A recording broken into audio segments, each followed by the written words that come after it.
Round 1 action from the London Chess Classic, the last stop on the Grand Chess Tour. The tournament started off with a bang as 10 of the best players in the world came looking to finish off the season in style. World number 3 Vladimir Kramnik took on another former world champion Vasily Topalov in what has become a ritual grudge match, and it was the Russian who was able to dominate the game from start to finish to take the early lead in the event. Britain's Michael Adams had a fine position against Levan Aronian from Armenia, but a sudden blunder in one move sent the hometown favorite down in flames.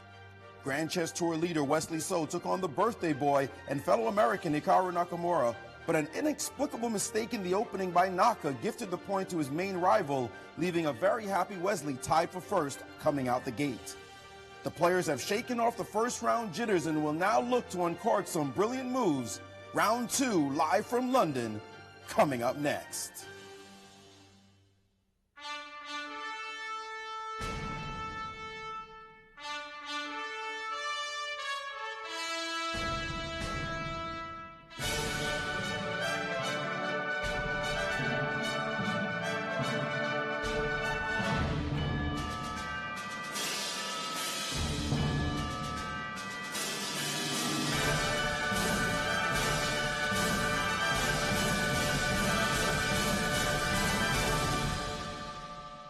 Hello everyone and welcome to the sights and sounds of London. We're in front of Westminster Abbey, one of the most famous cathedrals built in the 11th century and the traditional place of coronation for English and later British monarchs. Well, 10 of the great kings of chess are here to compete in the second round of the London Chess Classic here on the Grand Chess Tour. For more action, let's go down to the studio with our commentators, Tania, Yasser, and Alejandro.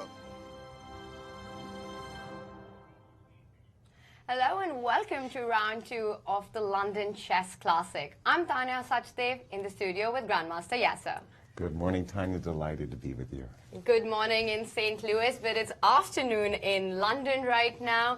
Now, Yasser, we started round 1, and what an explosive start we had. We had the world's best players, 2 inexplicable blunders by Hikaru Nakamura and Mickey Adams. We also had a very, very nice Kramnik-esque win. What was the highlight moment for you in round 1? Wesley So. I mean, he's leading the Grand Chess Tour, and he started with a victory over his closest rival, who could potentially catch him. So everything's going for Wesley at this moment. Absolutely, and in fact, Yasser, Wesley So did also start the Sinkfield Cup with the first round win against Hikaru earlier this year. And in a funny way, in that game as well, Hikaru blitzed out the opening moves and made a blunder really soon, only to go down very quickly to So, and he went on to win the tournament. Will he live the dream again? We're going to find out. Let's take a look at the current standings.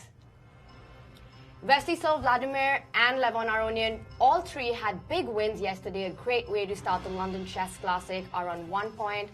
MVL, Anish Giri, Fabiano, and Vichy drew their games. Hikaru Nakamura, Vasily Topalov, and Mickey Adams, the wildcard entry. Not a great start, but definitely the tournament has just begun, so they're going to be looking at bouncing back. They're at the bottom of the board. Let's also take a look at the classic format. It's a 10-player round-robin event, 40 moves in 2 hours, and the remainder of the game in 60 minutes. What's interesting is that the 30-second increment that all of us are so used to only begins from move 41, and this was quite a key factor in the game Caruana against Vichy yesterday, because Caruana did have some chances, but in the first time control scramble, he did give those away. Exactly. Forced to move under the pressure of the clock. He missed some key opportunities late in that game. Right. Let's also take a look at our field of players and the world rankings. Fabiano Caruana, Vladimir Kramnik, and Maxime Vachier-Lagrave, world number 2, 3, and 4, all 2800s. A very important point that 11 players are in the history of chess. Only 11 players have crossed the 2800 mark, Yasser, and out of those 11, 8 are here in the field in London Chess Classic. It's extraordinary, and look at Wesley So. He's just on the outside looking in. He'd love to make it a dozen and to cross that barrier himself. What an incredible year Wesley has had, jumped to world number 5 and US number 2, overtaking Hikaru Nakamura. So exactly. It's quite a field, and despite not having the world champion Magnus Carlsen, it is the strongest London Chess Classic. Absolutely. We also have with us Grandmaster Alejandro Ramirez with his insights. Thank you, Tania. And You said it yourself. What an explosive way to start the London Chess Classic. 3 decisive games. And today I want to follow the leaders and see how they match up in today's games. We have the game between Vladimir Kramnik and Levon Aronian, a very classic matchup between 2 strong veterans. You can see that Kramnik has been favored traditionally in this matchup, but many draws. This is one of those positional struggles that I'm really excited about. It's the clash between the classicists here in the London Chess Classic. And of course, we have to keep an eye on Wesley So, the Grand Chess Tour leader. He's white against Miki Yanis, who did not show good form yesterday. Miki started playing very well, but a blunder is all it takes to erase anything that you've done previously in the game, and that's what happened in his game against Aronian. Now, the only question is, how does Wesley not win the tournament? And the only way is for Hikaru Nakamura to win the London Chess Classic outright. He cannot have a playoff, and at the same time for Wesley So to finish 4th or lower in the tournament. That is the only way that Hikaru Nakamura can win the event, and that's the only way that Wesley doesn't take the entire Grand Chess Tour. With us live from London is Grandmaster Maurice Ashley. Well, the city is abuzz, at least the chess fans are anyway, having the London Chess Classic here. And it's the weekend, so everyone is attending. You have a FIDE Open going on. You have the British Knockout Championship. First place there is 20,000 pounds. Lots of kids. And people were not worried about taking a day off because, again, it's Saturday. So the place is packed. The fans are all here. Of course, the players will want to bring their A game today, given the blunders that we saw yesterday. Definitely, round 2 is going to be a very tense round, very exciting, and we will be calling the action live from London, bringing you updates. Back to you in the studio. Thank you, Maurice. And again, in London, it's a real festival, isn't it? What's going on over there? A celebration of chess. I mean, the FIDE Open itself is so strong. They've got players like Laurent Fressinet, you've got Elkat Safarli, Benjamin Bach, a lot of top grandmasters playing there. Then you've also got the British knockouts. And like Maurice said, the weekends, it's all about chess there. Wow, how exciting. Very nice. Well, let's take a look at the schedule for the London Chess Classic. We're going into round 2. It begins at 8 a.m. Central Time. On weekdays, it is at 10 a.m. Central Time. Wednesday, December 14th is a rest day for players. And we start at 8 a.m. today. Absolutely. We're getting ready for the opening of round 2. And I'm just thinking about Wesley's situation. I mean, it's almost like he's living a fantasy. A year ago at the Sinkfield Cup, he was last place. Last place. Yes. He wins first. And here he is. Had Magnus Carlsen played in the tournament, played in the whole cycle, I mean, Wesley wouldn't have been invited. He would have been the reserve player. Yeah. So imagine, you know, like just opening up that window of opportunity and look how he's achieved. When it goes right, then everything goes right. And it's interesting because at the start of the Sinkfield Cup, there was this whole feature that we did where we asked the players who they thought would win the Sinkfield Cup. Right. And nobody named Wesley. Right. He went on to convincingly win the Sinkfield Cup, and here he is looking almost unstoppable for the 2nd edition of the Grand Chess Tour. None of the players, but by the way, I predicted his victory. Wow. And you have to look at the tape. You have to look at the tape. And there we see some of the players. And that's our players walking into the Kensington Olympia playing hall. It is an absolutely stunning hall where you can see the spectators have a direct, undisturbed view of the players. The players take their position on the stage, and there is absolutely no division between the spectators and the players. If you find yourself in London, definitely drop in by the Kensington Olympia. Now, there's a lot of side stories going on besides just the Grand Chess Tour, and we see Malcolm Payne about to introduce the players. One of them is Fabiano Caruana at number 2 in the world. If he could put together an extraordinary result, such as +4 in this event, he could potentially overtake Magnus Carlsen on the number 1 ranking. That would be absolutely historical. It'd be years since Magnus hasn't been number 1. Like we said, he needs to pull a Caruana. Yes, he does. Another interesting story is Vladimir Kramnik himself.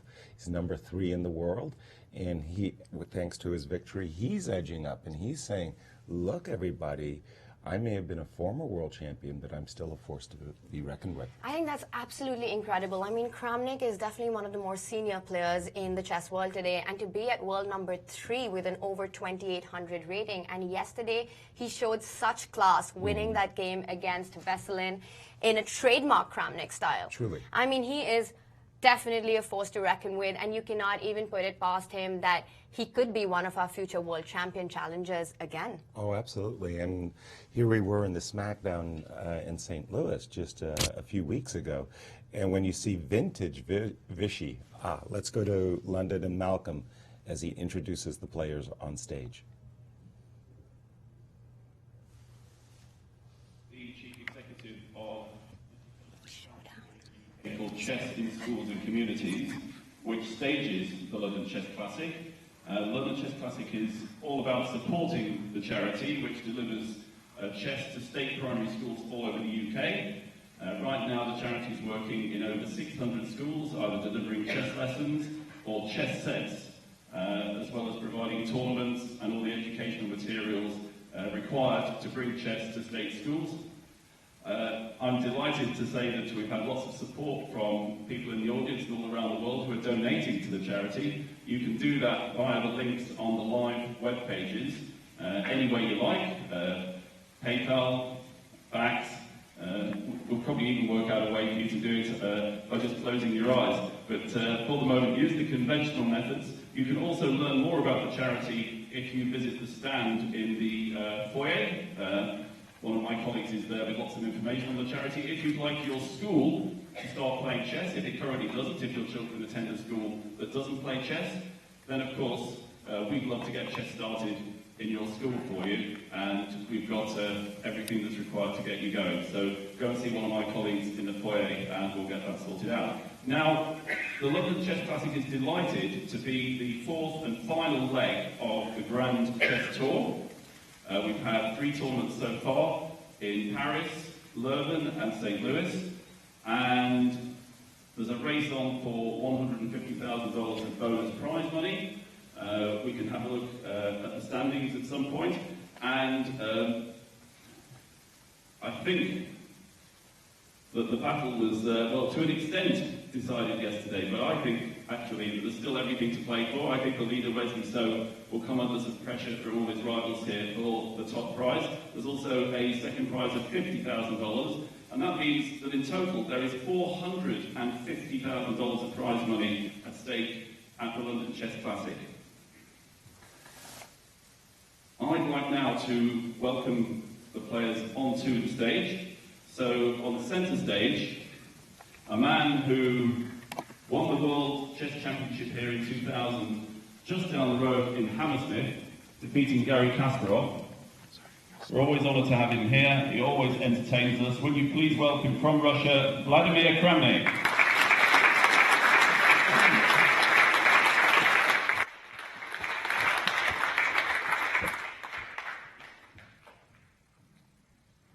And this is a game between 2 players. You know, this is a recurring theme in this tournament. The players need to have pens. I don't know who was it yesterday. Pens are changing, you know. You don't Yeah, 2 people forgot their pens. This is a battle between 2 players who both won their games yesterday. So please welcome from Armenia, Ledon Aronian.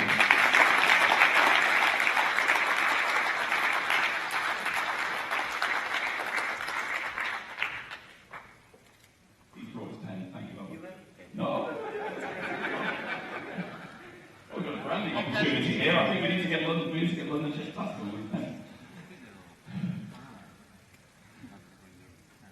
They've all been checked, these pens. The pens are exactly the same. And no transmitters. No, it's all been checked. Okay. So on my left, please welcome the Grand Chess Tour current leader from the United States, Wesley So.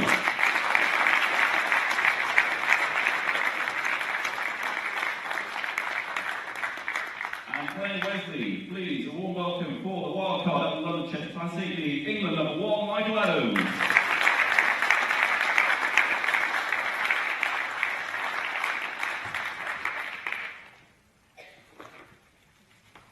On this board, please welcome another former world champion from India, Vishy Anand.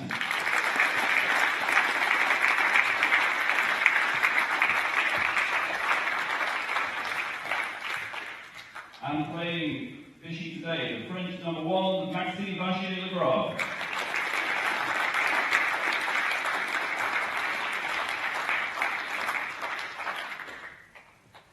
On my right, playing white from Bulgaria, former world champion Veselin Topolov.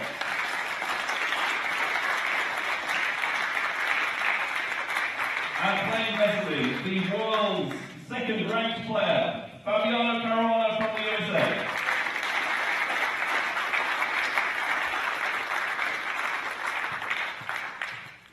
From Holland, please welcome Anish Giri.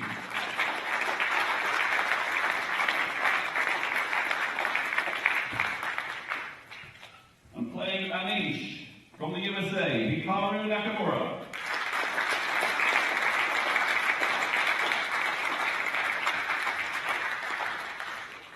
Those of you who've never been here before, or never watched online before, may not know that it's a long-standing tradition of the London Chess Classic, that in keeping with our association with a chess in schools charity, we'd like to have some young players to make the ceremonial first moves. We're going to have 2 today. And first up, from Harrow Chess Club, one of their most promising juniors who attends Cannon Lane Primary School, please welcome Minal Pardeshi.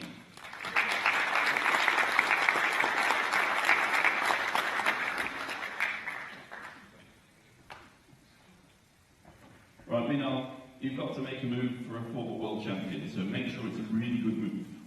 Okay? What would you like to play? Oh, E4.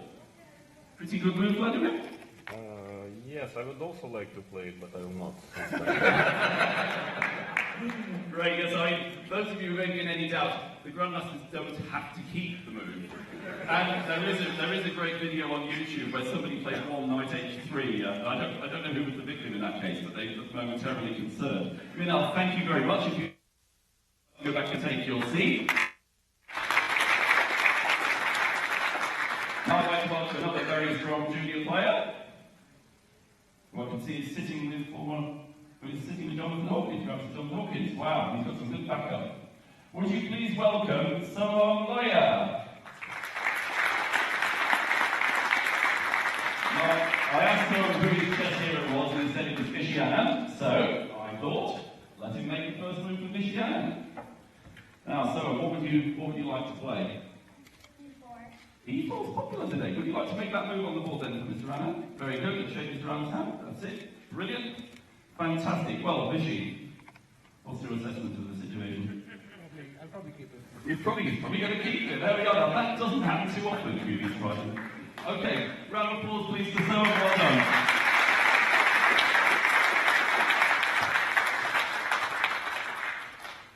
All right. Well, now. So round 2 kicking off in the typical London chess Very classic endearing. way. Very Love endearing it. with the children. Let's take a look at the matchups for today.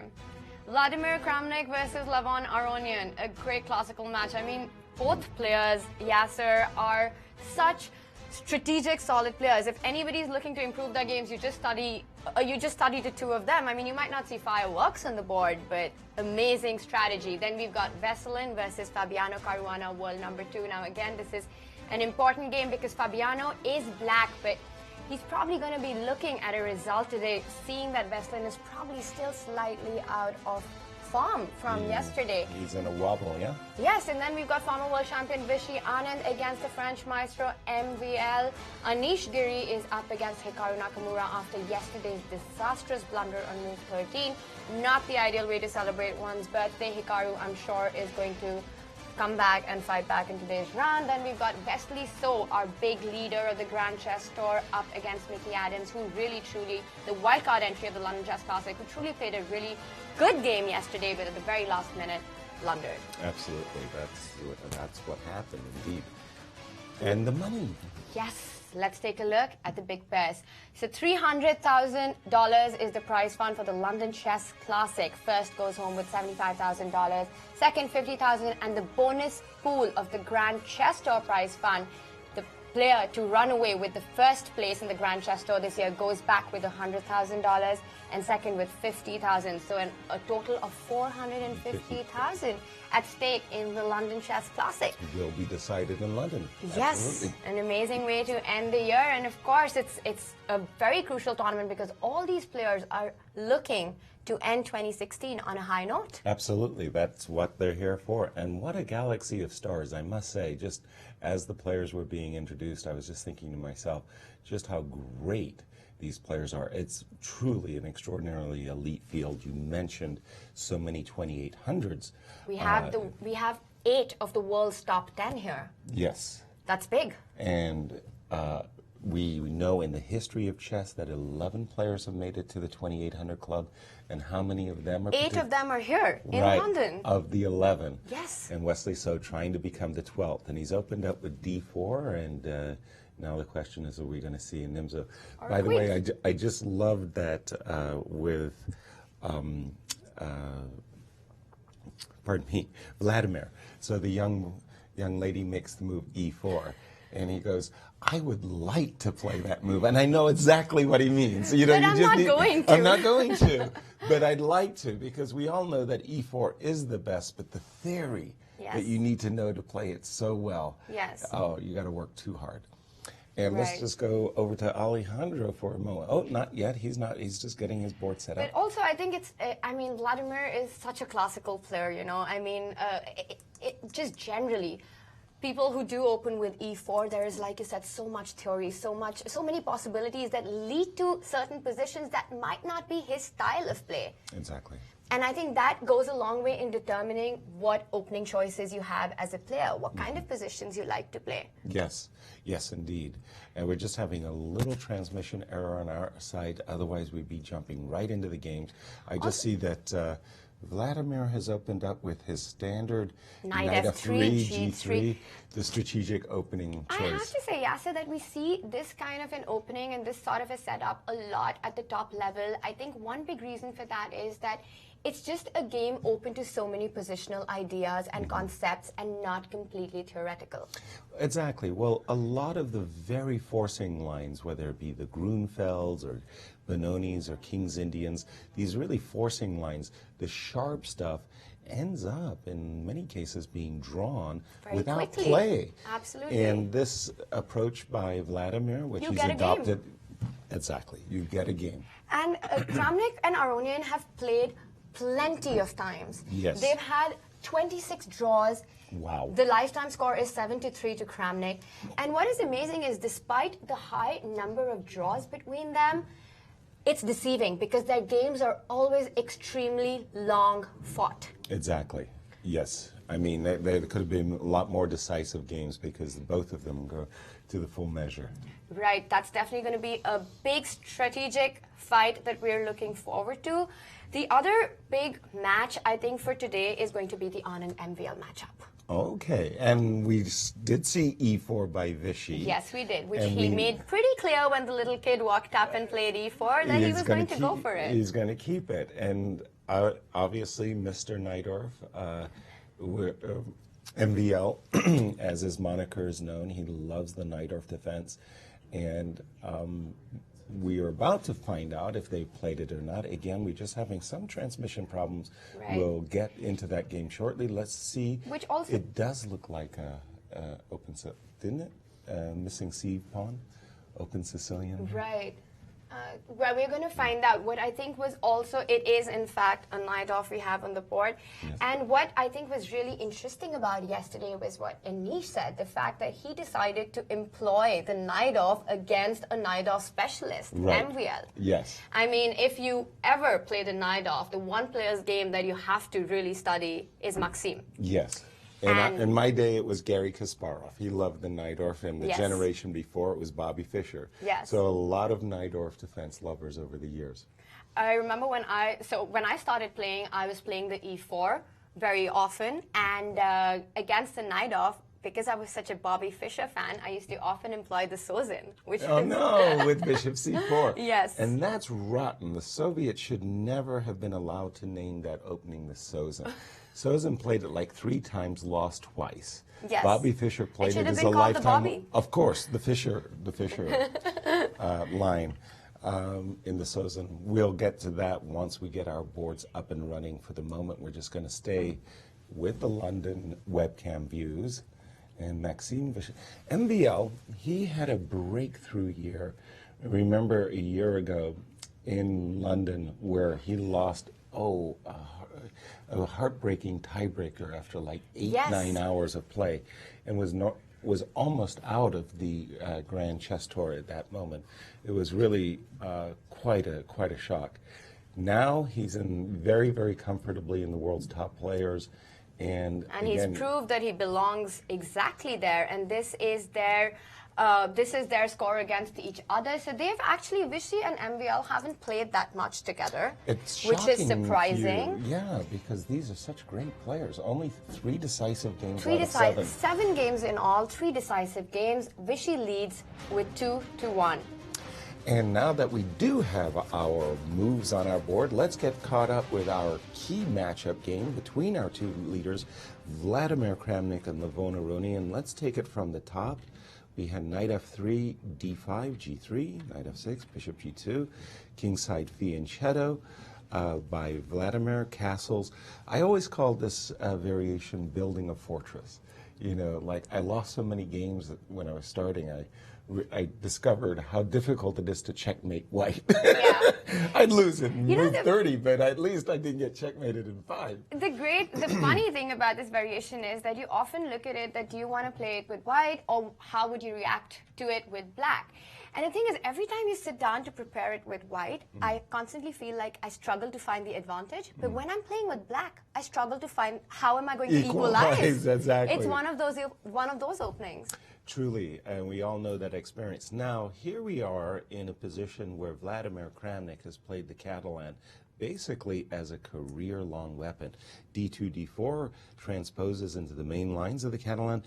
b2, b3, basically saying, I think you're really well prepared for my Catalan. I'm going to slow play it for a moment with b3, b6. So a lot of fianchettos occurring in this game. Let me just take that last move back. Knight c3 does provoke d4, but there's a problem. This bishop on g2 is an ambush, and I think everybody could get this far, but sometimes when you do take that rook, you want to make sure that the bishop gets out. I'm pretty sure it does. This is just too much material for white. Black's going to have a hard time capturing that bishop. So there was no d4 opportunity.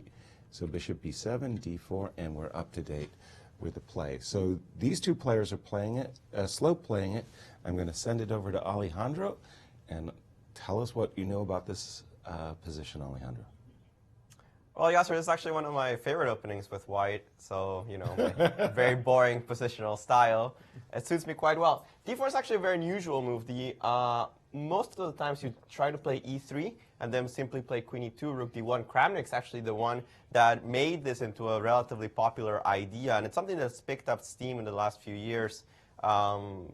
Many top players have actually been employing it. I've seen Geary use it. He used it against Anand candidates. A lot of important games have been played in this variation. Now, with the specific move order, I don't remember seeing the move d4 specifically, but it makes a lot of sense here because it puts the pressure on black to define the center. And this is what this game's about, defining the central structure. Black would love to play the move c5 at some point, just breaking everything open. However, it has to be done in a very specific way. For example, if you do it here and I take on c5, now you still have to calculate. If you ever take with this pawn and I take on d5, you're going to be saddled with the isolated pawns in the center, also called the hanging pawns, because they cannot be defended by any pawns on this side, which is a permanent weakness.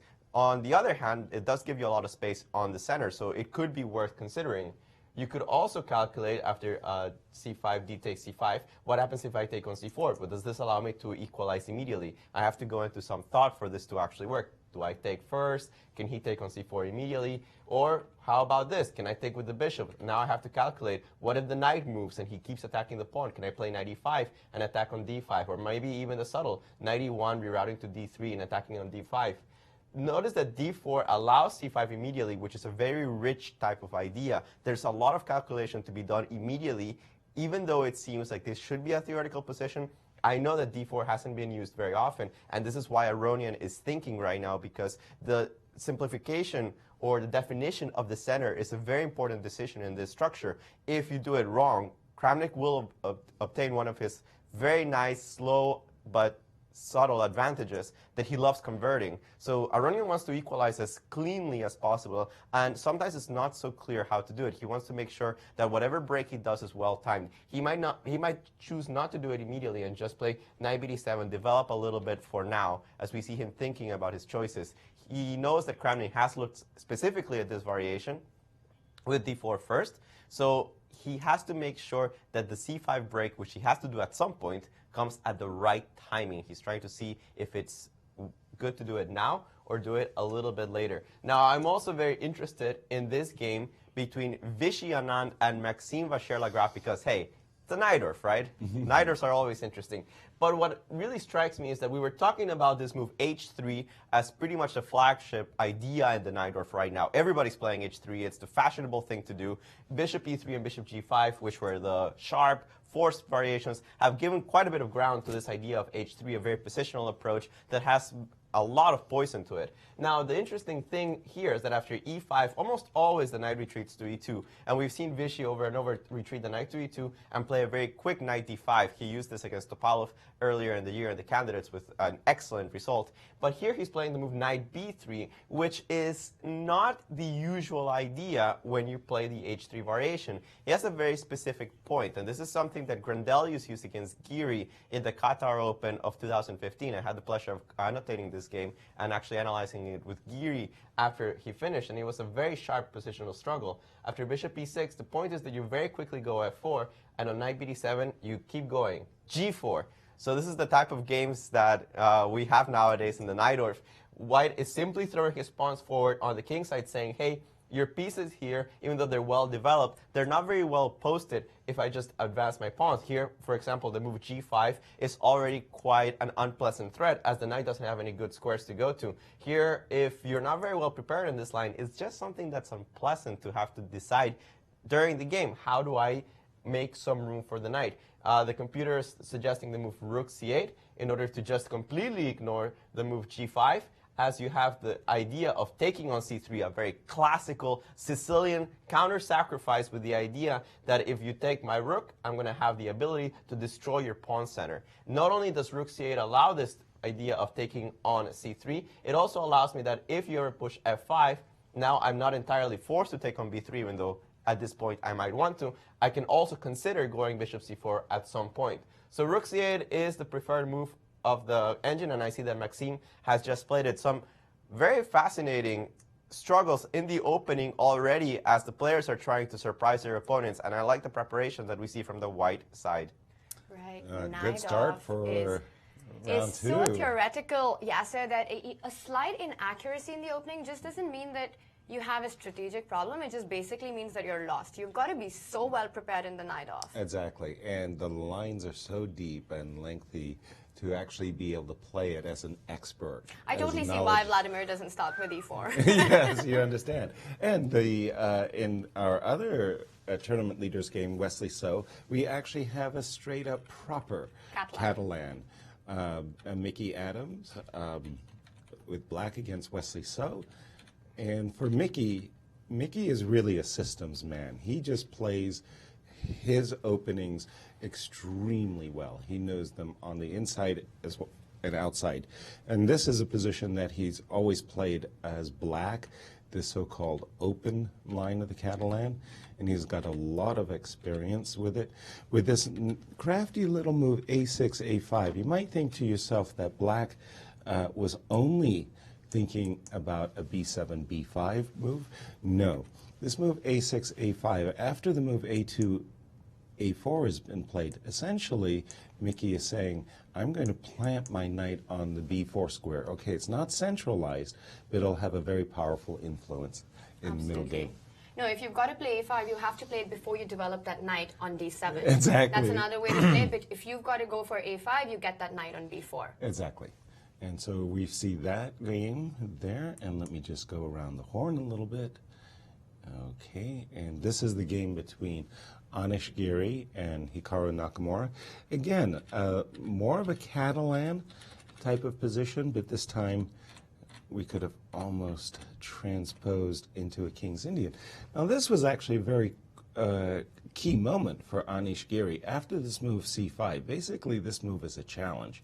It's saying, do you want to play the move d4, d5 and permit a Benoni as well as potentially a Benko? The Benoni would have gone, for example, e6.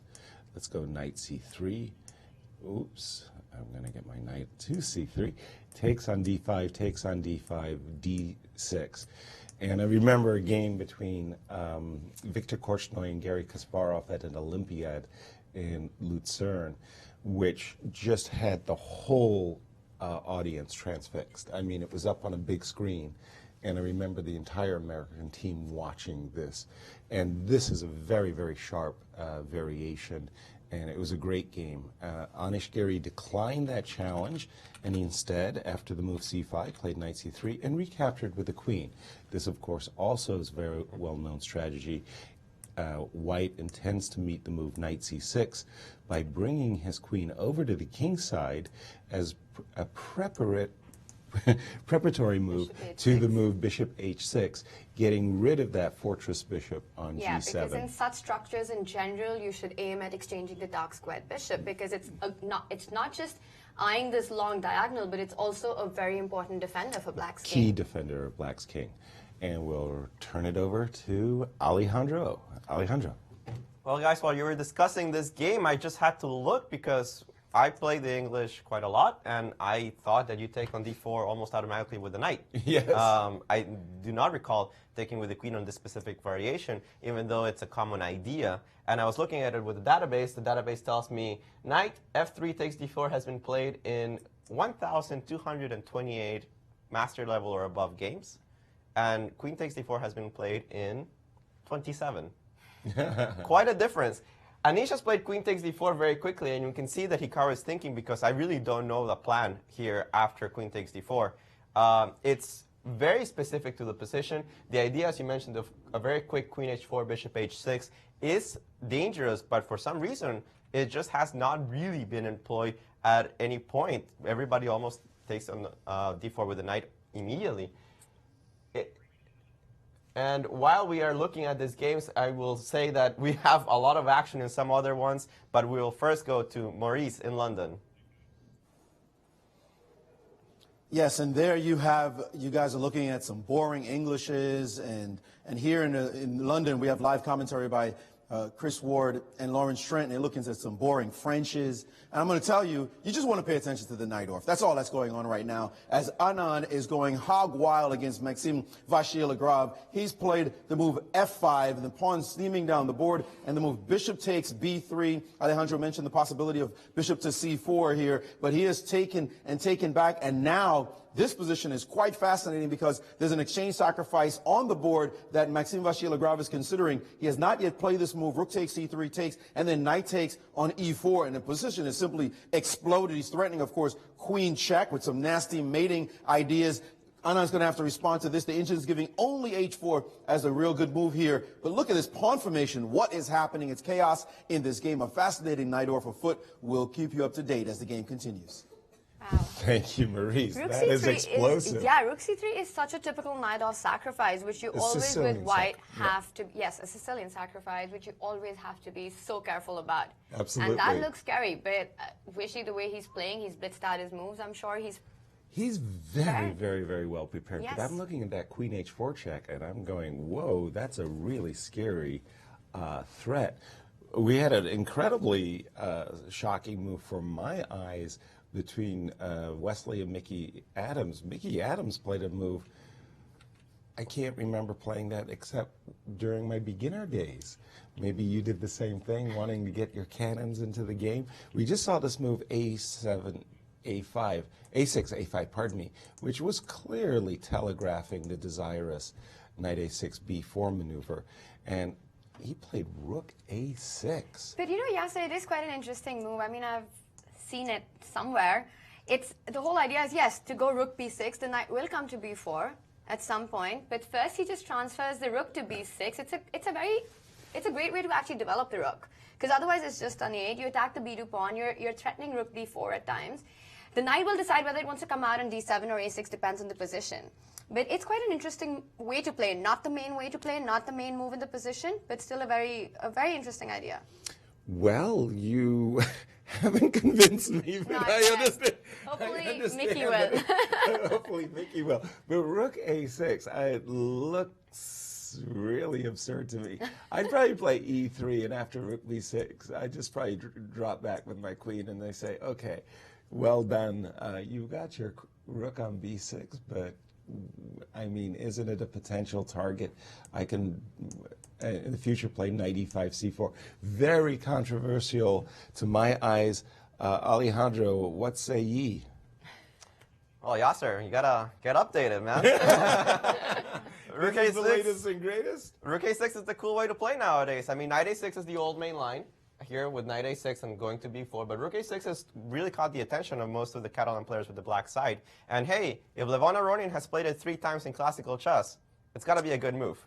Good point. I didn't realize that Levon had played it 3 times. Indeed. Wow. He played it against Giri, against Nakamura, and I'm failing to see the other one, but I know he played it 3 times. He drew both games, so far so good. E3 is the main line, but Wesley has very quickly played the moves queen d3, rook b6, queen to c2. And I've seen this idea of pushing the rook all the way to b6, the idea being that even though the rook looks kind of awkward, it's actually very annoyingly placed on b4. Because once it gets there, you would like to kick it out, but it's not so clear how you do so. You never really want to play b3 and weaken your queen side a little bit. If you play knight a2, this pawn on a4 is always hanging. The pawn on d4 is hanging, so you have to play e3 at some point. If you retreat the knight, this allows me to trade bishops, which is something that you don't really want to allow. So even though the rook on b4 looks kind of weird, it's very difficult to actually kick it out of this square. Now, it doesn't mean that the rook has to go there immediately, of course. You can still play knight a6 or knight bd7 first. Wesley surely has something up his sleeve because he's playing very quickly. But this idea of rook a6, rook b6 has definitely become the standard of how to play this line of the Open Catalan. Wow, shame on me that I'm not up to date on my latest and greatest. And talking about not being up to date on my latest and greatest in opening theory, I'm looking at the game between Veselin Topalov and Fabiano Caruana. Now, I love to play the French in my youth. I enjoyed the counter-attacking possibilities of Black's position. White seizes the center in the French, as we see here, this pawn chain extending from b2 all the way to e5. And I really want to target this pawn as Black on d4. And so I'd always want to play the move the maneuver either knight g8 to h6 to f5 or knight e7 f5. And almost never, nobody would ever play the move h2, h4 against me because, of course, I would play h5 and I'd firmly establish my knight on f5. But here we have a very early move 7, h4 by Veselin. And I know Alejandro's about to tell me, oh, yes, this has been seen in the Elite Grandmaster games. I have to say, yes, that Veselin actually of late has been playing a lot of openings which might not be the main lines, but offer him creative and aggressive chances on the board and in that particular game. And in that way, it is very Veselin to go h4. Oh, I know. Alejandro, update us. Yes. What's the theory here? Well, I think Topalov is trying to surprise his young opponent because Topalov played h4 once already against Nikolic in 1997. I think Fabiano was just learning how the pieces moved back in that year. But that was when Topalov was one of the top players in the world already. And he played the move h4, decimated his opponent in a pretty fine style. In this position, the normal moves are either castles or knight a3. Very standard French position. But h4, very aggressive.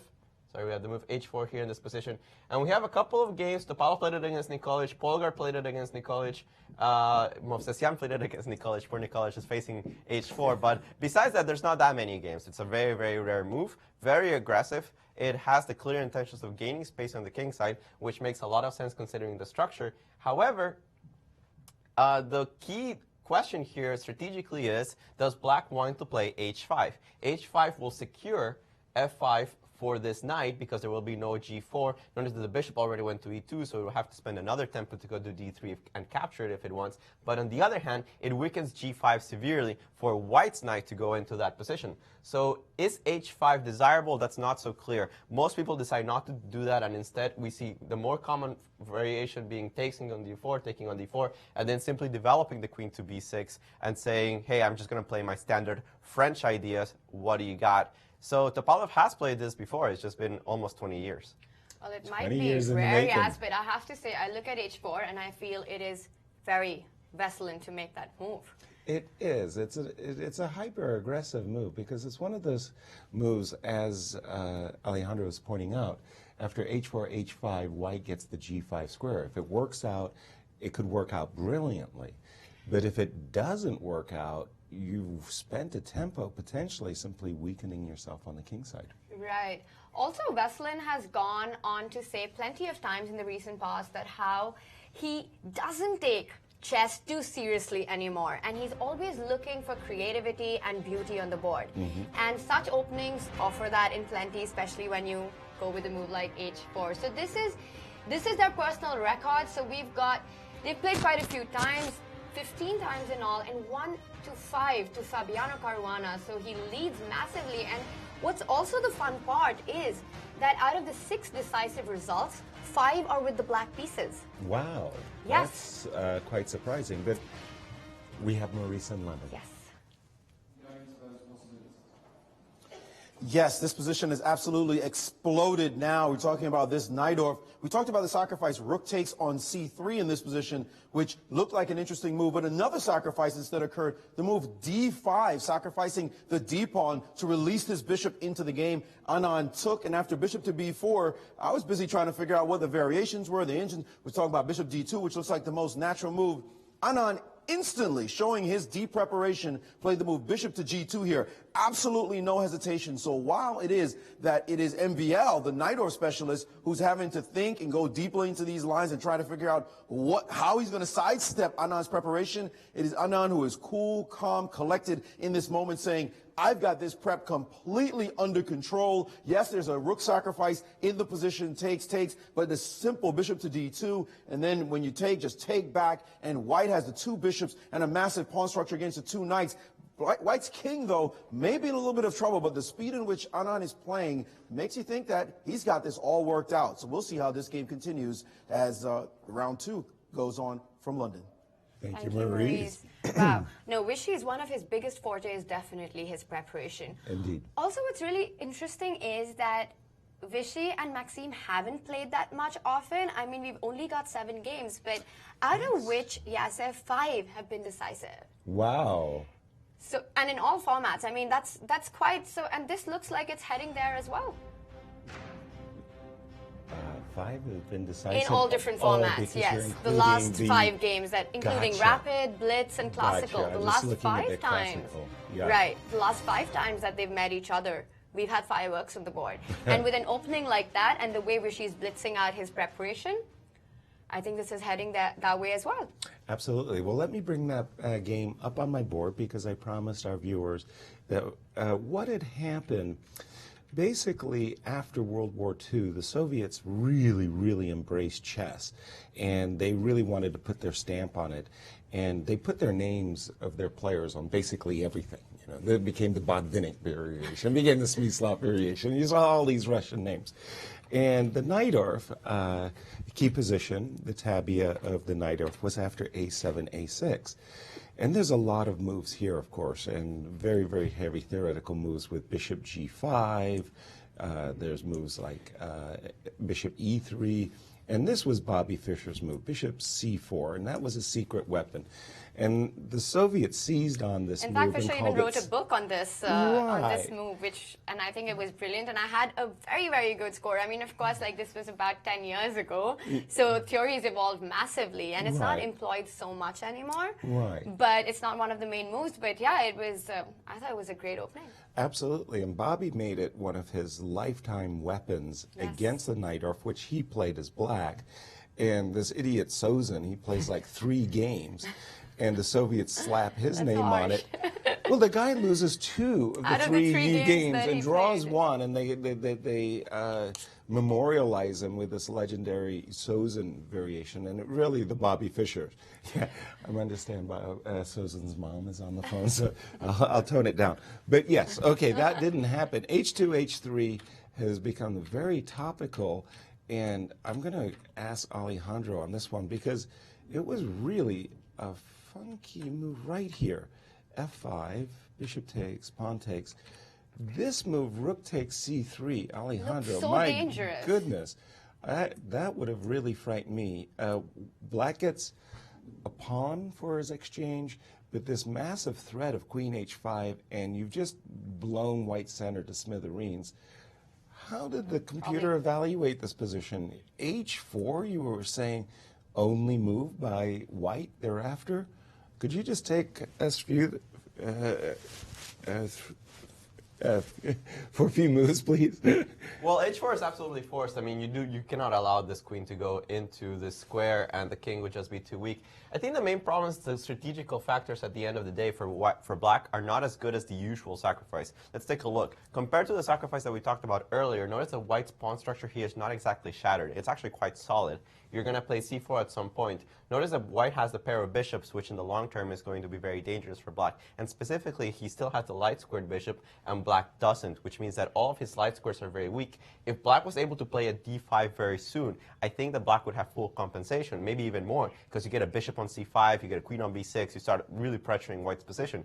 But you're not going to be able to do that. d5 is under white control, the bishop's coming to g2, the bishop's coming to e3 very fast. I don't even care about the c3 pawn in many scenarios, and now you cannot even take it right now because after queen f3, the knight doesn't have any good place to go to. I'm attacking the pawn on b7. White is the one that takes over the initiative. It's not about the material anymore, really. It's about who gets the initiative. And although optically it looks like in this position, white is in some danger because the king seems a little airy.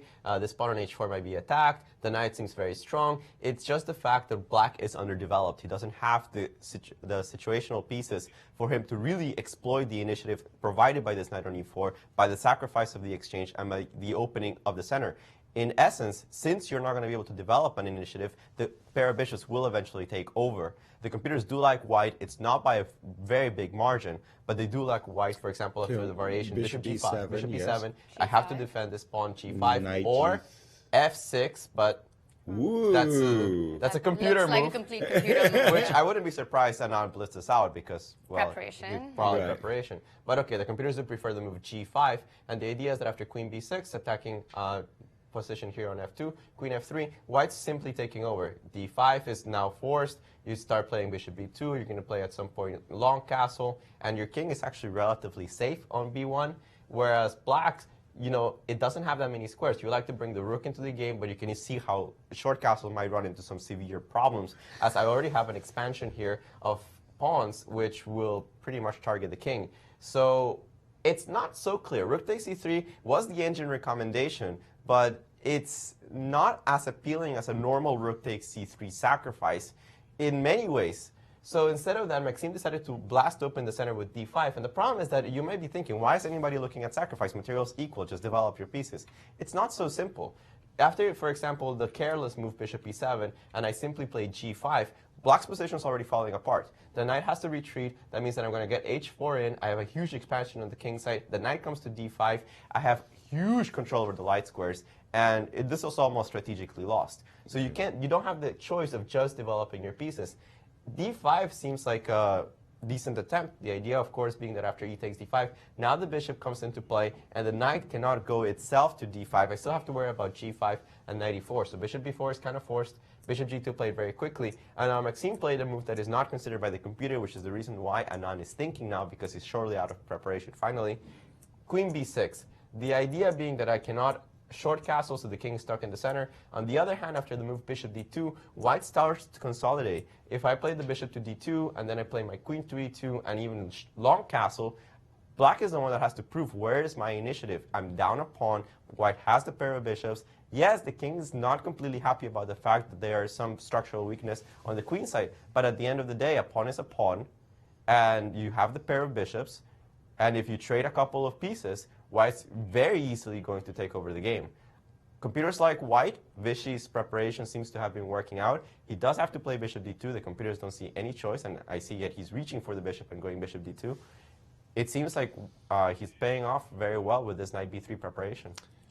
Thank you, Alejandro. Fascinating game, just absolutely mind-boggling. And I think one of the key reasons why rook c3 in this position is not desirable was because the pawn structure does not get spoiled, because that is one of the massive compensations that black gets with the rook c3 sacrifice, which is not there in this position. I also feel, yes, that MVL was probably a little bit taken aback and not expecting the move knight b3, because Vichy, like we mentioned, normally goes back knight e2.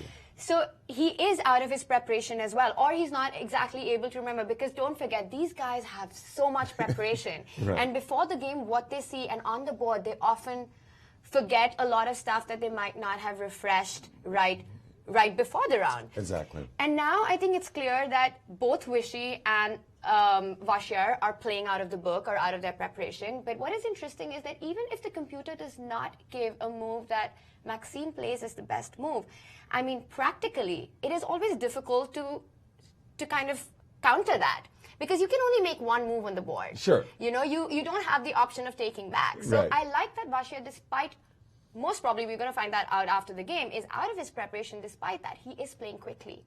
Well, again, he's got such great familiarity with the positions. With the knight off. So, yeah, so little nuances here or there aren't going to disturb him. To your point, when you do make this exchange sacrifice, usually speaking, this pawn on b3 is on a2, and therefore the structure really does get shattered. Here, irreparably. Here, the pawn structure is quite nice, solid, as Alejandro was saying. So what we got is this position, bishop comes to b4, and now bishop g2, bishop david 2, I think is what was played. So just stopping any ideas of rook takes c3. And again, he wants to go long castle at some point, so he's going to take out his queen next. And you think he's going to go long? I thought that white was probably bishop g2 short castles. Okay. If black goes short castles, so here the question is the speed of development, right? Okay, black has gambited a pawn for the superior development, but then at the same time he needs to find a way of creating threats. If you allow white queen e2 long castles or simply short castles, white is going to catch up with development, and he's going to hang on to the pawn for dear life. Yes. Now, do you consider yourself a Knight-Off player? Do you like black's or white's position? So when I used to play Sicilian against e4, it was always Sveshnikov. I actually really enjoyed playing. Talk about having to study. Yes, but now crazy. it's more e4, e5. Because it's so much theory. But I have studied quite a bit of Knight-Off, but like I said, from white, and I used to just love playing bishop c4 with great results. Yeah, but Knight-Off is so much theory, and like I said, just a small inaccuracy basically means game over in Knight-Off. Or worse. Like we were talking, I mean, in a position where black did go d5, you have to have that ability to do something dynamic on the spot. Yes. You know, you cannot just make simple development moves, and often you make moves which are counterintuitive as well, just because they work in a concrete manner in this particular opening. Yes, specific to the tactics at that moment. Yes, absolutely. Yeah. Okay, so we have this position after, and we're going to go to London with Maurice Ashley. Yes. So far you've seen these games, very exciting games. You have rich opening positions happening on some of the boards. The two Americans may be facing sort of an unlucky 7, if you will. I will go to this. I wanted to show another position first. This one with Vasily Topalov and Fabiano Caruana. The move h4 has been played in a advanced French, sort of a cheeky move. Certainly has been seen in some variations, some structures. Only move 7, and you see all the action going on in the other games, but Fabi has been thinking for a long time right here in the tank, trying to figure out what to do next. But it's the other position that I'm really surprised at. Hikaru Nakamura, who unfortunately lost yesterday on his birthday even, he's not showing great form, because in this position, this position has been seen tons of times, and yet he's been in the tank for quite some time trying to figure out what to do next. I'm looking at his body language before the game started. They play a video before every round, and Hikaru was the one player who was deeply analyzing the initial position. He was just sitting there, head in his hands, looking at the board, trying to get himself revved up for the battle. But he has found himself in a tricky situation now, already about a half an hour down on the clock. On move 7, on what looks to all rights like a position he should have seen plenty of times before in his career. So we'll see whether or not he can get himself back in form and try to make a run at winning this Grand Chess Tour. Matter of fact, he probably just wants to win a game the way he played yesterday. We'll have more from London. Thank you, Maurice. And queen takes d4 has really taken Hikaru into the tank. Well, and it is h4, a rare move. It's true, as Alejandro was pointing out. But, well, explain that one to us, Alejandro. Why the big tank?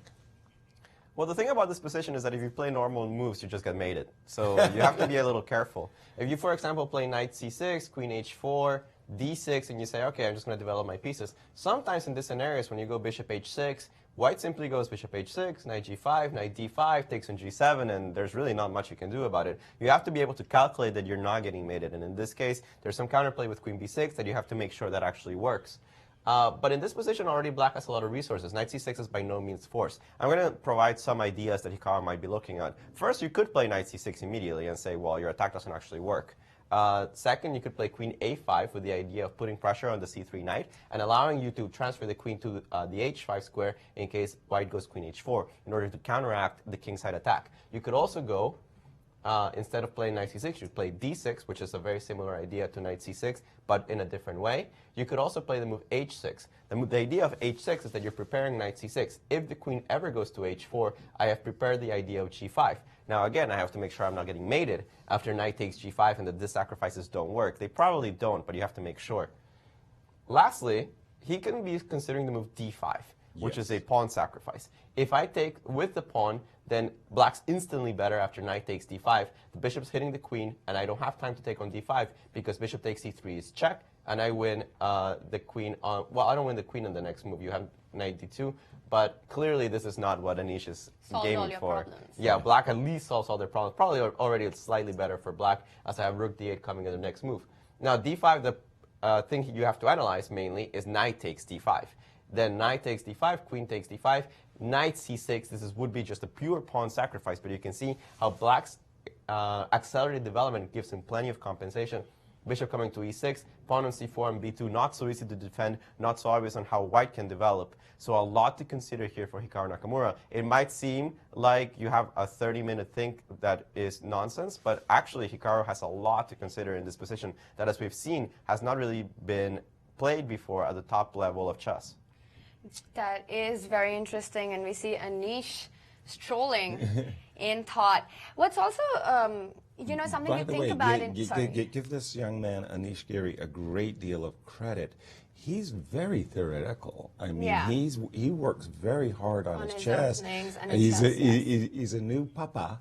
And so he's got little one to take care of and maybe a bit of a distraction. But I've always been impressed by his opening preparation. It's very deep, and he plays some very sophisticated sharp lines. And he's also very savvy about choosing particular openings against particular opponents. In any case, what he's chosen today against Hikaru has worked out brilliantly because he's going to be so far ahead on the clock. Right. He also calculates like a complete machine. Yes. Anish is so in that way his preparation is really strong. Even though queen d4 is not a normal theoretical move, it brings us to the point that in chess in general there is no one best move in a position. That's what computers have taught us, I think, more than anything, and that even positions that we always thought badly about, that they had resources that we never thought existed. You're horrible Sveshnikov, being a case in the point. I mean, you're just being positionally capitulated. But coming back to Hikaru's options here, which we were discussing, Yasser, you know, the move d5 looks so interesting, and I have no doubt that Hikaru is actually thinking about it very seriously. Absolutely. But after what happened yesterday with him playing a move like knight e2 and blundering that pawn, you know, it kind of psychologically plays on you that you want to be doubly sure. I mean, Hikaru is the kind of person who will not shy of starting fire on the board. Absolutely. A move like d5, he would definitely be inclined to play that. But given the start that he had, he's probably double guessing it. Yeah, it's one of those confidence things when you get stunned with being lost as early as a dozen moves. I mean, your confidence is shaken, and so you do double check and treble check. And I believe that D5 is the move he's finding most attractive at And the moment. I would still bet on him playing D5 in this Really? position. Okay. Yeah, well, that's I definitely would certainly hope for it. fire on the board because there are other safer alternatives, but D5 is definitely an attempt to, quote, refute White's play with Queen takes D4. That's the sharpest attempt. I'll just turn our attention to our tournament, well, one of our tournament leaders, Wesley So. Wesley So made a move that's not very common in the Catalan.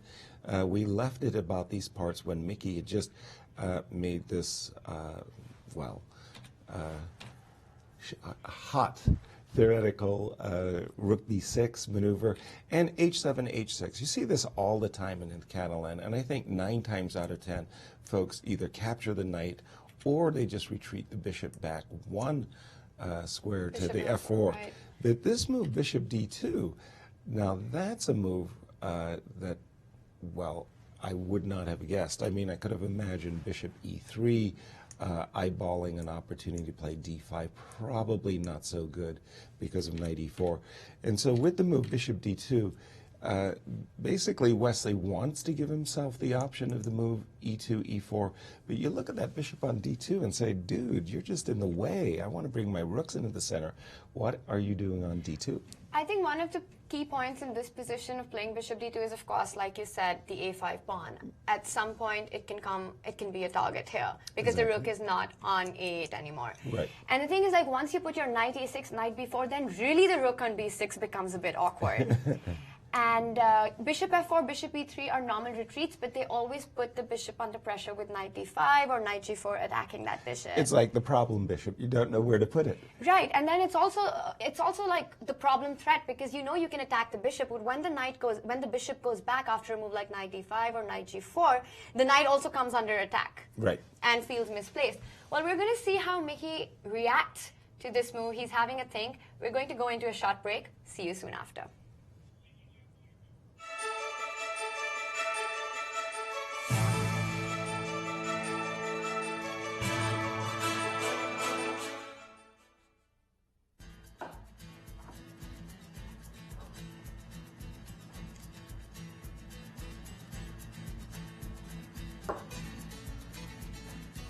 I'm Mike Matheny, manager of the Cardinals and chess fanatic. Many people don't know that St. Louis has a chess history as rich as its baseball. At the world-renowned Chess Club and Scholastic Center of St. Louis, across from the World Chess Hall of Fame, our goal is to teach, play, and promote the sport. Come to the Central West End and experience all that chess has to offer.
best 10 of the world's best players live from Kensington Olympia, London. Yes, here we are in round 2, and things, as they would say in Britain, are hotting up. After going into the tank for quite some time, Fabiano Caruana finally, in response to this hyper-aggressive move, H2, H4, did play the move as expected, Queen B6, continuing with the normal French ideas of attacking the pawn on D4. Knight A3 was essayed by Vesselin. This knight oftentimes travels back to the C2 square, buttressing the pawn on B4. And a very different approach. I like it. A very creative approach by Fabi. He traded on D4 and then posted his knight onto the B4 square, basically saying, okay, this knight isn't that great, but neither is the knight on A3. And at the same time, he's preparing to open up his bishop and maybe also preparing this knight to come to C6.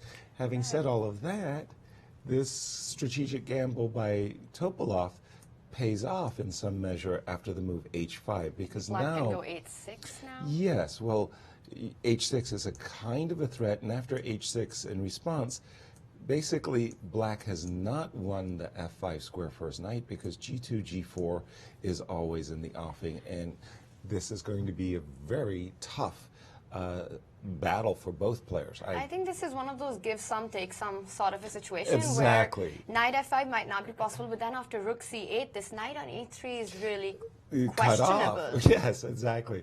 So imagining some moves like castles and so forth and so on.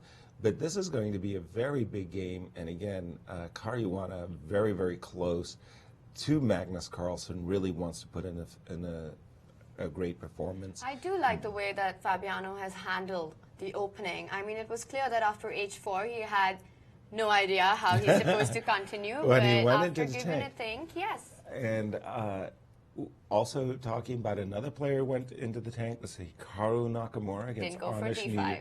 He played the move Queen A5 with ideas, as Alejandro was saying, not only discovering attacks against the queen on D4, but essentially preparing to meet a move like Queen D4 with a defensive Queen H5 reaction.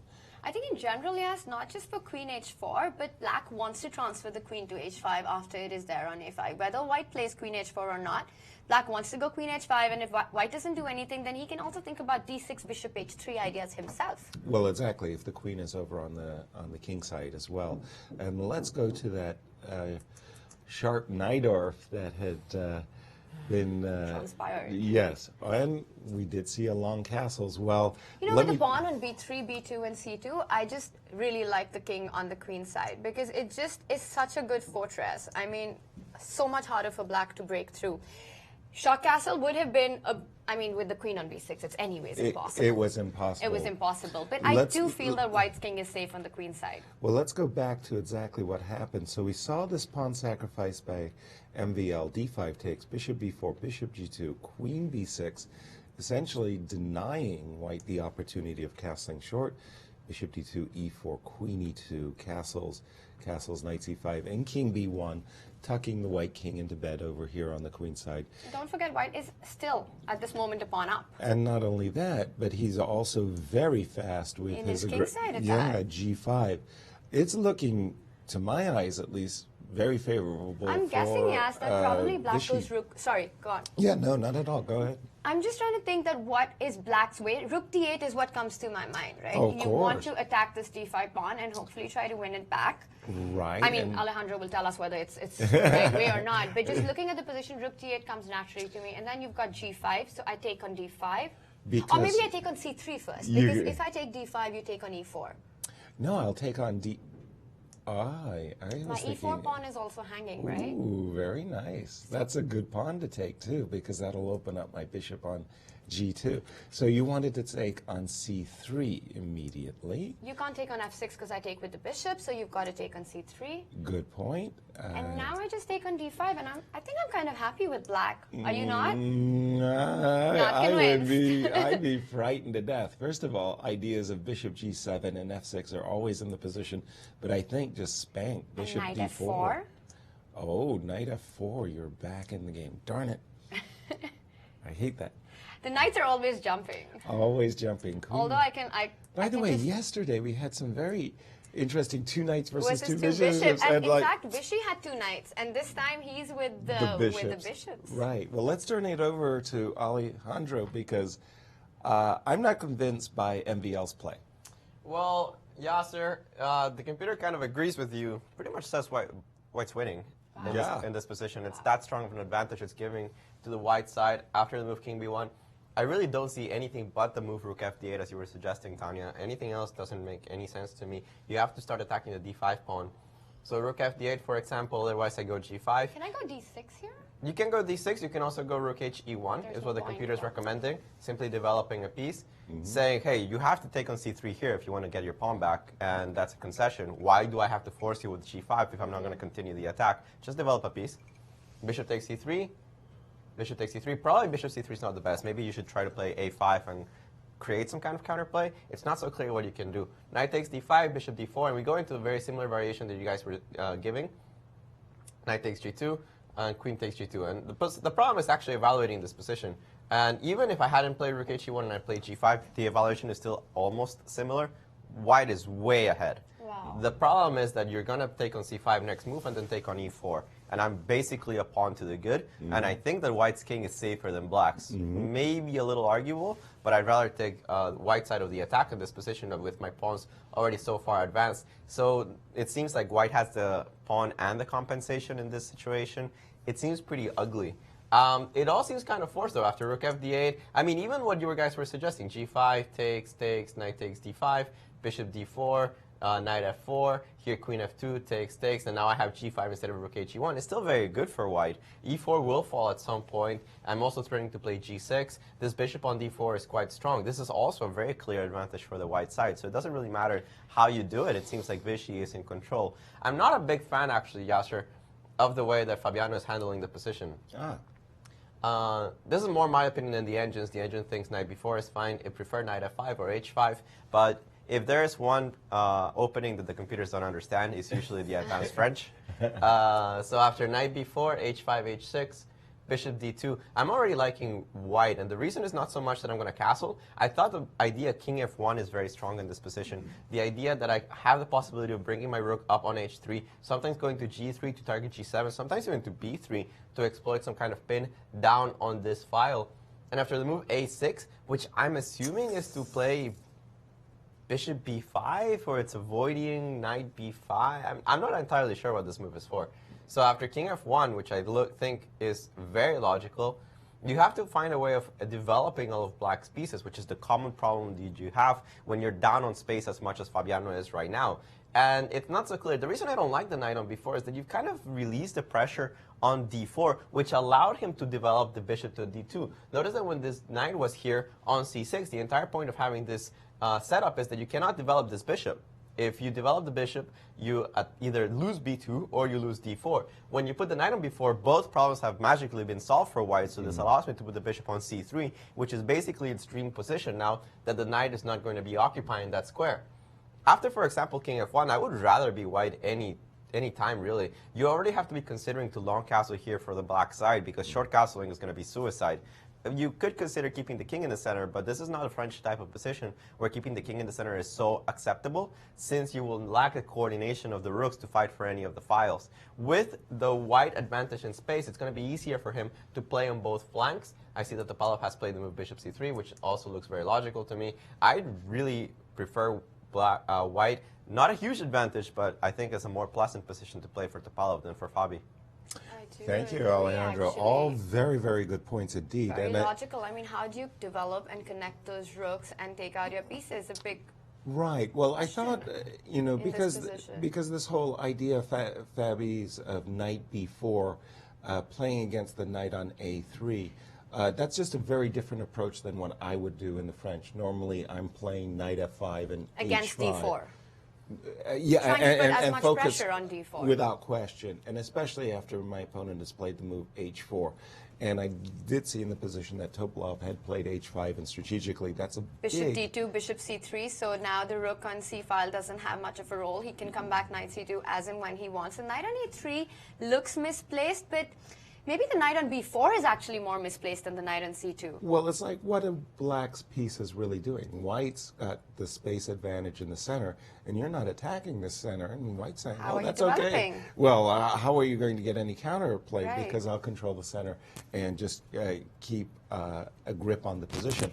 And also, yes, like another very, very typical idea in the French is to try to break with f6, but that is also not possible in these kind of setups. I mean, we see f6 all the time in the French. Absolutely. But here with h5, h6 committed, and I mean, f6 is going to be a bit of a task to get, but I'm wondering if that could be black's only plan.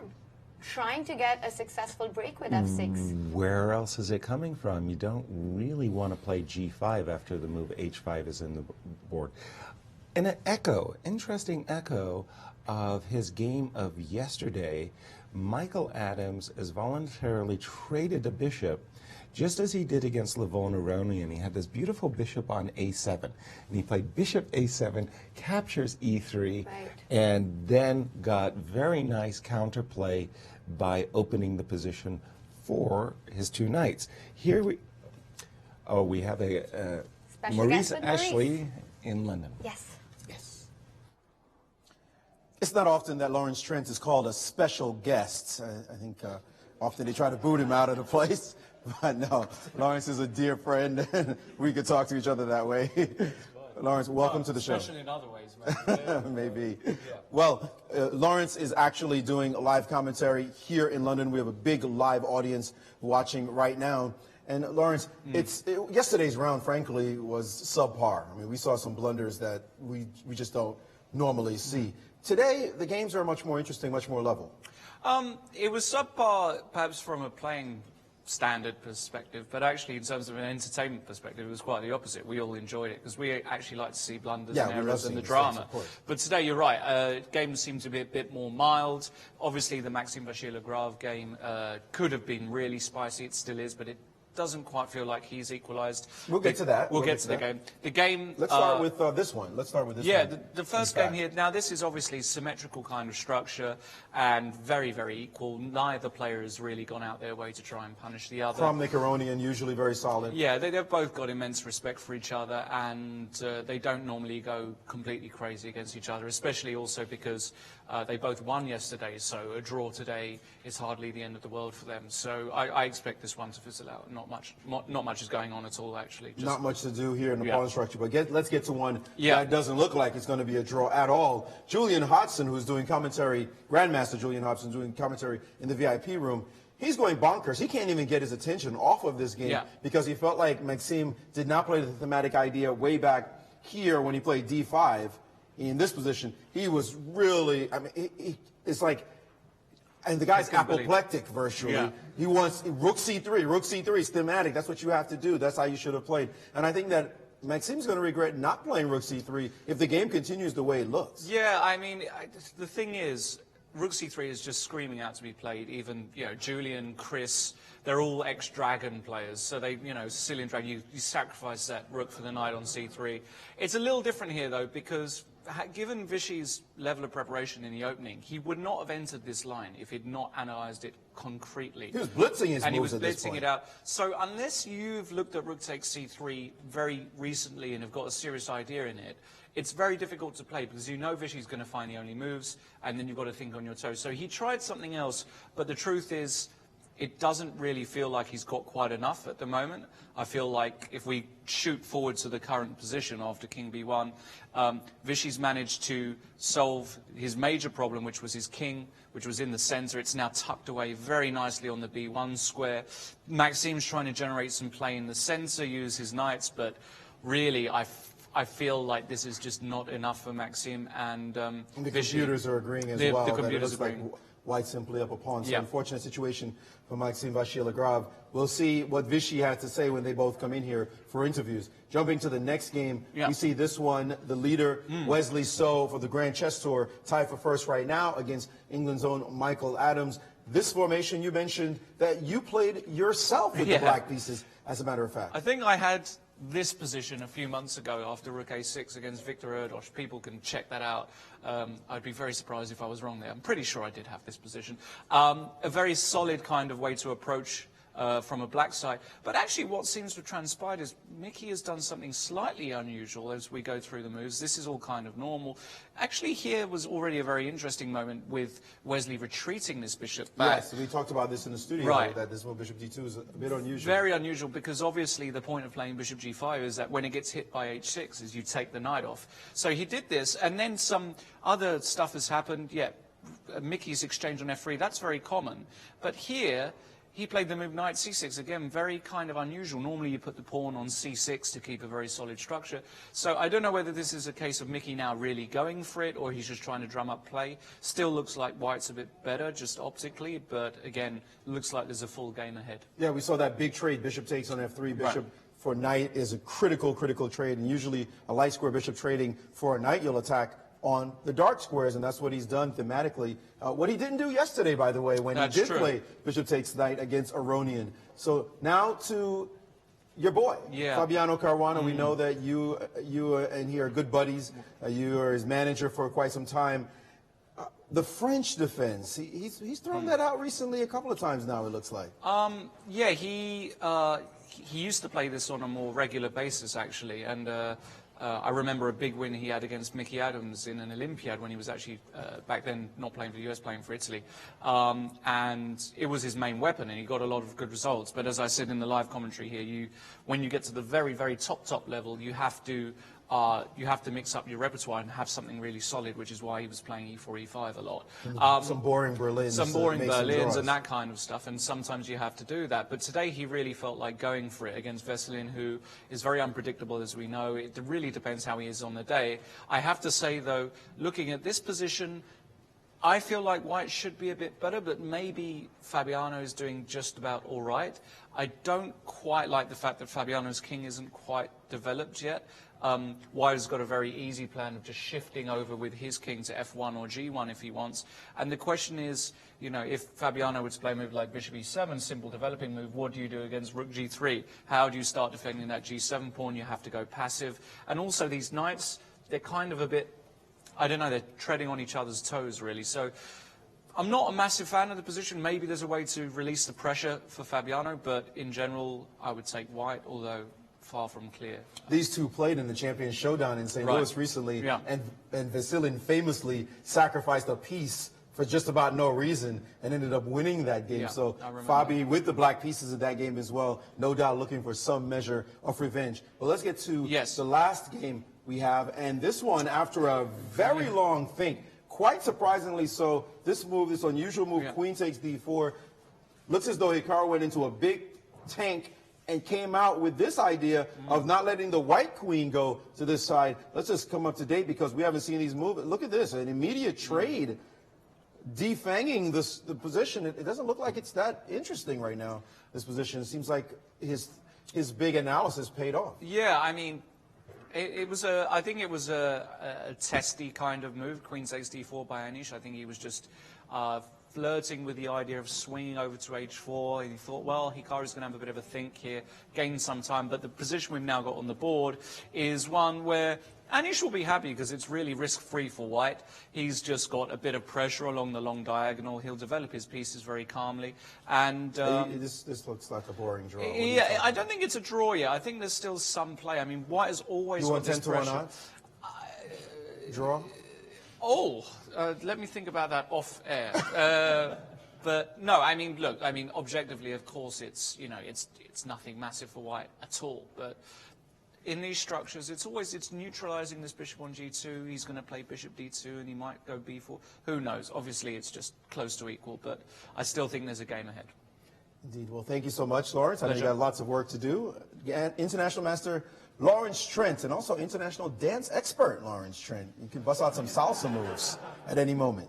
Guys, back to you. Thank you, Maurice and Lawrence. I was listening to Lawrence there talking about his protege Fabi and Fabi's position, and he was really hedging his bets, like, oh, it's not that bad, it's kind of interesting. But when I'm looking at the position, looks scary for black. Absolutely, there's no play in the position for black. White's just got this massive central grip, and it's all good. It's developing into a sort of position that Veselin really likes to play. Oh, absolutely. I mean, they just mentioned that both of them were here for the Champions Showdown, and in fact, they exchanged wins where Veselin won that brilliant sacrifice game where he gave the piece and then just went on with h4. In fact, he made h4 even in that game, which good point. Which was just an incredible move there. Yes. Yeah, and this position also seems to develop in a way that Veselin really likes, where full of like tactical possibilities and not and black just seems passive. But we do have a lot of progress because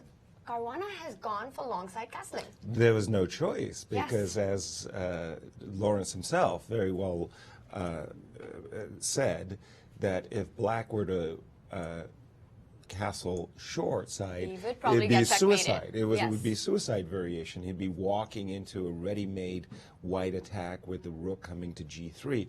So there was no choice. g5, all of that. Right, there was no choice. He had to go long. And now black can really think about the f6 break. Well, not immediately, but prepare for it with bishop e7, and at some point, because I still feel like that is where black's play lies. Well, again, I'm of the view that I don't like this position and that white is really sitting on black, and black had better to do something. And the only something that he could do is play g5 and g6 or f7 and f6. That's it. You're not going to go a5, a4, b5, b4. I mean, there's nothing else to do. So you've got to prepare yourself for an f6 break, and this rook is just going to come over here to g3. Over here, it could also, yes, just go. I mean, I really like to move rook h3 in such positions because you can even transfer it, over to the queen b side, or the c file. Right, and as was mentioned, white is going to go and tuck his king over here, so you're going to go rook c8. Perfectly safe on f1. Right, and at some moment, you really do have to play f6, but when you do that, I mean, well, let's just put it on the board so you can see it visually. This square g6 is just suddenly like flashing. It screams at you like, are you ready to allow such lines like knight h4, either knight coming to g6 or the rook coming to g6? It seems to me like black is going to be forced to make a decision that could be strategically losing. You want that pawn on h7. Right. Well, no question about it. And so in these positions, strategically, you have no choice. You have to take this enormous gamble. Huge risk. And if you don't, white just absolutely sits on the position and improves his position to a point that it's not just gradual, it'll be over. Another quick moment here, just that I wanted to say. I played this move king f1, and I could do it a different way, actually, Tanya. Here I could play the move queen d2. What's the idea? Is I'm going to go queen f4, okay? So I'm going to make it really, really hard for you to ever... Bishop e8, more or less box. By box, I mean forced, of course. King comes over to f1, and again, a lot of black's pieces are passively waiting on the king side for something to do. I mean, I think black has to go something like rook g8, move that king away, bishop e7, but I still feel f6 it has to happen at some point in the French. It has to. The thing is, this is what is incredible about the French. It looks like everything is closed, especially in the advance, but then suddenly it becomes a crazy position when you get something like f6 on the board. Well, as a French player, I look forward to those moments when the tide turns in my favor. But I'm saying for the meanwhile, I think that Veselin is going to be pleased with the outcome of the opening. This h4 gamble, I consider it a bit of a strategic gamble, has played off, and we'll see how the game unfolds.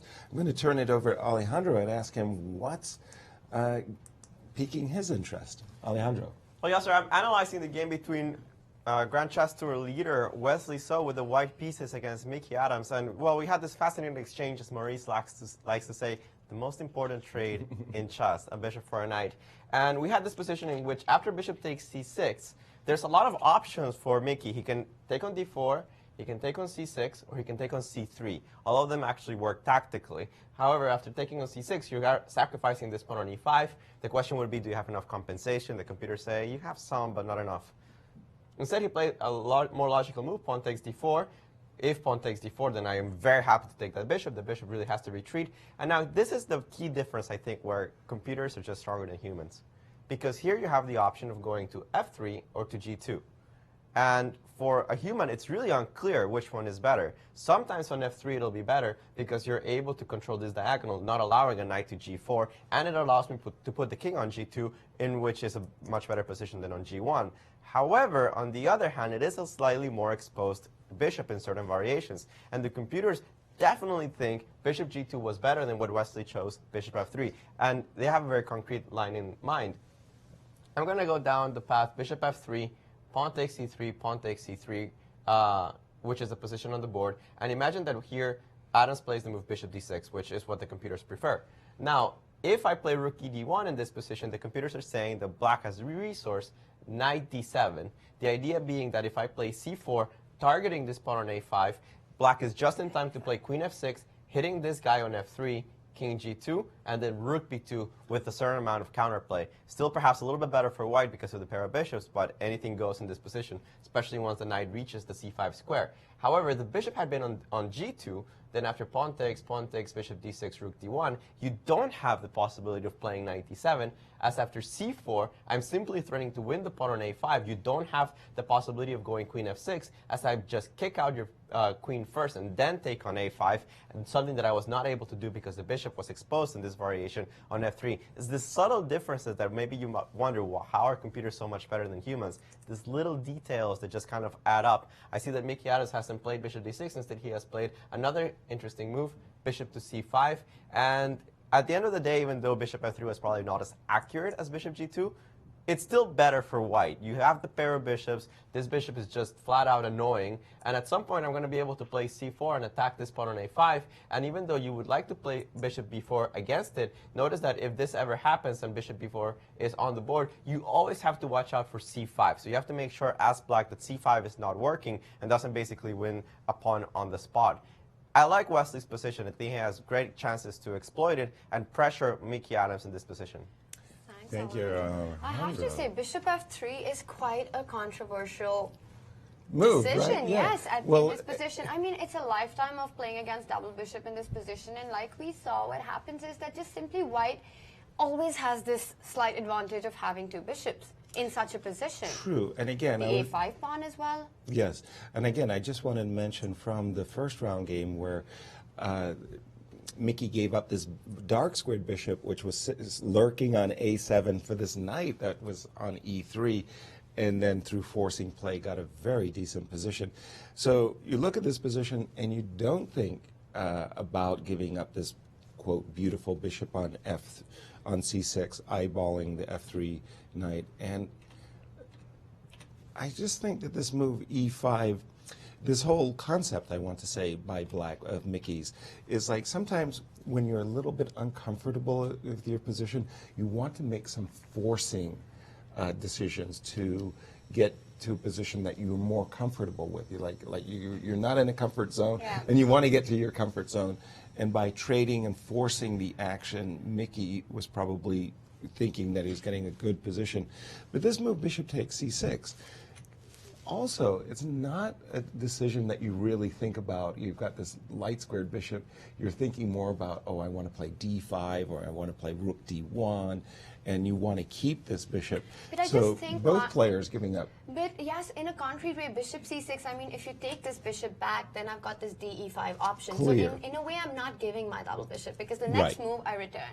And coming back to the point of bishop f3, bishop g2, it is a very, very subtle computer difference. But I think in practical chess, it is so important to not get caught up in these moments and spend too much time over it. And Viktor Korchnoi was one of those players who would spend 50 minutes judging whether the bishop was better on f3 or better on g2. And by the way, I would fall for the very same human move. Bishop f3. Bishop f3. I would play 9 out of 10 times, easily. I think everyone would play bishop f3. And it's annoying that bishop g2 is the right move for a very specific tactical reason. This reminds me of that other perennial problem of which rook. You know, like to put which rook to get on d1 or c1. And so many players spend so much time on that decision. But what we don't realize is that the difference is so subtle that it doesn't compensate for the time that you lose. Yes, especially if you lose a lot of time. And after the captures on c3, we had a recapture and bishop c5, and I think we're now up to date with the position. White has the two bishops, a little bit awkward split pawns on the queen side, but this pawn on a5 is also kind of sticking out a little bit like a sore thumb. And regardless of what the computer says, I'm with Wesley. I just like the two bishops. I like this bishop on f3 very much. No, I agree Advantage with for you. White, in my view. Okay.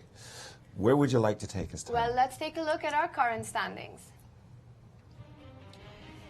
So we're in the middle of round 2, and going into round 2, Wesley So, Vladimir Kramnik, Levon Aronian are 3 leaders who won their games yesterday. Vasher Anish, Fabiano, and Vishayanan behind them at half point, and at the bottom of the board, Hikaru, Veselin, and Michael Adams, who had a very, very tough start, especially Hikaru and Mickey, who just blundered away the point. But it's still a full tournament to go, and anything can happen. Let's also take a look at today's matchups for those of you who have just joined in. So we've got Vladimir Kramnik versus Levon Aronian. Always a very solid strategic fight. Two of our tournament leaders going head-to-head in the second round. You bet. Absolutely. And then there's Veselin with Fabiano. Now, I have to say that Veselin is one of those players who does not get very affected with winning or losing in the previous round. He pretty much goes on the board and starts afresh, which is what we've seen in his game against Fabiano. He's kind of gone all out with h4, h5, trying to get his creative, aggressive position, not, you know, trying to heal the wounds of yesterday by playing something safe with white.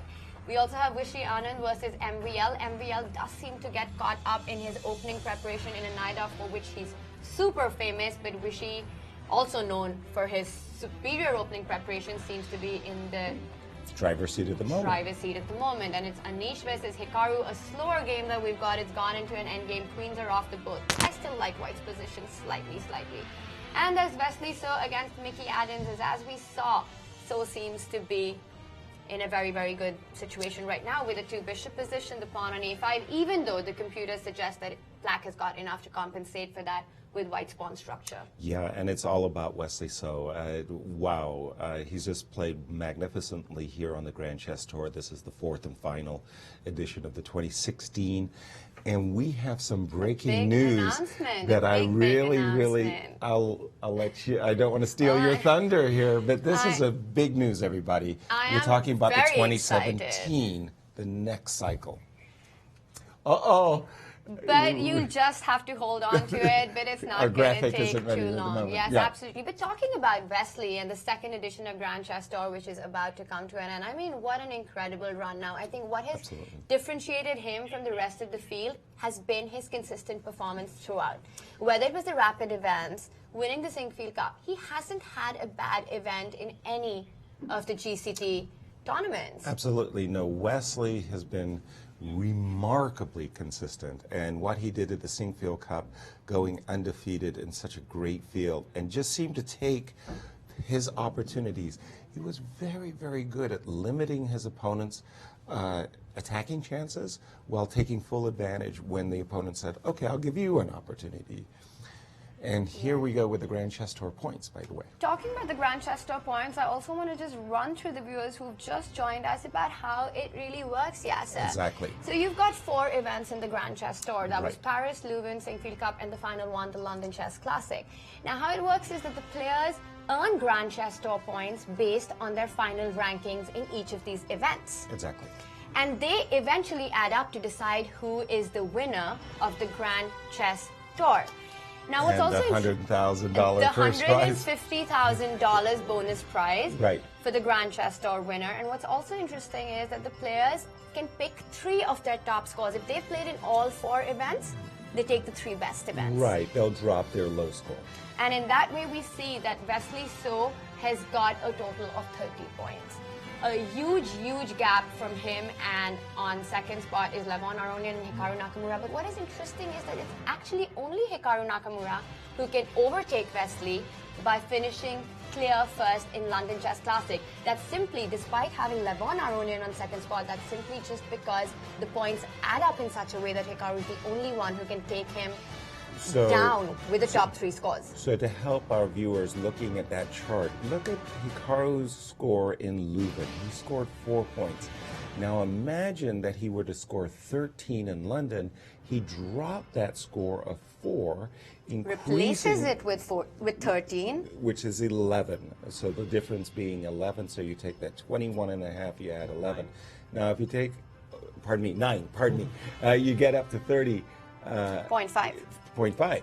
Now if you take Levon's score and add 13, but you're only dropping a 6. Yes, that is That's right. why Hikaru could mathematically pass Wesley, but Wesley, again, you look at those Leuven, Sinquefield scores and you go, wow, just very consistent. In Leuven, he finished second, only behind Magnus Carlsen. I mean, that was also a great event that he had. Exactly.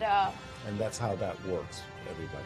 Right. I mean, Now, but the also, field is completely open for the second spot. Anybody above Vesselin, Vichy Anand, Fabiano Caruana, Maxime Vachier-Lagrave, Hikaru Nakamura, and Levon Aronian are all in contention for second place. Which is a big $50,000 bonus. And just to point out, Vladimir Kramnik is not crashed and burned here. Okay, he did crash and burn in Paris and Leuven, but health reasons, the bad back forced him out of Sinquefield. He didn't get a 0 at the Sinquefield Yes. Cup. He simply did not participate. Peter Svidler came in at last-minute replacement for him.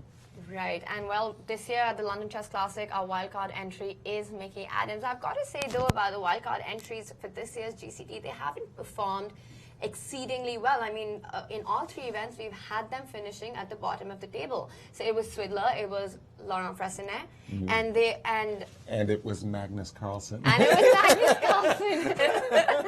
So you're really close Except, on this yes, one. except Magnus, who won it and then decided not to play in. I mean, he was not part of the because of the World Championship, which is finished, right? Yes. So hopefully, Mickey Adams will be able to. Well, last year, Mickey was justify the wildcard entry. And definitely, last year, I think Mickey went through the whole competition undefeated. Yes. He drew all of his games. He didn't win any games. And so this loss in round 1 was really a setback for Mickey. He doesn't like, nobody likes losing, but that wasn't a very nice one. That was not a nice way, simply because I think he played a really good game. And it was such an overlook on his side. And also, let's not forget that it was funny because it was a very elementary fork that he missed in round 1. True. But he also missed it the move before, you know, that idea of queen d4, so that when you take the knight on f3, he goes queen g4 and your knight on h5 and king on c8. But he said in his post-game interview that he missed that as well, so it was just a day of missing forks for him. Yeah, elementary tactical mistakes. And let's turn it over to Alejandro to ask him, Alejandro, which game is piquing your interest once more? Well, Yasser, there's a couple of games that I'm taking a look at. First of all, I'm trying to contact Maurice so I can get my 10-on-1 odds there. Because I really like Giry's position, despite what Maurice is saying. It's just a pleasant advantage that it's annoying to play with black. For example, in this position, if I just develop my rook, you develop your bishop, let's say to b7. Do you want to put it on a6 or just go b3? There's no real attack on the c4 pawn, so I'm assuming you're going to put it on b7. But here you have to watch out. I have ideas of c5. If you ever take, I take with the knight. You can see everything is hanging. You can't really do this. But allowing this pawn to survive here is also quite annoying. The bishop will go to e3 and start attacking the pawn on b6. Black's counterplay is kind of lacking. It's not that black is really that much worse. It's just annoying to play with black compared to playing with white. White's moves are really obvious. You develop your pieces and push c5 at an appropriate moment. In the bad case scenario, it kind of fizzles into a draw. In a good scenario, black is going to be suffering quite a bit. So I like playing with white in this position. As I said, not a huge advantage, but I like white in Giri against Nakamura. Don't forget that they've only played 11 moves of chess, and Hikaru's down to 57 minutes on the clock, as we see Giri trying to make the most out of his position. He knows it's pleasant. He just wants to make sure that he's able to grind out at least a little bit out of the position. He doesn't want to let it fizzle out. Another game that I'm looking at is, of course, Fabiano Caruana here against Veselin Topalov. And I'm not a huge fan of a couple of Topalov's moves. For example, this battery that he set up with bishop c3 and queen d2, I didn't like it so much, first of all, because it cuts the rook out of the third rank here on the queen side. Second, because I'm not really sure why the queen is on d2. This knight on b4 seems like it's really rock solid, so it's not going to go anywhere. Instead of this, I preferred, once Fabiano castled, to actually bring the knight back, because it emphasizes how badly placed the knight on b4 is, since a3 becomes a huge threat. And now it's kind of awkward for black to defend against it. You could either play a5, which weakens your king side, queenside, sorry, or move the knight away, but you don't really want to move the knight away, just put it on c6. After queen d2, I think it's a high time for Fabiano to actually do something active, and I'm starting to like his position after the move f6. Now that my king's all the way on b8, I don't really worry about this too much. Pawn takes on f6, pawn takes on f6. You don't have the move queen f4 check, because after e5, black simply getting a huge initiative in this position. Notice that because the rook is still on h3, I never moved it away, the bishop is now targeting this. This already looks quite ugly for the white side. So I like the idea of breaking this center. The rook on h3 is an annoying position for white. This allows e5 on the next move, really justifying the powerful knights now on c6 and b4, as the knight on b4 is covering the d5 square. I don't like this battery. It's just not doing very much. f6, I think, is a key break in every advanced French, and in my opinion, this is the time to do it for Fabiano. Well, if there is a time, this is the time. No, I completely agree. I mean, f6 has to be done. But, you know, coming back to this point of a move like queen d2, again, yes, knight b1 looks really great. But I think the idea of queen d2, trying to put it on f4, is such a human way to play as well. Exactly. And if you want to go knight b1, e3, you think that maybe you can wait with that, but just to develop a bit more with queen d2 and put the queen on f4 and stopping f6. But tactically, f6 is possible at this very moment. And that's the whole point. These guys are so good in their calculations. They're hypersensitive to tactical opportunities. And queen d2, queen f4, while logical, you sit there and go, okay, this knight on b4, let's take advantage of it. Yes. Let's go a2, a3. But again, now we've got the big breaking news. Tanya, Yes. take it away. Big news for our chess fans. So the 2017 Grand Chess Tour has been announced, but there are so many positive changes, Yasser. Firstly, a 5th new event has been added to the Grand Chess Tour. This is going to be a Blitz Rapid event right here in St. Louis. So for the 2017 Grand Chess Tour, we've got 3 Rapid and Blitz events: Paris, Leuven, and the St. Louis brand new event. And our 2 classical events, the Sinkfield Cup and the London Chess Classic. So 5 events are going to make up the 2017 tour. What is also extremely exciting for chess fans is that in the Rapid and Blitz part of the tour, there are going to be 4 wildcard entries. Exactly. In the Sinkfield Cup and the London Classic, there'll be 1 single wildcard entry for those 2 events. In the other 3 events, 4 players, which means a much widening of the player pool, and we'll see some other chess stars getting into the action. That's not where it ends. The prize money of the entire tour has been increased to $1.2 million. That sounds good to me. Well, we're not getting any of that. So time to polish up my chess skills. What do you I don't say, know guys? why that sounds good to you, but it What's is the very over and exciting. under here? Yes, no, but so very exciting news for all of Wonderful. us. 5 big events.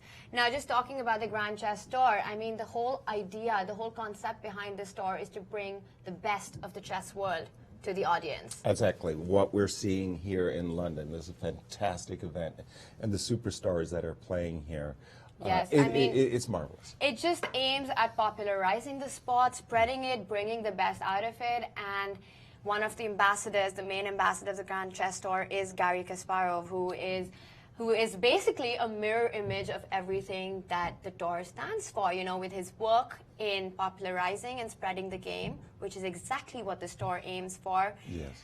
I mean, instead of 4, we get 5 events. Instead of 10 players, we're going to have 13 players in the Rapid and Blitz section. Exactly.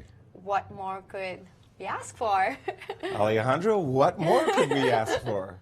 Well, the Rapid and Blitz are still 10 players, but we will have a lot of different wild cards to be added to the tour. And that's what I'm personally very excited about, is these players that perhaps haven't really broken the top 10 yet, but are just outside, or they're coming up and running. And I want to see some new faces here. And I think that they're going to give these guys, who are undoubtedly the best in the world, a good run for their money. People that have been doing very well this year, I can think of, for example, Jan Nepomniachtchi from Russia, had a fantastic year, going from, you know, a decent 27-20 to almost a top 10 player in the world, breaking through 27-60. That's a huge face to see. I want to see in the Blitz and Rapid, Lenier Dominguez from Cuba, who was a former World Blitz champion. I think that we have a bunch of interesting faces that can be brought into the tour, and I'm excited to see who the wild cards will be for every single one of the Rapid and Blitz sections. I think it's going to just add to the excitement on the board to have this broader mix of players. Absolutely. I agree wholeheartedly with you, Alejandro. Wholeheartedly. By the way, after this move, Rook H1 E1 by Vishy Anand in his game against MVL, something we had anticipated quite some time ago, by the way. It seems MVL has just gone into a tank as he's, the awareness is just kicking in that, well, he's a pawn down and he's not going to get it back anytime soon. What's your take on this position?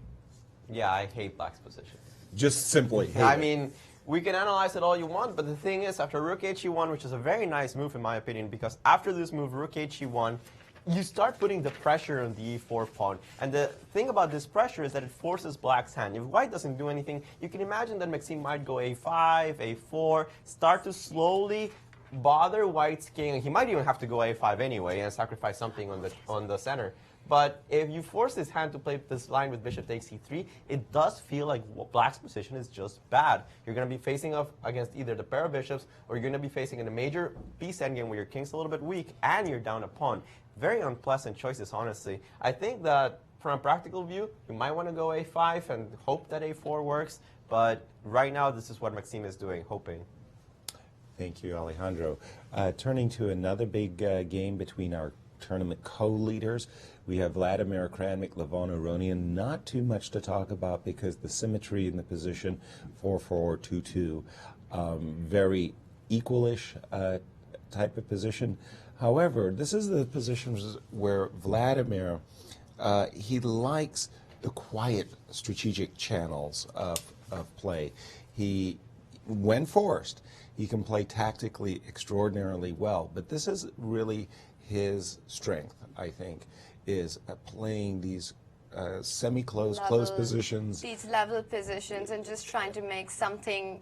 And he's so good at it. He's so good at it. Okay, we've just seen this move, bishop c5. And you think to yourself, well, nothing particularly is going on.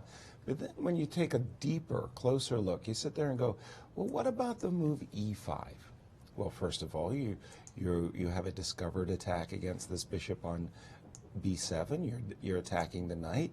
So a move like bishop takes g2, you stop yourself from doing that because it takes. Yes. So you automatically say, well, I'll put my knight on d5 and I'm very happy. And now you think, okay, I'm really stand well with black, till you see this move knight f5. And then you start to think, well, wait a minute. I don't want to allow this knight to pop into d6 anytime soon, opening up this diagonal. Okay, after takes, rook takes, you think to yourself, okay, I've got queen e6, I'm really, really happy, till you see this move rook d1. And then you start to ask yourself, am I worse? Am I better? Is it serious? You don't know. You know you've got the double pawns, but you know that your opponent controls the open file. And it's these types of judgments, these very small positional considerations that really separates, in my view, Vladimir Kramnik and makes him such an exceptionally challenging opponent and a great match player too, by the way. I think he's just a tournament player. He's won a lot of tournaments, don't get me wrong, but it's a match play where he's really, really a scary guy. Because his preparation is also one of those things which is his very, very strong point. And with Vladimir, you know, he always comes up with an improvement in his preparation. So players, even the top players, are afraid of going into the line that they feel he's prepared because it's very obvious that he's got an improvement in his hand, even if it is a slight improvement. Yes. He's constantly working on the game, which is obviously you've got to do it to maintain that level. Mm-hmm. And this reminds me of what happened yesterday as well. I mean, he's just got a position that he enjoys playing. Maybe it's not much today, you know, and it's still black's not gone wrong. Exactly. But it's the kind of position that he just enjoys playing, and he feels very much at home. Exactly. And while we're watching a lot of our players rack their brains today, and now it's time for our audience to do the same. So log on to chess24.com and you've got the puzzle of the day waiting for you. We'll be back soon.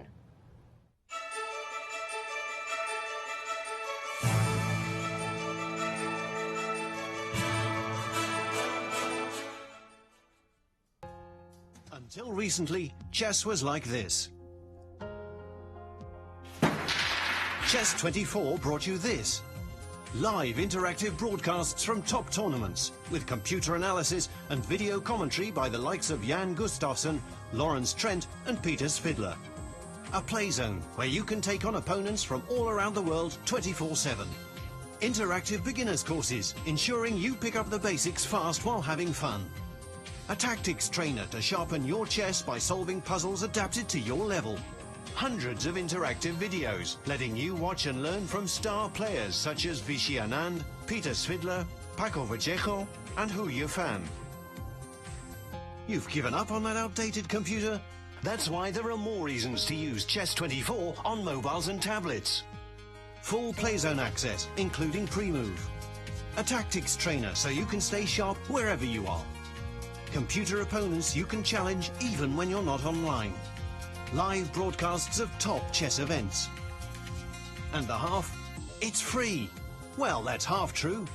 Most features are free, but limited for registered members. You can step up to premium membership and gain unlimited access to our video library. That and much more. See you at chess24.com.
Seirawan. Welcome back. We are well into round 2 of the London Chess Classic. Way more level games than yesterday, where we saw a lot of piece dropping and a lot of quick finishes. Definitely players are feeling a lot more settled into the game, which is what Aronian spoke about after his match, that the first rounds are always so nerve-wracking and anything can happen. Right, the opening jitters, as you might say. And for him, he especially said that he is a notorious slow starter. So he's happy to get this first round and to get a win. He really felt good about that, even if he said it was undeserved. Right, no, well, he's not the only one who's uncomfortable playing first rounds. I would say it's 90% of the chess players who do feel the jitters, whether it's an open tournament or a closed tournament. And it's just so important to get over the first round in a positive way, just the way he did. Yes. Because it kind of sets the mood for the rest of the tournament. Without question. I mean, and again, we talk about Wesley So, our Grand Chess Tour tournament leader, getting a full point against Hikaru Nakamura, his closest rival. Those first round jitters just went out the door with that victory. And we have, during the break, a kind of a controversy broke out here on the set as a couple of the players went into a tank. Most specifically, Anish Giri. Anish had a position right here where he spent about 30 minutes, more or less, coming up with the move Bishop G5. And the big controversy on the set is, what is he thinking about? There's just a lot of moves in the position that are interchangeable. Do you start with a move, for example, like Rook D1, keeping all your options open? Do you as Alejandro was pointing out, you do also have ideas of B4 and C5 in the position, getting a queenside expansion. B3, Bishop B2. B3, Bishop B2. And so he was looking very deeply into the position and trying to say to himself, what was his most ideal piece configuration? Yes. Exactly, his setup. And he eventually chose Bishop G5, which, funnily enough to me, was probably my third candidate in the position. I think I would have played Rook D1 probably in a blitz game because I just know that the Rook is going to be well placed on the D file. And taken the decision with the Bishop later on, because you don't know whether you want it on the A1 H8 diagonal or you want it on G5 or F4 or where. Exactly. But you definitely want the Rook on D1. Right. You always know you're going to want the Rook on D1. Another completely different idea, different approach into the position was also to play E2, E4 with the idea of getting in a quick E5. If you can do that and get your knight to D5, then it's just smashing. Again, even if you did go for that approach, your Rook would be well placed on D1. In any case, he did play Bishop G5, and I suspect he did it with a very concrete idea in mind that there is like, for example, let's say Bishop B7, just to throw out that move, and we do have a nasty little tactic that you better be watchful of. Knight comes to D5, attacking the bishop on F6. You want to retain the dark square bishop, but you cannot, thanks to this move, knight takes E7 check, and suddenly there's a big discovery on this bishop on B7, so that would just snabble a pawn. So Bishop G5 has a tactical nuance to it. Yes, just taking the point forward about Anish taking a big think in that position, which a lot of us would wonder watching this game, that why is he thinking so much? I think in chess in general, it is so important to recognize those situations where you should take time and where you shouldn't take time. Right.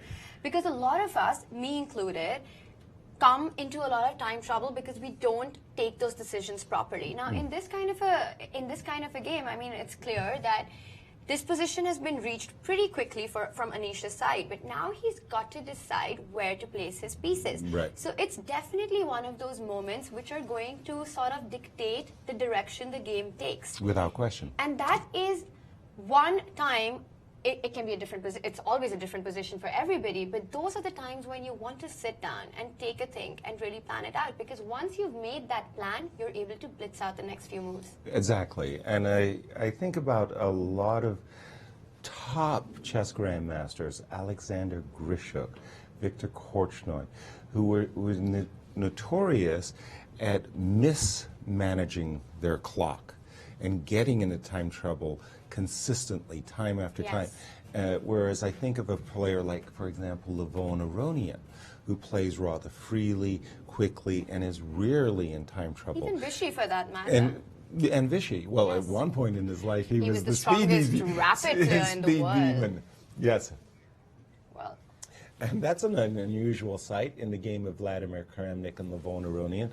Both players away from the table. Sometimes Mother Nature calls. To their game, by the way, I think that this was actually another one of those moments where Vladimir went into the tank. When we had left it, I had considered the move e5, knight d5, and I was looking at knight f5. Another approach that Vladimir could have taken is, you see this bishop on c5.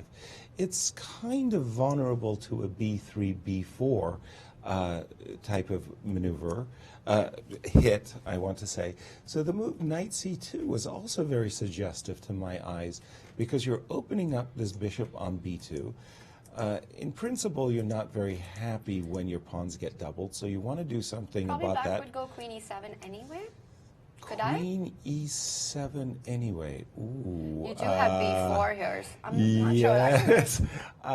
That's getting a little bit scary. I thought it was going to provoke e6, e5. It does, but I don't know if it's Queen working. e7. Okay, well, my first inclination would be to take this guy. You can't really take with the queen because b4. Oh, no, f2 is hanging. Ooh, you could take with it. No, you can go e5 now? Well, I'm afraid there's a queen takes f2 yes, check. I can still take queen f2, that's right. Ooh, okay, that's a tricky. So I have to play b4 first. Okay, so take, I take, and I grab the pawn. And you grab the pawn. And I'll grab your, well, if I grab the knight, you'll take with the pawn, and yes, I don't see. And I'm a pawn up. Yes, well. Okay, I'm always. I like this queen on e7 in general because you know you've kind of connected your roads. The whole question, without question, the queen on e7 is good, Tanya. But the question is, can you afford these double pawns over here?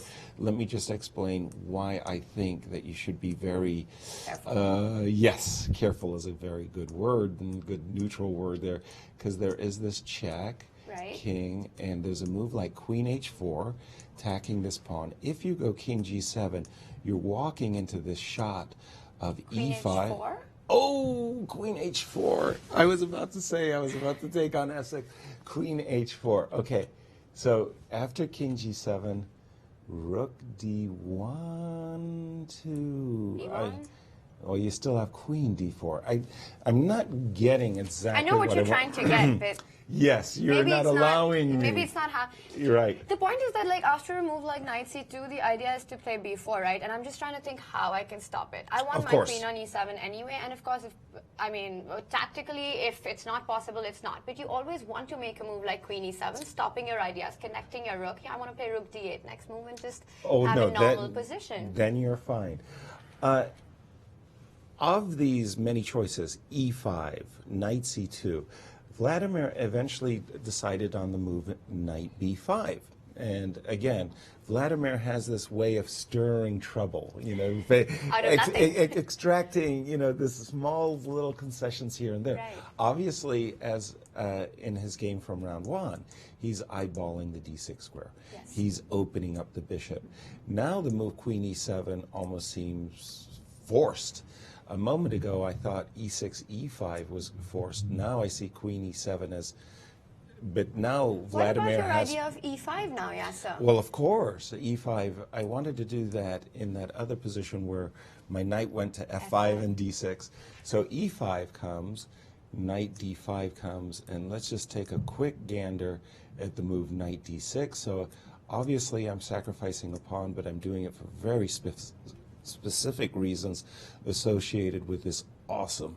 Oh, I thought specifically because it's not our game. Yeah, no. It's this awesome bishop on d2, eyeballing that g7 square. Notice that after the move queen g4, f6 would cost you this pawn on e6. You're likely forced to play a move like g6. And again, this game of Fabiano in the showdown in St. Louis, where essentially Topalov sacrificed a piece to get these dark square weaknesses. Is it enough for a pawn? My instinct says yes, but it requires careful calculation. So lots of stuff brewing underneath a very tepid-looking position, but out of nothing, we've seen Vladimir Kramnik produce masterful attacking ideas. I mean, if White really wants any real chances in this position, he's got to go e5 at some point. Yes, without question. That's the only real plan that he has to create something. I mean, if they're okay with the way the position is, it's not going to get white or black anything, right? No, it's not just about maneuvering. At some points, you have to take a very consequent action. I'm looking at this position again. I don't have to jump immediately to the square d6. Queen g4 could be just one of the testing ideas as we're prefacing the invasion of knight d6.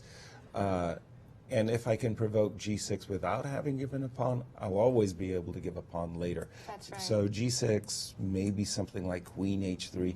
Again, just, you know, needling a little bit. Because when that bishop on b2 opens up, and you know, you've got g6 already. You have to be careful of bishop f2. But it's not working probably at this point because you've got rook e2, right?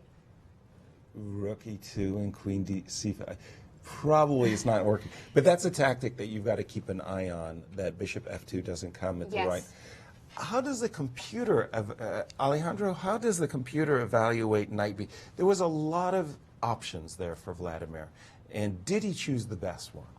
Well, the computers don't always evaluate as precisely some positions. And I think that knight c2, first of all, I want to say that you might wonder, how do you come up with a move like knight c2? And sometimes it's just about pattern recognition.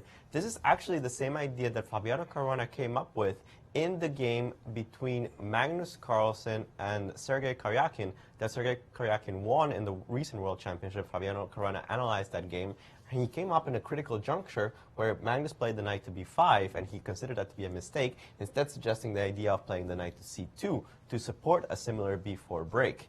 The computers say that queen e7, b4,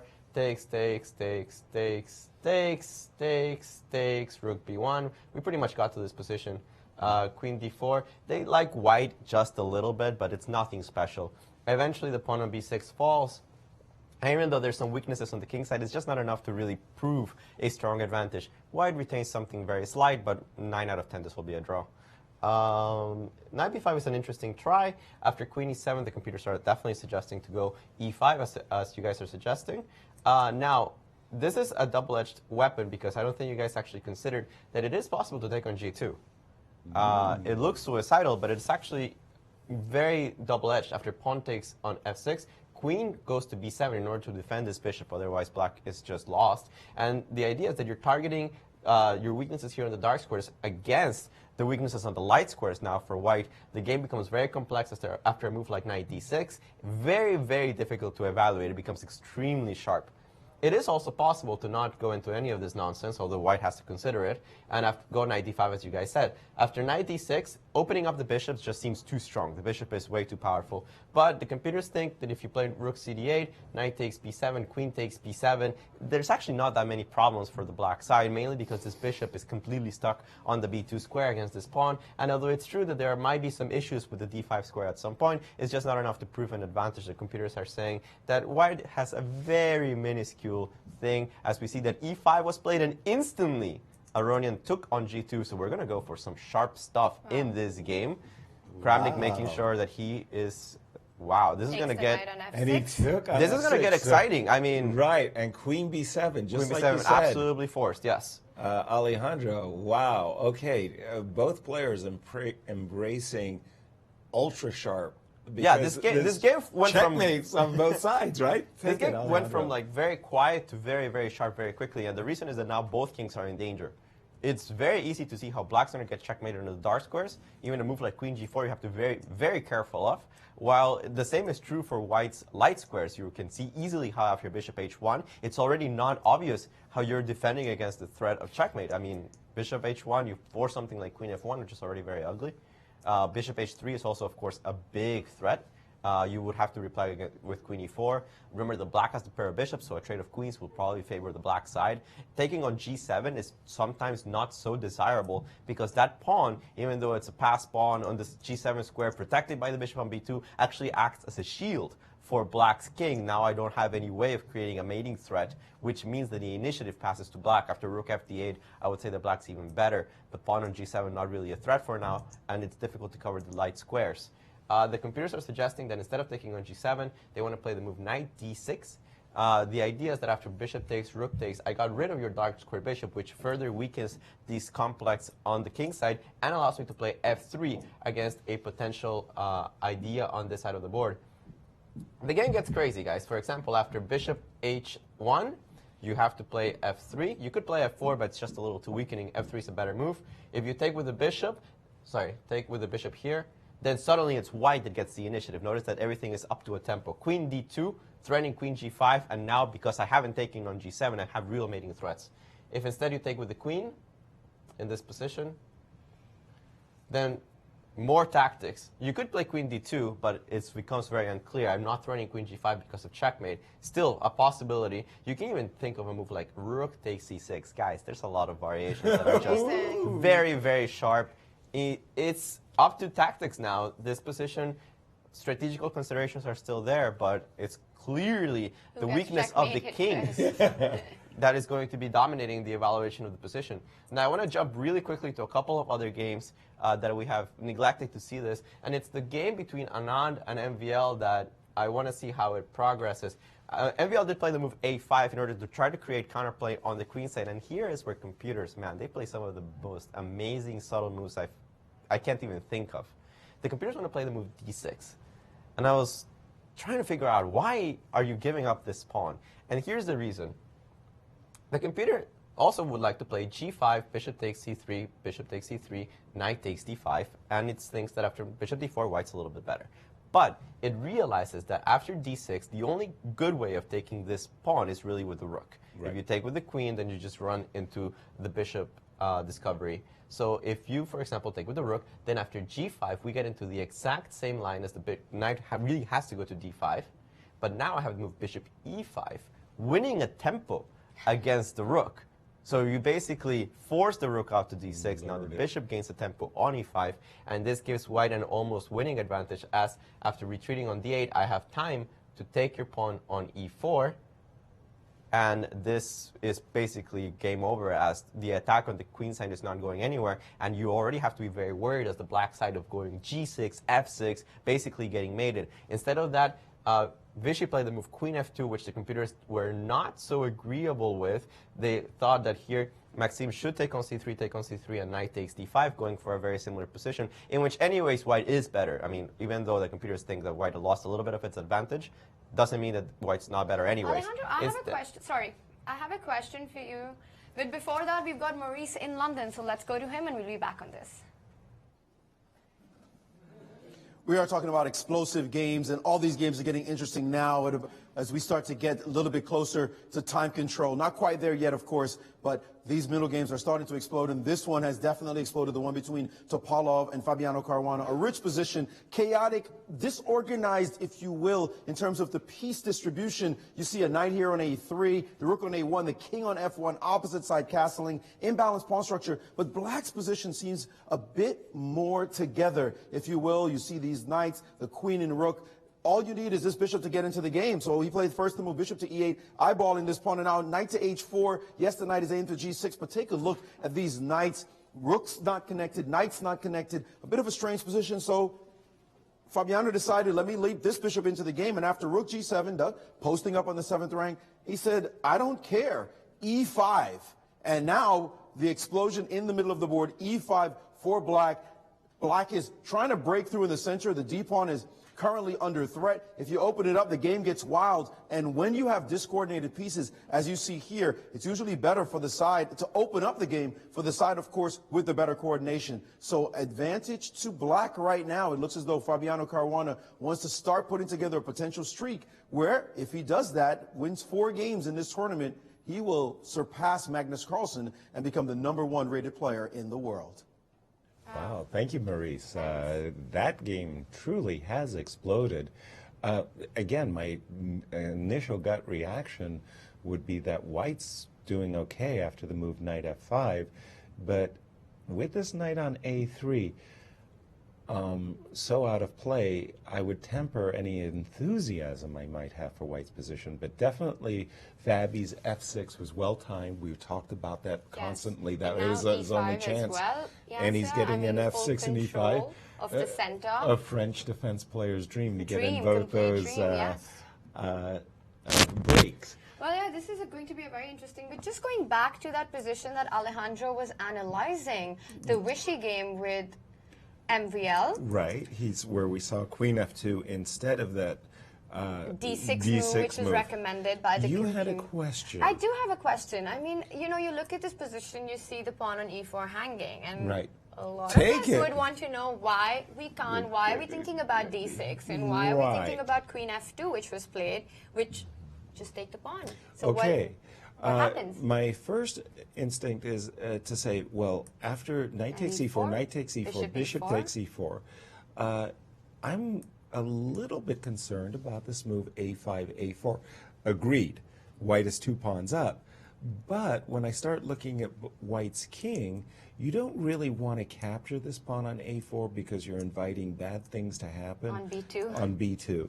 On the other hand, you're not really enthusiastic about Black capturing on b3 either, as that would really weaken your king's position.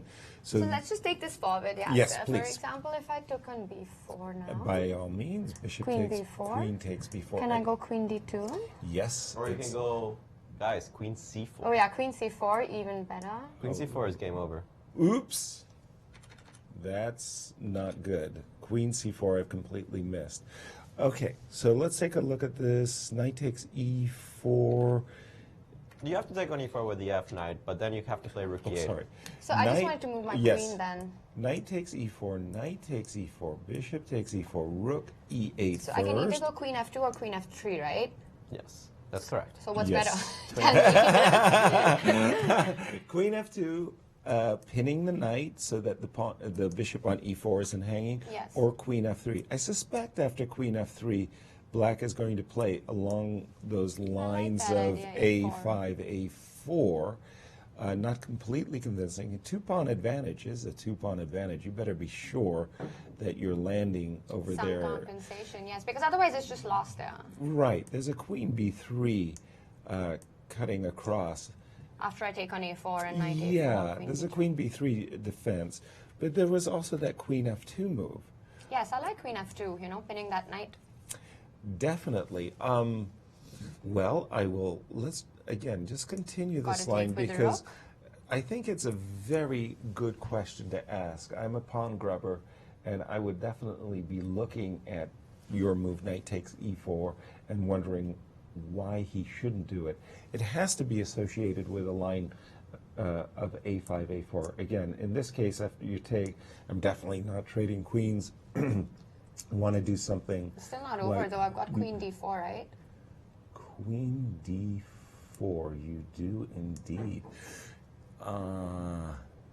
There's all these pins in the position, but I don't seem to be able to take advantage of them. I don't know exactly why I'm not able to. That's not the real move I want to play, but queen a5 does at least have an idea of both knight takes e4 as well as knight takes a4. I just don't know. Are you going to be comfortable with your king being attacked? Maybe you are. You still have this move, queen d4. No, you don't. d2 is hanging, by the way. So I've either got rook d4 or rook e2, 2 options. So let's go with rook d4. Rook d4. Knight a4, queen to d2. Looks very logical, I must say. I cannot afford to trade queens, of course. Ooh, but what if on b4? Anything. Queen, rook, you tell me. I'm getting refuted. What was wrong with knight takes e4, Alejandro? Nothing. Nothing. I thought there was a reputation. About d6 no, it's just computer simply thinks d6 is even stronger. Right. but you can take the pawn. It does give black a little bit of an initiative. That line, I'm just going to continue it for you guys. Yeah. Here, rook d4 you're suggesting, right? Yep. Knight takes a4. Yep. Here, queen d2 is actually no good. You are running Oh into my god. knight c3. Knight c3, yes. Pawn takes c3, and then, of course, rook a8. You're getting made. Oops. But if you play it with queen e3 instead, the idea being that after knight c3 takes rook a8, I have king c1, king d2. You run white, away. Yeah, white is facing a little bit of some difficulties after rook a8. There's still some threats down the a file. So it's not so clear yet. Actually, after the move a4 back here in this position, the computer wanted to play b4 for some time, enticing you to take on d4 and then go rook d4, keeping the a file closed. And it says that white is better in every variation. Okay. It's just not as clear as some of the other possibilities that Anand had. Queen f2, for example, was even less clear. It did want to grab the pawn more than it wanted to play the move that Vichy played. But after the move queen c7, which Maxime played, we still have a double-edged position. The thing is that, luckily for Maxime, and we were talking about this the other day, yesterday, when we were talking about the So against Nakamura game, in which we just gave Nakamura up for dead because he didn't have any counterplay. This is not the case. Maxime is definitely worse, and he's down a pawn, and every strategical element is against him, especially the fact that he has the pair of bishops in the long run. But he does have counterplay. He does have something to grab onto on the queen side in order to push forward some kind of an initiative. So it's still a double-edged position in that sense. Vichy has to be still very careful. I love his position, but he still needs to be precise. We have more insights from London with Maurice Ashley. Yes, you know, sometimes when things go well, they go really well, and then when things go badly, they go really badly. And we see Nakamura yesterday. He just played this awful move, knight to e2. And normally, this guy's one of the greatest tactical geniuses of our generation. Some people might even think of all time. The way he plays chess is pure tactics. Maybe strategically there might be some issues, but from tactical standpoint, he finds everything. He's just a beast, and he can do it in bullet chess. He can do it with only 1 minute on his clock. In this position, the move that the computer was screaming about was the move d5, and this looks very thematic. Try to trade off this pawn, but the tactics make it look funny because it looks like you're attacking this, and you might end up with an isolated pawn on the square. However, there is the intermezzo, knight to d4 with the threat of rook c3, and knight takes on e2. Not an easy move to meet, and the engines are already giving this as triple zeros, that the game is completely equalized, in fact, and that Nakamura would have been just fine, and after liquidation, the game would lead towards a draw. Instead, he played the move knight to e8, which is the kind of move you just don't even want to play, putting your knight on the back rank, just trying to stop a piece from going into the d6 square. It's just an ugly-looking move and not typical of the great player that Nakamura is. So you've got to wonder, is he a little bit out of form coming into this event after yesterday's game, certainly after a move like knight e8? I don't think he's trying to win this game, and after h4 that Giri played, then you're just saying better for white now. So it looks as though even the great ones suffer setbacks from time to time in tournaments. I feel that's a confidence issue. Yes, we were actually discussing looks that. Like, Hikaru got rocked yesterday. I mean, it's a very non-Hikaru move. To go 98, like we were talking, I mean, Hikaru is known to be all about tactics, aggressive play, starting the fire on the board. A move like d5 would be something that you'd expect him to be able to calculate and blitz out. In fact, a lot of Hikaru's critics often point out that it's the compromise he makes with like fundamental strategic chess, choosing a lot of tactical variations. Yes. They use that argument against him. So a move like 98 is very, very against a typical Hikaru. Yeah, it's not in character. There's no question about that. Well, we've got 8 of the world's best players in London, but there are 2 missing. Magnus Carlsen and Sergei Karyakin, who were busy playing the World Championship match. Let's hear it from our players, what they thought about the match. The World Championship just ended. Were you surprised by anything that transpired there? Yeah, it was surprising that Magnus was not showing his best play. biggest strength of Magnus is how consistent he is, and he got some very good positions, if not outright winning positions, in a couple of the middle games. So I was surprised by the level of his play, but still, at the end of the day, he was the better player in the match. So he did win, which I think everyone expected. Expected Magnus to be a clear favorite, and things definitely didn't go too smooth for him. You know, I mean, the way things transpired, of course, was bizarre. And performances by both players before leading to the match, I thought that Magnus Carlsen will win relatively comfortably, but you know, as it turned out, it was almost the other way around, as he was even trailing the match at one point. I would say that he got it, but not in the way I expected. I expected him to you know, keep a tight score, but not by saving these games 3 and 4 and so on. It was exciting because the score was always exciting. There were really moments when I thought that he's not going to win. So yeah, I didn't expect that to happen. I was expecting both players to be playing well, and well, let's be honest, it was not the case. Yeah, I think that both of them, they played below the average level. I actually thought the rapid games were really pretty high quality when you think there's so much at stake, so much fatigue, so much tension. I thought they were really impressive, but the match itself, there were some games that were very exciting, but a lot of them were a bit of a damp squib, unfortunately. There's been some controversy about how Rapid Chess decided the World Championship. Do you think that Rapid is a good way to decide who's the best player? Well, I mean, I think you have to have someone who wins, and unfortunately, I think if you keep it as classical, there is a pretty high chance that there are going to be a lot more draws.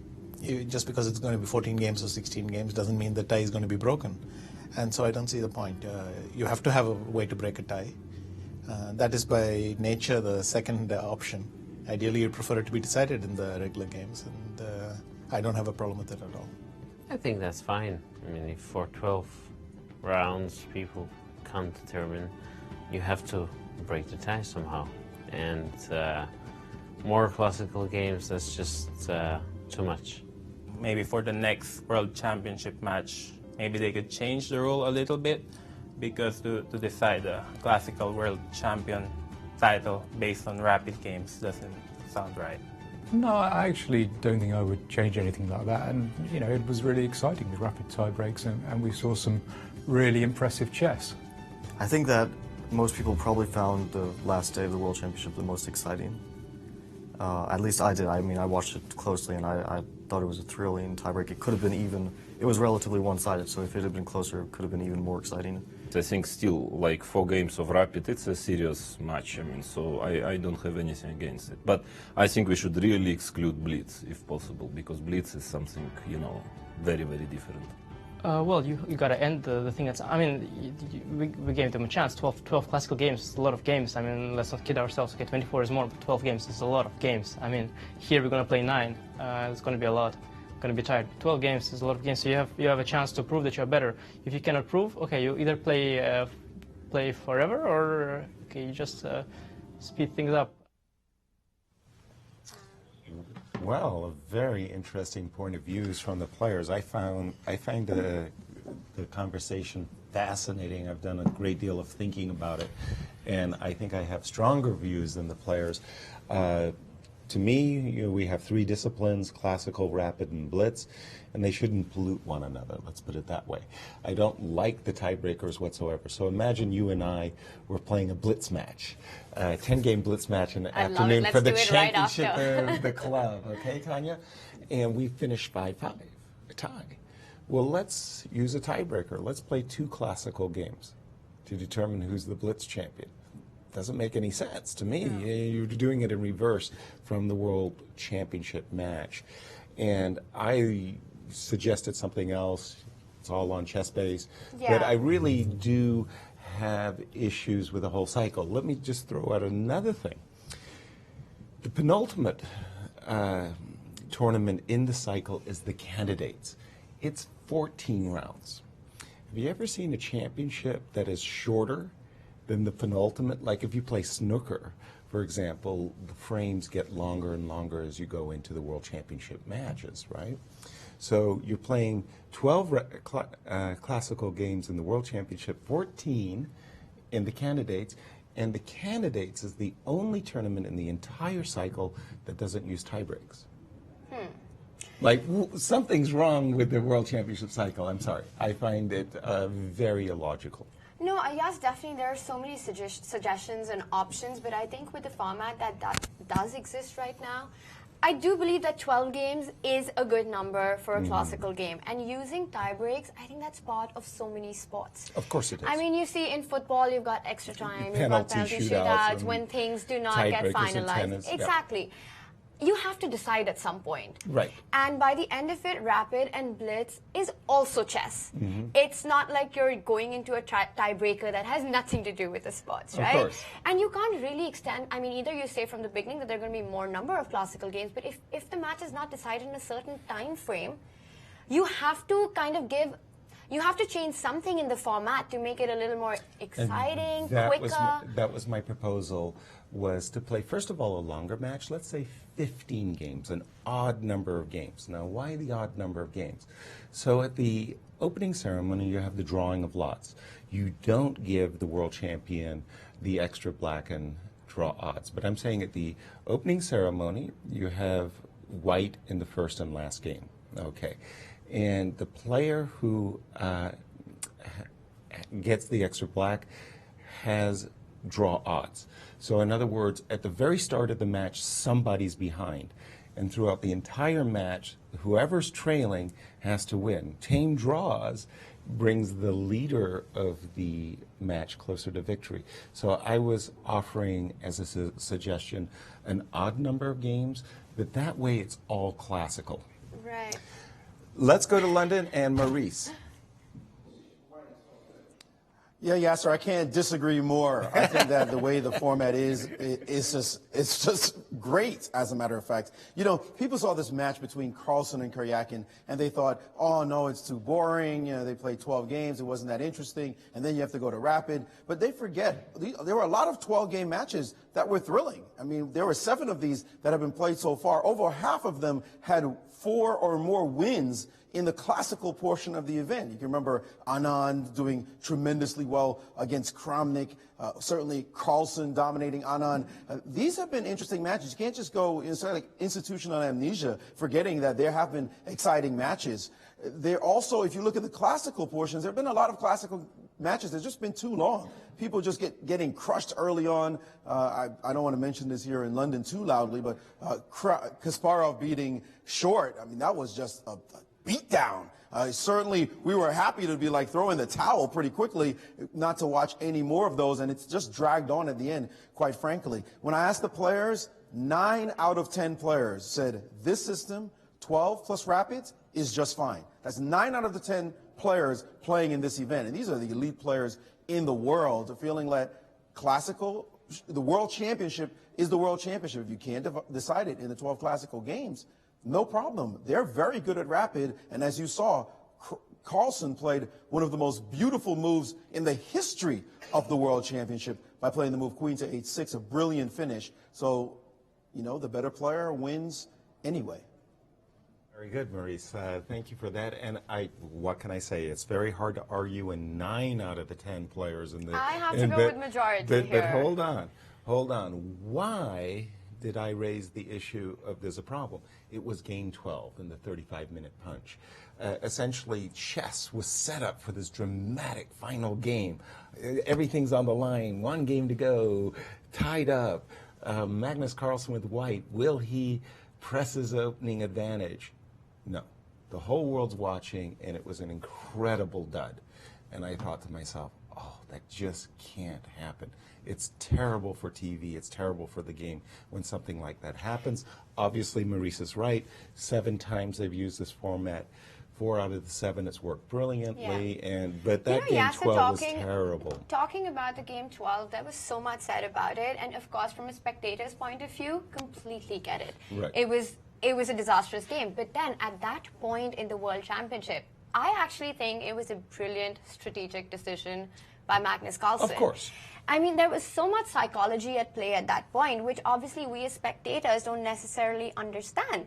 I mean, the guy clearly got 3 working days for the tie breaks, Right. while Sergei Karyakin had to think about defending with black in game 12. Magnus already knew He was taking it to tie in breaks. game 11 that he was taking it in tie breaks. That is a huge advantage in that situation. Right. No, he did the professional thing. I'm Yes. just saying, how did it reflect on chess On the global, broadly? Absolutely, but then he doesn't care about that. He wants Of course to be not. world champion. No, right? I mean, you got to win. Yes, well, we've got another update from London with Maurice. Well, I'll just continue that point, Yaz. I completely agree with you. Game 12 was absolutely a dud. Certainly smart on Magnus's part to take a quick draw, knowing that he wanted to take a draw. A lot of tension was on Karyakin, not knowing what Magnus was going to do. So that really worked out in Magnus's favor. You know, I hate draws, so to see that happen. Actually, I was at home. I live in Brooklyn, New York, and I'm only a 12-minute ride away from where they played the match. And I was getting ready, you know, I figured, okay, I don't need to come for the opening. It'll take a little while. I'll just turn it on just to see what's going on. And then within 25 minutes, I was like, okay, I guess I'm not going, because it was drawn so quickly, like 31-minute draw. That is certainly horrible for the fans, and something needs to be done about that. I can't imagine the people who played $150 and took a day off to go to the match only to have a 31-move draw. So something certainly needs to be done in that respect. Of course, for the players, they're just trying to win the match. That's all that matters to them. But clearly, there should be some tweaking in order to make sure that those kind of things don't happen with the whole world watching. Exactly. Alejandro, I want to take it to you. Boy, we've got some really, really double-edged games going on. This game between Vladimir Kramnik and Levon. First of all, you're going to hear my opinion. Oh, no! We've been waiting. and I agree with you in some ways that rapid tie breaks do tarnish a little bit of the classical chess. I do see the player's point that you have to break the tie somehow. I think 12 games is more than enough. I think that anything longer than 12 games is way too long. This match was way too long. 2 games and then a rest day, 2 games and a rest day. It was way too long. But my point is, classical chess is too important. The World Championship right now is way too important. I think that there's an entire cycle that people are playing that takes forever to determine a challenger, that lasts a match that's like 3 weeks. It takes up too much of the calendar. I don't see why it's that important. The prize fund is out of the world compared to other types of tournaments. I don't see why. I don't see why this classical World Championship match is so important. Yes, I get it. It should be the most important thing we have in chess. But right now, it has such a distance compared to any other tournament, any other tour, compared to any rapid, even the Rapid World Blitzing Championship is basically a joke compared to the Classical Chess World Championship. There's not even a process. It's an open tournament. I mean, I think we need to start saying, hey, there are different types of chess. Let's give them their own space and take it from there. I think classical should be decided by classical, and I think that the Rapid World Blitz But the question is, what if it's not? You've got 12 games, and then you've got 6-6. I think there's many proposals. Just choose one of them. Yasser had the idea that I think is perfectly viable. Some people suggested that, you know, the idea that you don't like, the world champion retains the title, which I don't personally like. Some people like that the world champion gets basically like an Armageddon game at the end where he gets to choose the color if they're still tied. It's still a classical, but he starts with last time, androids, whatever. Pick one. They're not that terrible. They're not that different. As the players said, and I think their main point was that you need to break the tie. They didn't say that the rapid was the only and best solution. They said you need to break the tie. They found that rapid was a perfectly acceptable answer to that. And I think it's just one of the many ways that you could implement something. If you don't like rapid for classical chess, then just change it. I mean, there's a million solutions.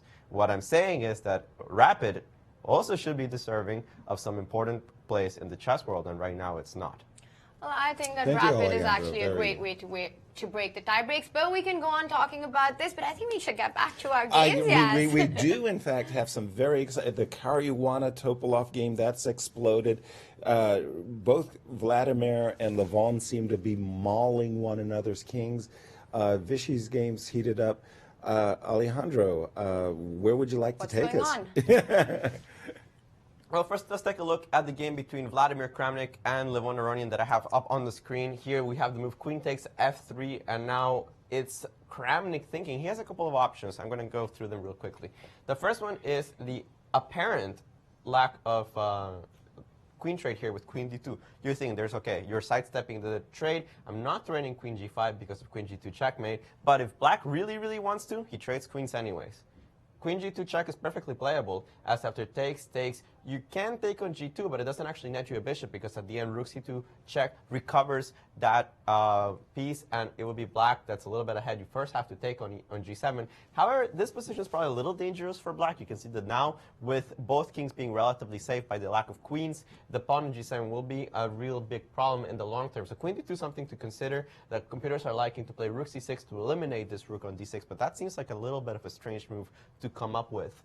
So queen d2 definitely on the cards. I was mentioning the move rook takes e6, and I'm going to explain it now, but definitely playable. The idea is that if you take on e6, queen takes e6 is simply winning. Rook f7 drops the rook on c8, while if you play king h8, well, I simply checkmate you here, f takes g7, so you cannot take the rook. You could take the queen, but after rook 6 takes e2, I have a double attack on this bishop and the pawn on g7. Again, a little bit of an advantage for white. So rook takes e6 has to probably be met with the move g6. Again, a little counterintuitive because you're weakening your dark squares, but the point is that I'm guaranteeing a queen trade, so I'm not really that scared. This could go either way. The pawn on b6 is hanging, but white still has to be careful about some tricks. Very double-edged position, and I think Kramnik is taking his sweet time here, calculating on which one is the most precise continuation. As we see, he does have options in this position. Not an easy position to play, I have to say. For a human, there's a lot to consider, and you are always worried when you have such complex weakness of color here, black on the dark squares, white on the light squares, that you don't blunder something, because it's super easy to blunder some kind of checkmate, some kind of trick. It's very easy to miss this kind of things. I think this is one of the hardest positions in chess to properly evaluate. At some moment, you just stop and say, you make a judgment call. Is this position good for me or bad for me? And when two players, like a mirror reflecting, I'm dominating on the dark squares, you're dominating on the light squares, how do I judge that my domination is superior to yours? I mean, it's very, very hard to do.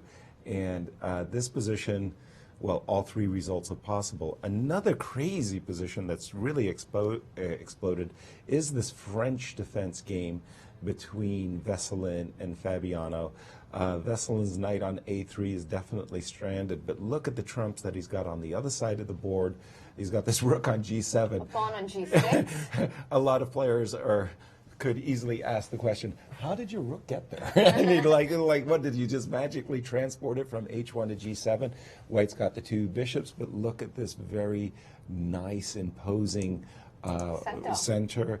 By the way, there's a rook f8. Be careful, f2 is potentially weak. Black's king is much safer at the moment. So again, the imbalances in this position make it really hard to come up with a judgment. Who stands better and why? Yes, don't forget, white also has that pawn on g6. And that's a passer. And that's a passer. I mean, the rook serious. moves and you go g7. I mean, I'm loving this position. It's one of those positions that are just dynamically balanced.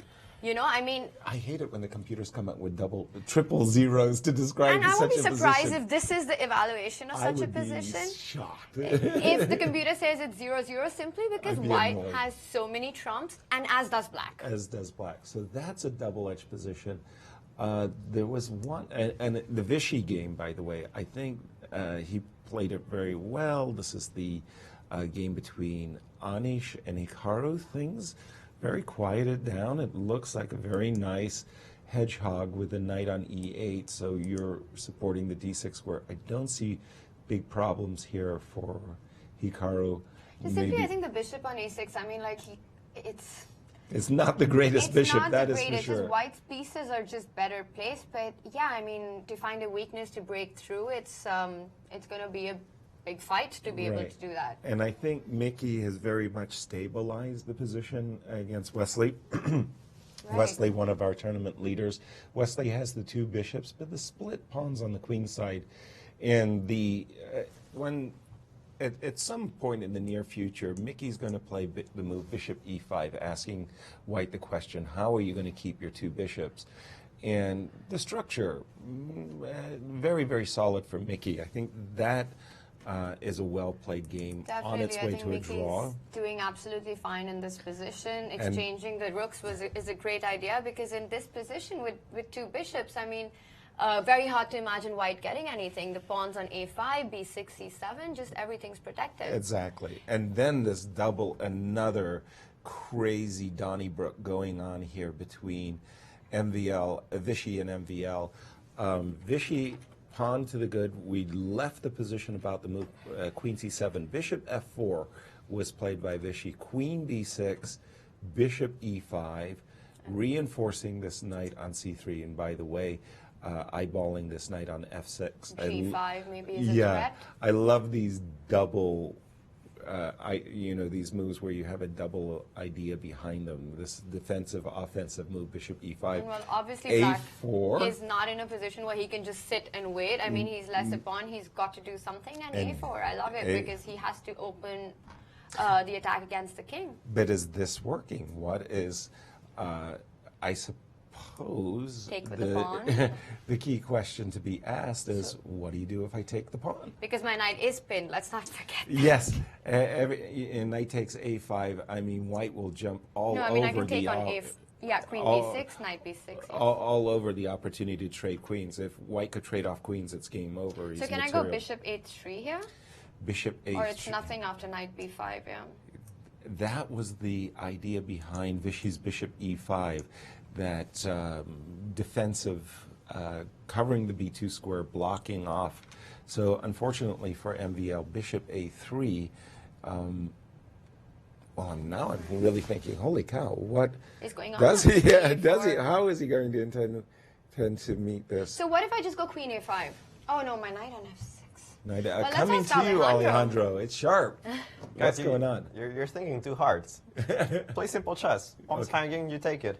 In this position, after a4, pawn takes a4, you can take on c3. And take on d5. And then you take on d5. And you can see the knights are starting to swarm here on the queen side. After bishop d4, for example, the move queen b4, I think, is key. Targeting this pawn on a4, allowing me to take with the knight and not trading the queens. And already white has to be a little bit careful. Notice that there are threats of knight c3 check in certain positions, so the bishop can't really abandon the diagonal. The computer thinks queen g3 is basically the only move if this happens. And after queen g3, queen takes a4. The idea is to bring the queen to the defense. On a3, say, I really need to trade these guys. Takes, and we see that black has recovered the pawn, but this pawn on e4 is extremely weak. It still likes white a little bit, but it does say that he has lost quite a bit of its advantage. You can see that the shattered pawn structure is going to be an issue. The knight can jump to f4 and maybe capture this pawn on h3 in exchange for the one on e4. Yes, a little better for white. You have the pair of bishops. And obviously, taking on h3 is not going to be such a big deal for white, who may even welcome the opening of the h-file. But it's not as clear as it was before. On another crazy game, actually the computers didn't like this move e4 by Fabiano Caruana after h takes g6. They really wanted to take control of the f-file and very brutally to threaten checkmate with rook hf8. And here probably the only way of defending that's concrete is rook f7, after which the computers say, okay, I don't really care about you having a pawn on the 7th rank. The idea is that I'm going to start transferring the pieces to this side of the board. So queen e7 attacks this pawn, bishop h5, and then queen e7 with this really nice maneuver, either queen h4 or queen e6, targeting things on the king side, taking advantage of the fact that white is currently very much on the queen side, not really in time to transfer his pieces to the defense of the king. Thinks black is just a little bit better in this position. After e4, the computers select to simply play rook f7 right away, and now g7 is actually something you have to contend with. Notice that also the rook is hanging to the bishop, so not really clear to me what Fabi is planning on doing against the simple move rook f7 and then follow it up with g7. You would like to play d4 at some point, but you have to watch out for knight c4. You have to watch out for taking and leaving the e4 pawn a little bit vulnerable. What I'm most curious about is what exactly was the point of playing e4, because you're opening up the bishop, but I'm not entirely sure what you're opening it up for. You can go knight e5, but you cannot do it immediately. So it's a little bit baffling to me that he played e4. I'm trying to understand the move, even though it's probably not such a bad move at all. I'm not really getting the point. Gotcha. And we have Maurice Ashley in London. Well, he'll be joining us pretty soon, but it is quite interesting what you say about this position, and I'm not sure how Fabiano is going to handle this problem of now Rook F7 and the idea of G7. I guess he's going to have to play Rook F8 nonetheless. And I go Bishop G7 now? Well, let's bring that up just because it... It's such an interesting position. I mean, E4 is quite surprising because you're that's always... not the Fabiano game. You're always thinking about this bishop on C3, and, you know, sometimes you want to play D4, you're not sure, so E4 is so committal. Yeah, and again, Rook F8 was very suggestive, yes, brutal, exactly. as Alejandro put it, and now Rook F7, and again, just covering the F-file, I think Rook F8. Because with a move like D4, you're always worried about Knight C4 jumps at some point, right? Precisely. But while we're going to get back to this game, we've got Maurice with a guest. I am with Grandmaster Chris Ward, a former British champion, author of some very well-known books, certainly ones on the Dragon that have been sold on eBay now, apparently, or on eBay for hundreds of dollars is what I hear. Okay, maybe it's only... I can't afford them myself. Yeah, you can't even afford to get your own books. Chris is one of the commentators along with Grandmaster Lawrence Trent, and apparently you're the one who started Lawrence down the decadent path of salsa dancing. Well, that's true. Yeah, I taught him everything he knows, and yes, let's just say. But if anyone wants to dance with Lawrence, not the people here in the audience right now, but yes, any young ladies out there want to give it a go. And the guys, I tell you, it's a fantastic chess and salsa. I play chess. People don't believe I do salsa dancing. I do salsa dancing. People definitely don't believe I play chess. I can tell you that. Well, Lawrence is the one who's got me going down the path as well. So you're my grandfather in some ways. People might not believe that. Well, indeed. Well, this tournament has certainly seen its fancy moves. This particular round, we've seen some excitement.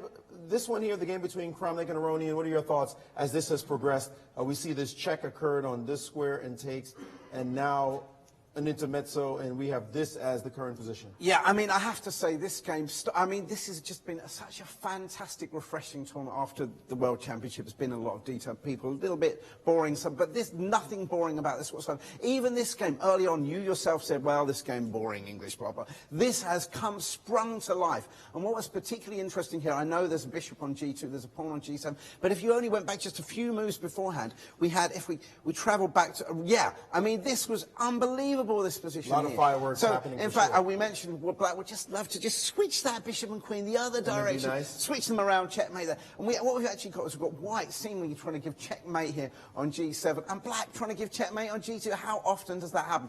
People often think, yeah, I attack on the king side, you attack on the queen side, but no, both sides going hammer on Tom's on the king side here. And we were hoping, obviously, we're hoping for a checkmate, but in fact, it didn't quite transpose that way. White. Yeah, they kind of see those things. They kind of notice checkmates. Yeah, you know, but of course White had the idea of queen to G4 coming to G. Now, though, it looks more like an endgame, and we have a different type of dynamic. In particular here, Black would love to occupy the 7th rank, withdraw that bishop, get some checks over here. White, on the other hand, we're now closer to an endgame. White would love to snuff all that pawn here on B6. Opposite colour bishops, of course. Everyone says, oh, they're always drawing the... Not with rooks on the board, and not with this massive pawn still here on G7. So, still everything to go here. White needs to be very careful about his 2nd rank here. But, of course, he's got that extra...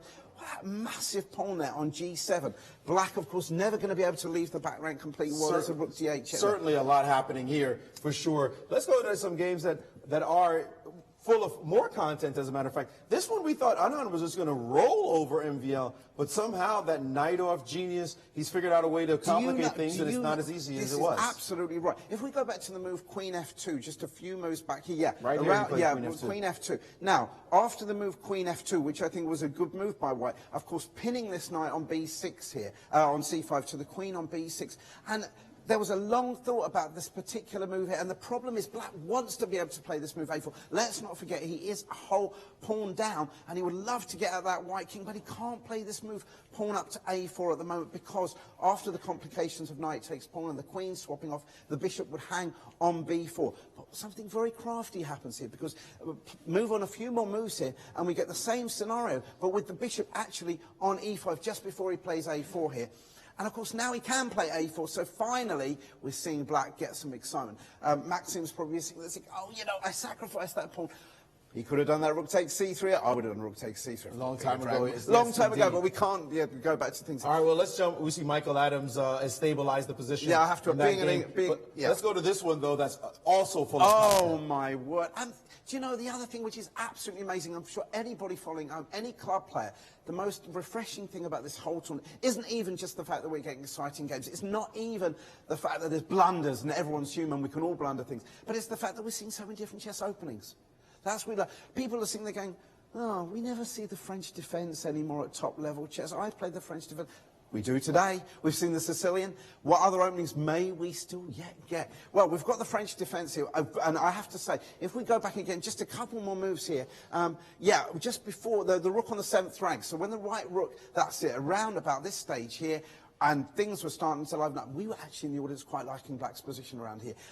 Plough on a few moves, the rook gets to the G7, and the white rook is brilliant on the 7th rank normally, but it's on its own. There's no support. These other white pieces not really helping out here. So black now, E5, wonderful, gets the pawns in the middle of the board. We get a few more moves, and look at that fantastic, fantastic pawn centre here. However, decisions have to be made, you know. It's all very well sitting there going, I got 2 pawns in the middle of the board. I would love to get some action here. I would love to get some action on that F2 square. Rook F8, and of course the checkmate threat. But he has to make a decision. Does he put the pawn onto the black square, but then the light square bishop? There might be a bind, there might be a blockade. So of course he went for E4, and actually, wow. Don't you know it, a few moves later, rook f7 out the way of that passed pawn. Yeah, let's not forget, how many more pawns are we going to get on G7 in this particular tournament? That is protected by a bishop. That is an awesome. Sure. So even though you look at the knight on A3, what's that doing? What's this rook doing? And you look at those wonderful black pawns here. We must not forget that rook on the 7th rank, guarding F2, pawn on G7. And things could easily go horribly wrong for Fabio, who, unfortunately, Fabi has left himself pretty short on time. No increments in this tournament here. He's going to have to sit there, think, and he could well regret getting so short on time. Indeed, you can see that Chris is very bored watching chess all the time. Certainly. It's all fate. Grandmaster Chris Ward entertaining the crowd here with Lawrence Trent. They make quite a team. I'm often distracted watching the two of them here, and the audience absolutely loves listening. We have a packed house here at the London Chess Classic. Thank you, Maurice, and thank you, Chris Ward. I have never been exposed to his enthusiasm, his new unique brand. Well, things are really heating up. We're going to take a very super short break and be right back.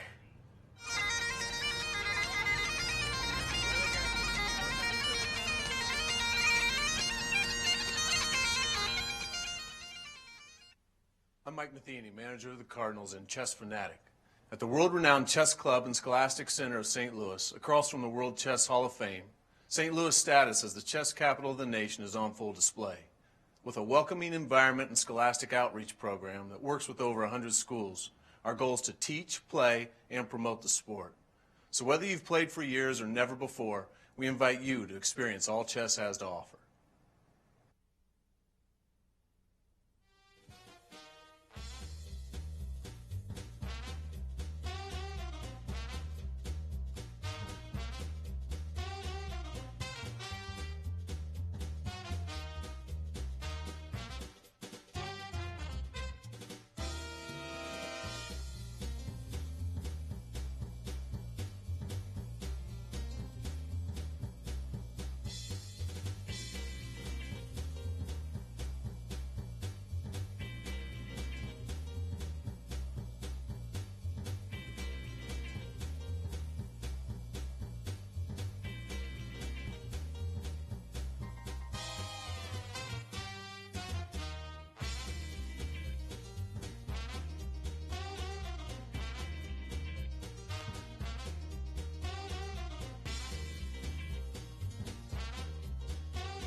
welcome back. And we do have our first result of round 2 with Kramnik and Levon Aronian signing for peace. Signing the peace agreement with 2 co-leaders. We actually have 3 players in first after the first round, and in the final position, bishops of opposite color.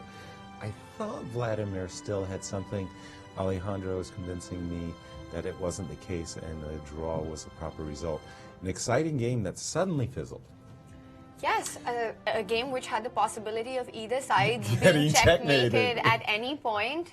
And then we had a big decision in the game between Vishy Anand and MVL. After knight takes d5, we were looking at the possibility of bishop d4, queen a5, queen to g3, queen takes a4, and queen a3, a variation that was computer generated, but a very human decision in my view. Rook takes d5. Exchange sacrifices incredibly common in the Sicilian, and after rook takes d5, bishop takes e4, rook b6, and a5. So white has the 2 bishops. Very powerful 2 bishops. Very, this bishop on c3 especially, that's a star in the position as it's eyeballing the g7 pawn. So a double-edged position going on here between Vishy and MVL. But I am not very convinced about the exchange sacrifice. I mean, I'm not sure if it was required at that point, because I just thought that Vishy was doing so well, and I don't know if this sacrifice adds to his advantage. For example, after a move like a5, if I just move my queen to b5, looks like a good square. Looks like a good square. Absolutely, and you're looking at knight takes e4 and rook takes c3 move types away of from idea. My pin, exactly. Okay, so let's see. At some point, yes, you have to start pushing those pawns, you know? Well, I'm looking at sacrifices based on bishop g7 and f6. It's certainly not working at this moment. I like my bishops as well. I'm just How sorry. about a move like queen f4 here? Queen f4. I'm not happy about knight takes e4. So queen e4? Yeah, and I'm. Well, at some point you're just going to go f6, and there's a rook c3 in the position that I would like to preserve the bishop if at all possible. I'm worried, of course, about knight a4 as being tricky. The way I would preserve my bishop, by the way, would be to play bishop g2 and bishop f1. And we talked about the Bobby Fischer bishop on c4. I'd love to reroute it to that square. So knight a4 here? This is the problem, is the counterplay. I definitely have to be conscious. The counterplay, knight a4, bishop e5. You even have such funky moves like rook a3, which are upsetting, to say the least. Yeah, or rook e8. Because the b2 is, you can't take my rook on d6. Exactly. Right? I'm all kind of gummied up. My point is, yes, that I'm not convinced if at that moment where he took rook d5, if that was really required. Because I thought white was doing quite well. I mean... I think as move queen f2 slipped, really, we could have almost had exactly the same position with the pawn on g5, which would have been very much more meaningful when the pawn was on g5.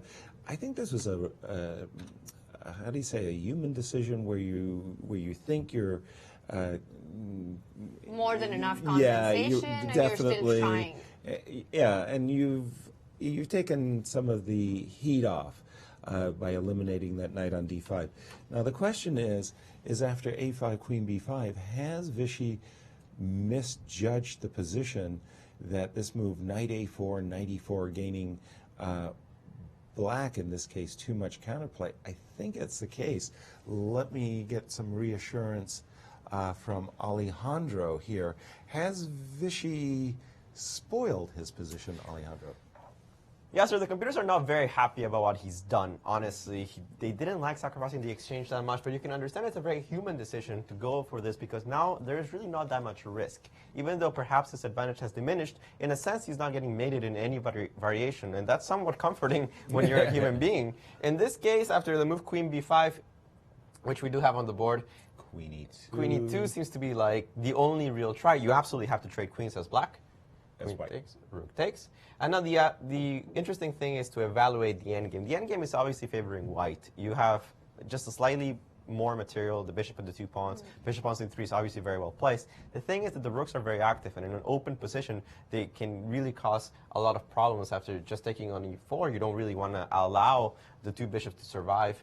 Rook takes e4. Even a move like rook dc6, it's really hard for white to make any progress. Eventually, this pawn is going to come to f6. I'm going to put the king on f7, and there's just not that much to do.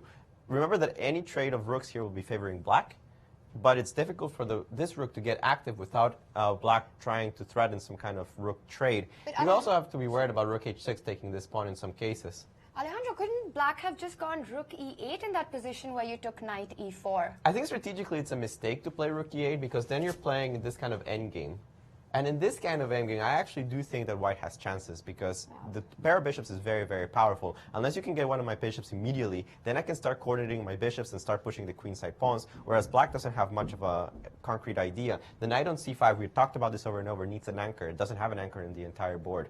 So the knight's going to be pushed around very easily. After knight e4, bishop e1, I think that only white can win this endgame, even though perhaps with perfect defense it's a draw. I think it's very, very pleasant for white, whereas I think knight takes e4, just eliminate the bishop with your knight, gives Maxime excellent chances to hold the position, and is probably going to happen because we do have queen e2 on the board, and I really do think that after this, you either take on e4 immediately, maybe you play rook d1 check first, but that bishop has to go. Right. Well, we do have a big update on the Caruana board. Yeah, that position has just exploded. We left it more or less about these parts with a sharp tactics in view. Alejandro, take it away. Who stands better and why? Well, let's go back to this position. We were talking about the move rook f7, hitting the rook. This is where we left off more or less after rook hg8, g7. Caruana played this move king e7, which kind of shows you're in time pressure, just kind of trying to make a move that's a little prophylactic, move the king out of the way. Queen takes h6. Kapalov said, hey, that's a pawn. I'll take it. Knight d3 was played, not something the computers approve of. Bishop takes d3, obviously protecting against the checkmate threat. Takes on this nice move, rook e1. And it seems that Fabiano Caruana is in a world of trouble, at least according to the computers. Of course, it's still a very double-edged position.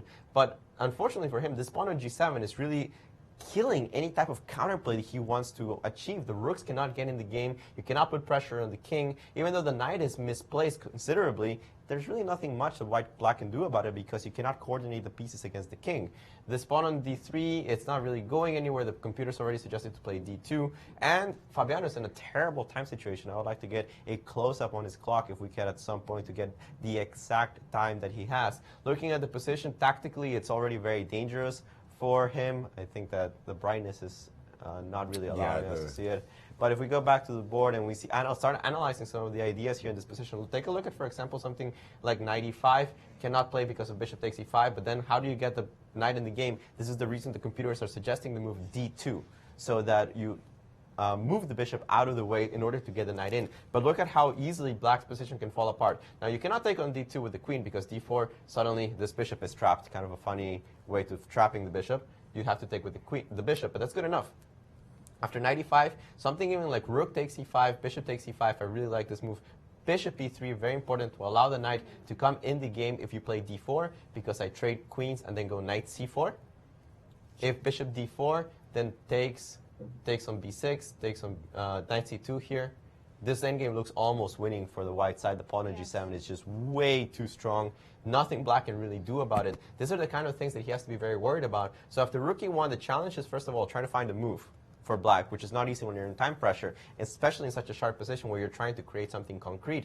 And second, I just think that technically he really is kind of busted. I mean, pawn on g7 is just too powerful. Yeah, the pawn on g7 is huge. And he has played the move bishop c5. Just bring that update. Does that change matters? Not too much. Here, Topalov has several choices. He has plenty of time to figure one of them out. Technically, Caruana doesn't have a threat. I mean, bishop c5 didn't actually create very much because the bishop cannot take on f2 as it's defended by the rook. So the computer simply want to say, hey, queen g6, and then take on d3 on the next move. Eliminate this powerful pawn and slowly build up your advantage now that black has no counterplay. So bishop c5 is just a move that doesn't really help black that much. I see. By the way, just to remind the audience that our time control does not include the increment, and therefore why the time trouble for this first time control of 40 moves into 41. Yes, is important. as if Fabi's in serious time control, serious time pressure, he's not getting that 30-second bonus. Actually, we've been noticing Fabiano having a lot of trouble with the clock of late. Yeah. In general, he does seem to be on the lower side of the clock in many of his games, and he's been struggling to keep his time under good control. And also what we've been seeing a lot with Veselin, I mean, he plays this creative, aggressive chess, which the computers can refute. And, you know, it's questionable from a pure computer engine point of view. But it's amazing the amount of times his opponents go wrong. Well, of course, because it's a human struggle. And Veselin has this fantastic ability of putting pressures on his opponent and causing them to take their time. Alejandro. Huge update in the Anand game. Tania, I'm going to answer your question with exactly what happened in the game. Why you don't keep the two bishops alive. Huge mistake by MVL here playing the move Rook E8, which I think is just absolutely terrible from a strategical point of view. I actually don't know how 2800 can play the move Rook E8. After bishop F3, takes, he played Rook C1, which I think is just very mediocre. I think he was tactically trying to take the pawn, and bam, Anand played the move Bishop F3. Very simple tactic for a grandmaster. I know that Yasser, you're already salivating at the idea of this move. The point is that after Rook takes C2, Bishop takes B7, bam, on the board, the Rook on C2, dominated by this Bishop on C3, and it is a well-known pattern for grandmasters that a Knight on B7 that is attacked by the pawn on A6 cannot actually catch the pawn. So this is already completely over as the pawn simply queens Rook E2. The Rook really has to hurry up to the defense. But after pawn takes Rook E8, I have the move Bishop E5, controlling the B8 square, and that would be game over. So after the move Rook C1, Bishop F3, it seems like the freshman is simply going to go down. I don't see any good reply here against simply Bishop takes B7 on the next move. Notice how dominant these bishops are against the Rook. They cannot go to D1, cannot go to E1. It's over. I don't see any defense here. I think that Bishop takes B7 and the next move is just killer. Absolutely. I don't see any really good move. Rook takes E2, and I think... I can't even bring my Rook back to defense from anywhere. Yeah, Bishop takes B7, and I think it's gone Rook C2, and Bishop B7 is... Bishop B7 is just screaming to be played. It's very obvious. You can see Maxime is like, oh my god, what did I take the bishop? What did I do? Yes. Yeah, Knight E4 had to be played at that point. Well, you've got to get rid of those two bishops, especially because of your B7 weakness. Maxime, listen to me. The bishops, you have to eliminate them. And he's going to lose. He's just going to lose because he didn't take on E4. And you think about the super majority of 3 versus 1 on the queen side that Anand is enjoying. Bishop takes B7, eliminating that last pawn. And the two bishops in an open position, it's over. Wow, that will end. And of course, Vishy is going to be played. Vishy, of course, understands. Vishy is on fire. Yeah, but of course he understands the position is winning, and he's reaching for it. And you say to yourself, why is he hesitating? Well, to be sure, to be sure, to be sure. That's exactly what it's all about. He just wants to be absolutely convinced himself there's no defense, and there you have there it. you go, Bishop takes B7. The funny thing is that nice. immediate resignation. Immediate resignation. Right.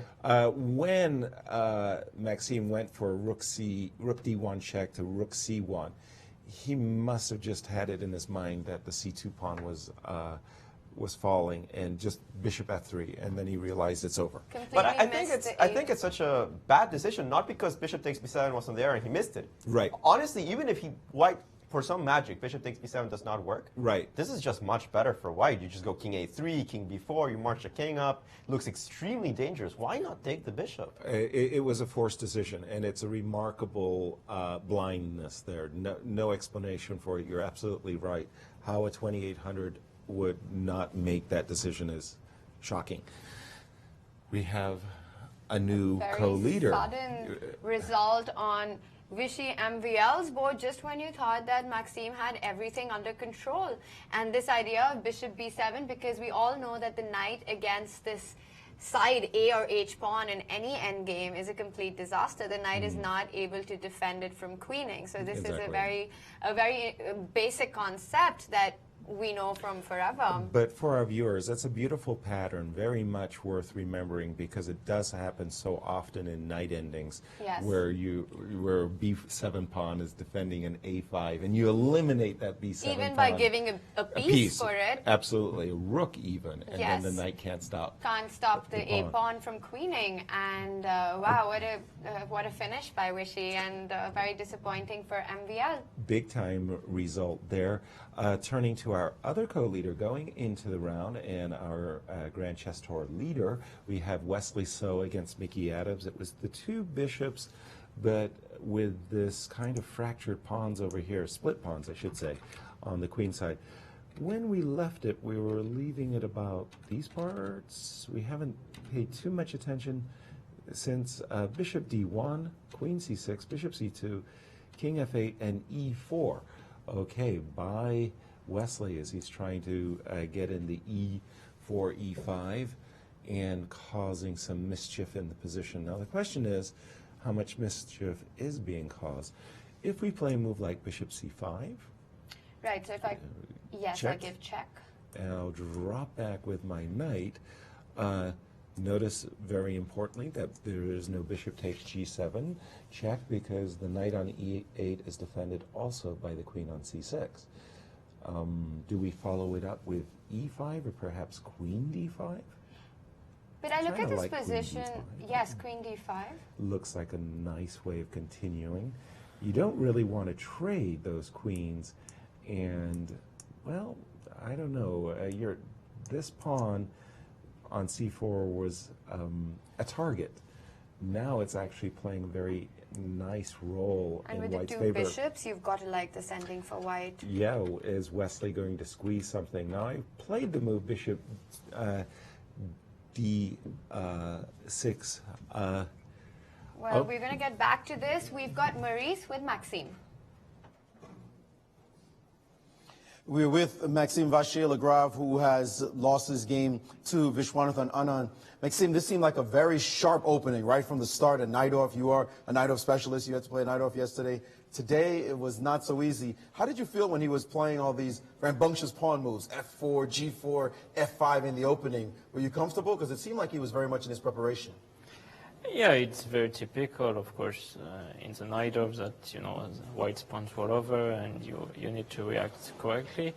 I probably didn't, and yeah, my position was always on the unpleasant side. I mean, even if I played very accurate moves, I think yeah, I had to suffer and, you know, to be always on the look for tricks, so things didn't transpire so well for me.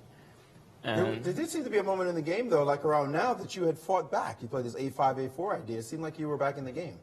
Yeah, I liked when I found this a5 moves that, you know, it looks very slow, but at the same time it's not easy to prevent a4. But still, I mean, after this exchange sack by Vishy, my position was still very dubious, and of course I blundered White at the end.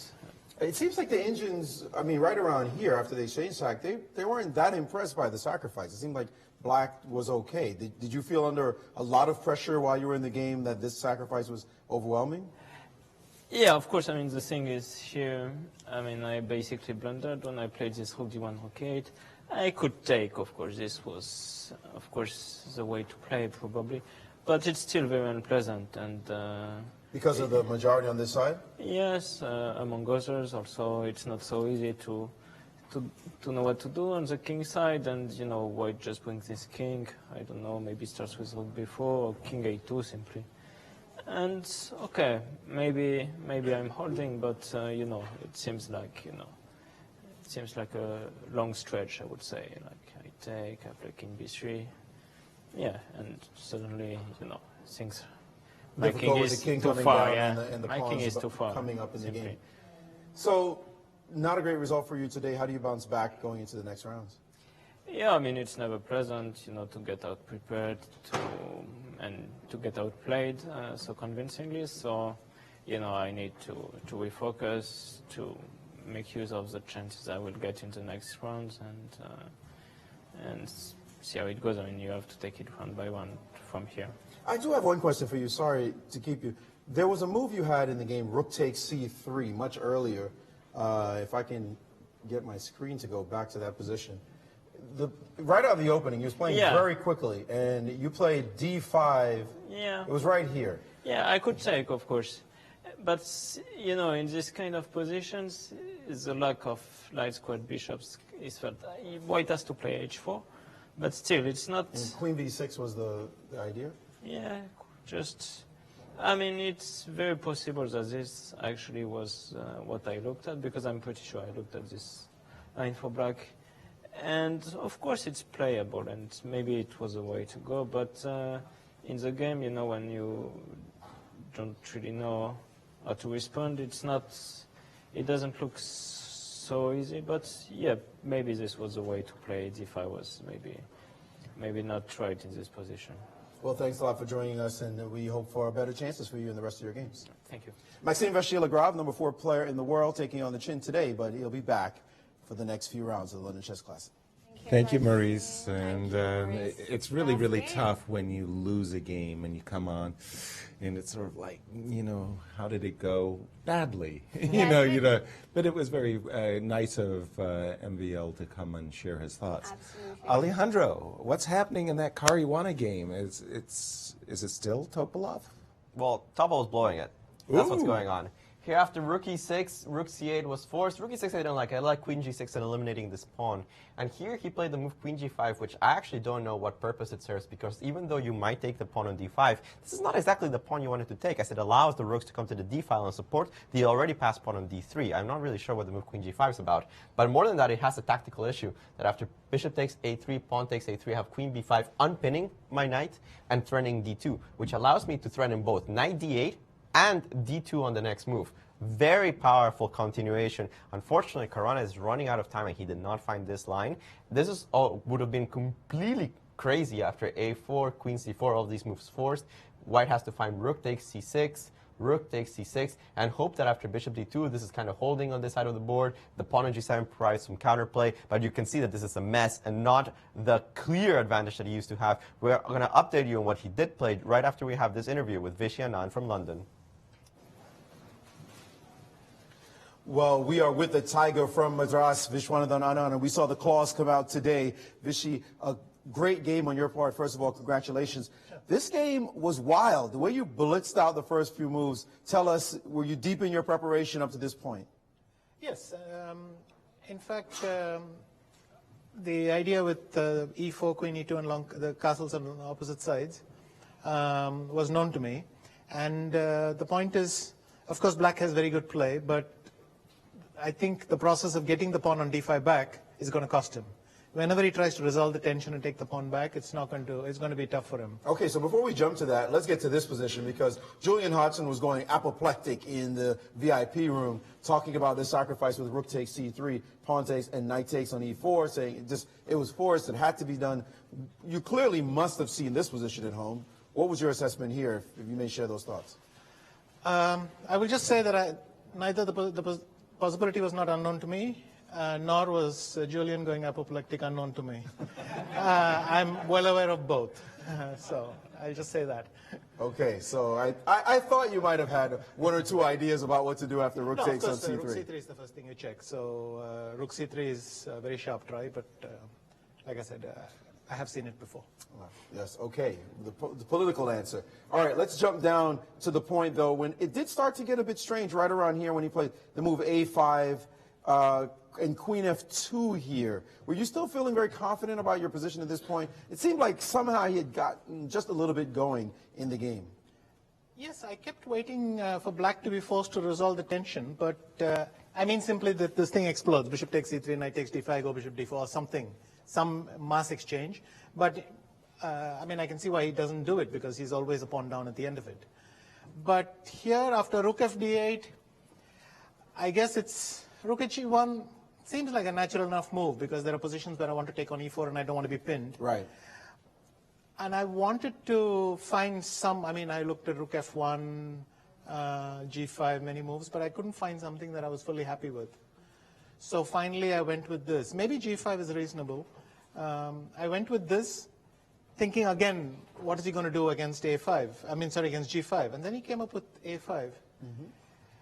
And then again and again, I was not able to bend the position to my will. Now, in this position, the Indians are talking about the move E5, D6, excuse me, as a key move here. It's difficult for him when your bishop gets to attack this rook on this square. Did you inspect this move at all, D6? It seems counterintuitive.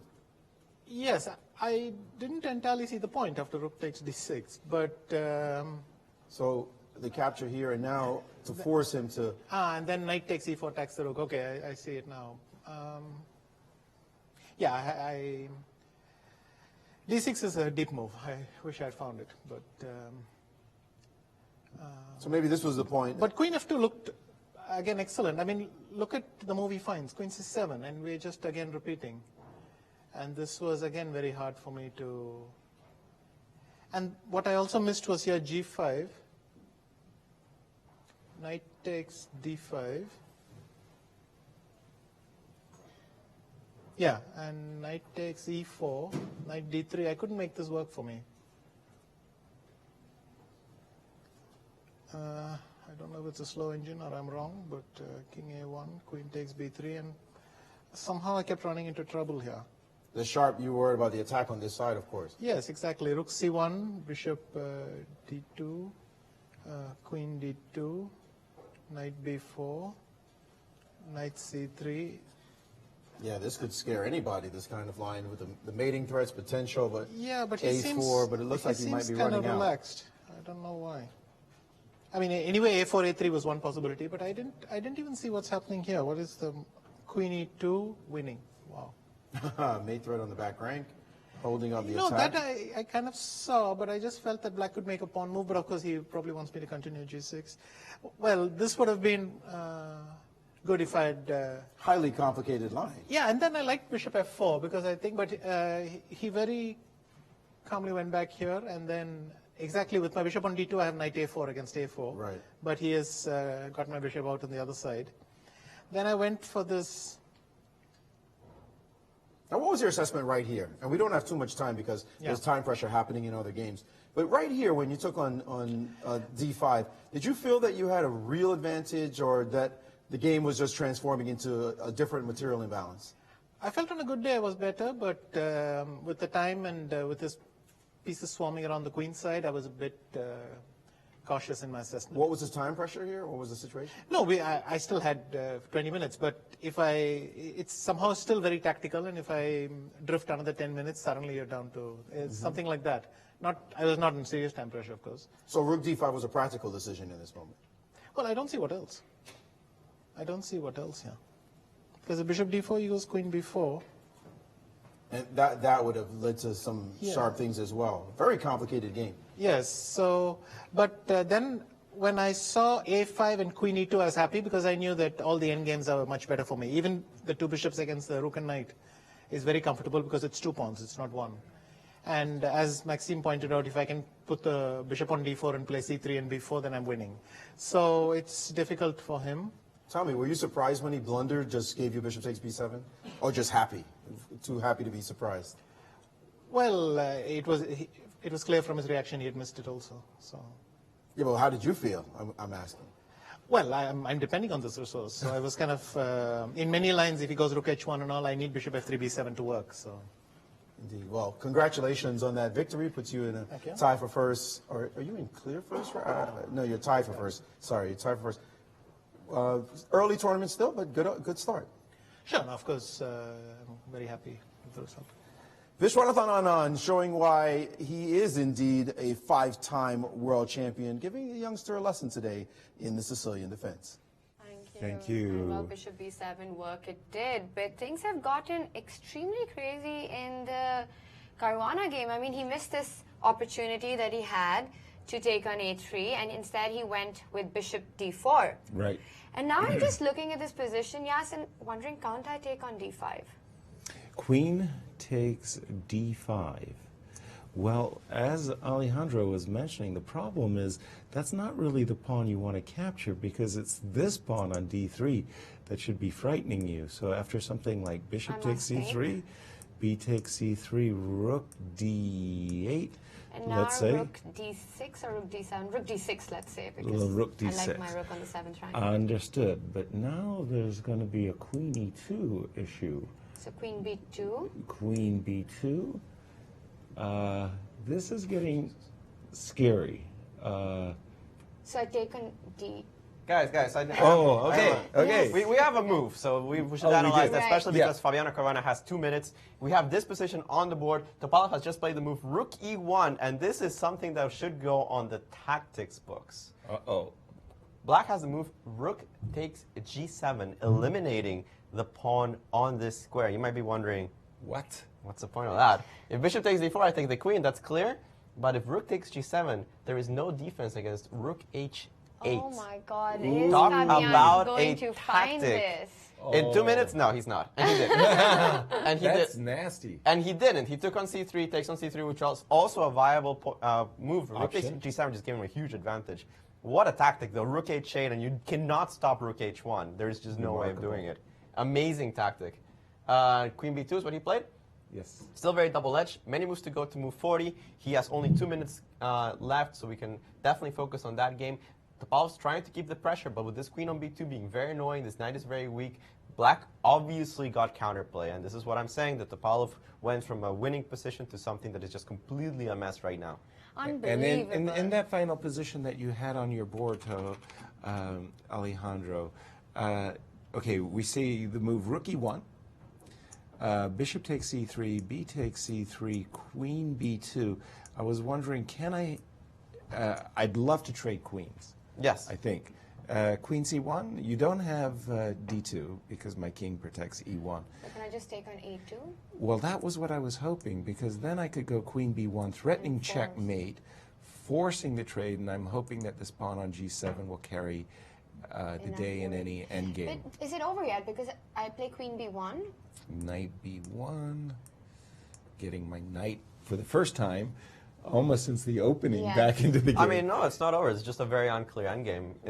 Material's even. It's true that the pawn on G7 is very annoying, but the knight on B1 is still a little passive. The D3 pawn is itself annoying. It's still alive. That is and if I can somehow get my knight to attack that pawn, that's game. We do have a move on the board. He's gone. And by the way, I don't know if our times are correct, but I'm looking at 1 minute and 30 seconds. With no increment. With no increment till move 40, and they're still... And this is going to get crazy, guys, because after knight b1, just threatening queen d2, there you go, rook c8, only move in the position. Okay, it's black in the initiative, but things are not so easy. So what has happened? Knight b1, rook ce8.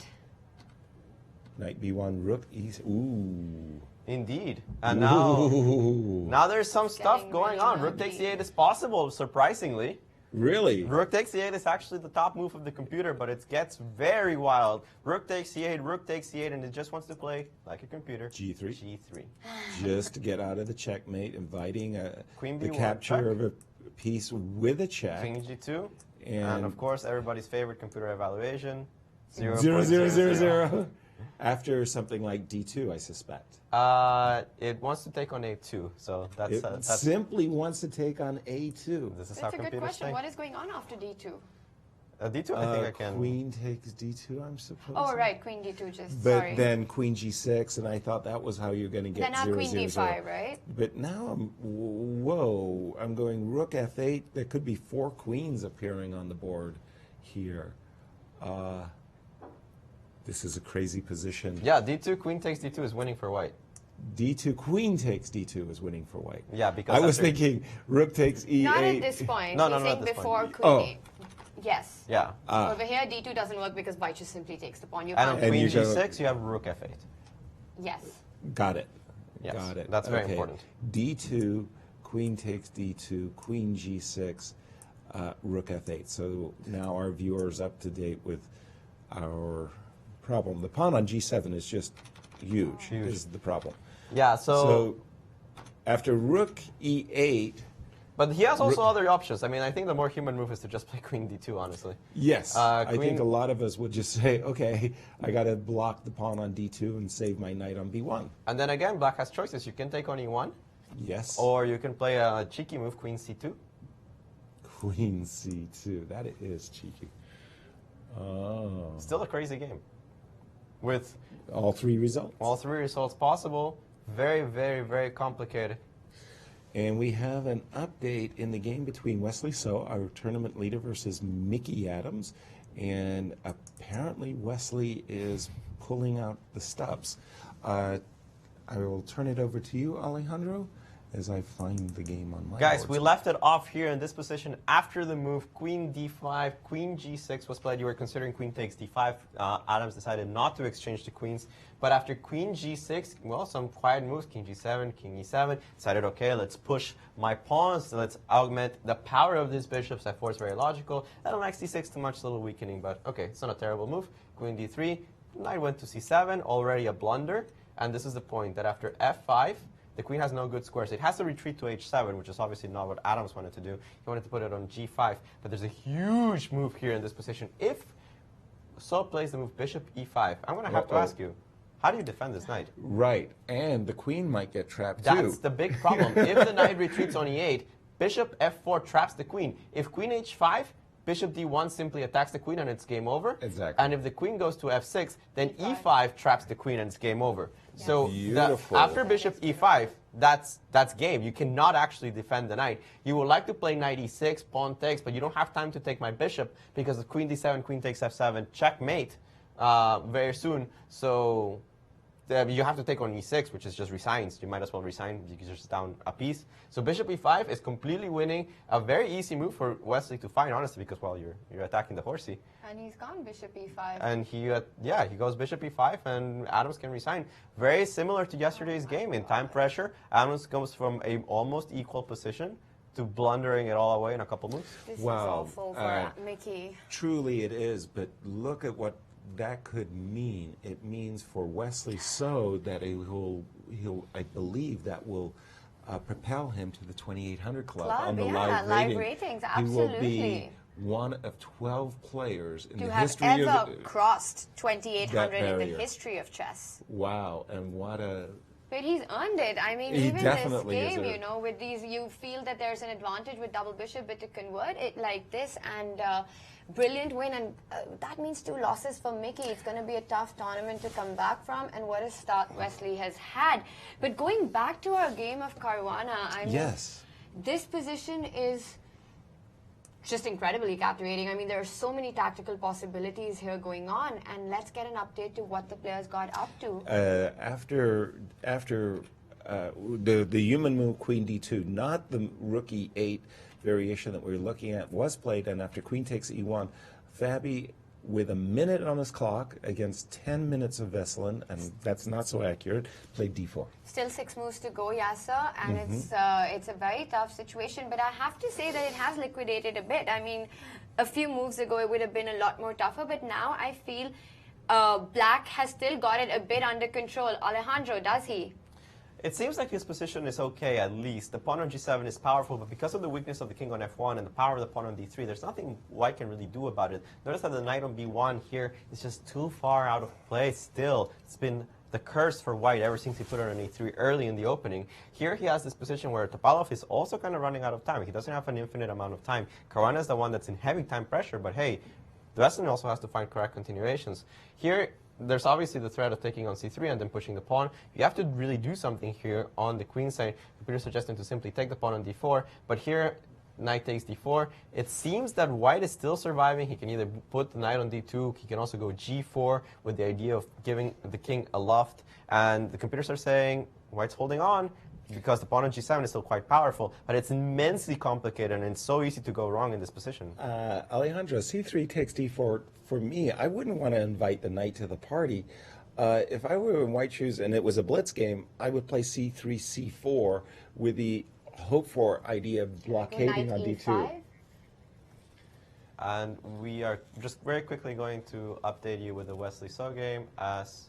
Whoa, something has just happened. The arbiter has asked Mickey, I believe, to update his score sheet. He must have forgotten move bishop e5. Caused him to forget to update his score sheet. That's what I think is being discussed on the webcam.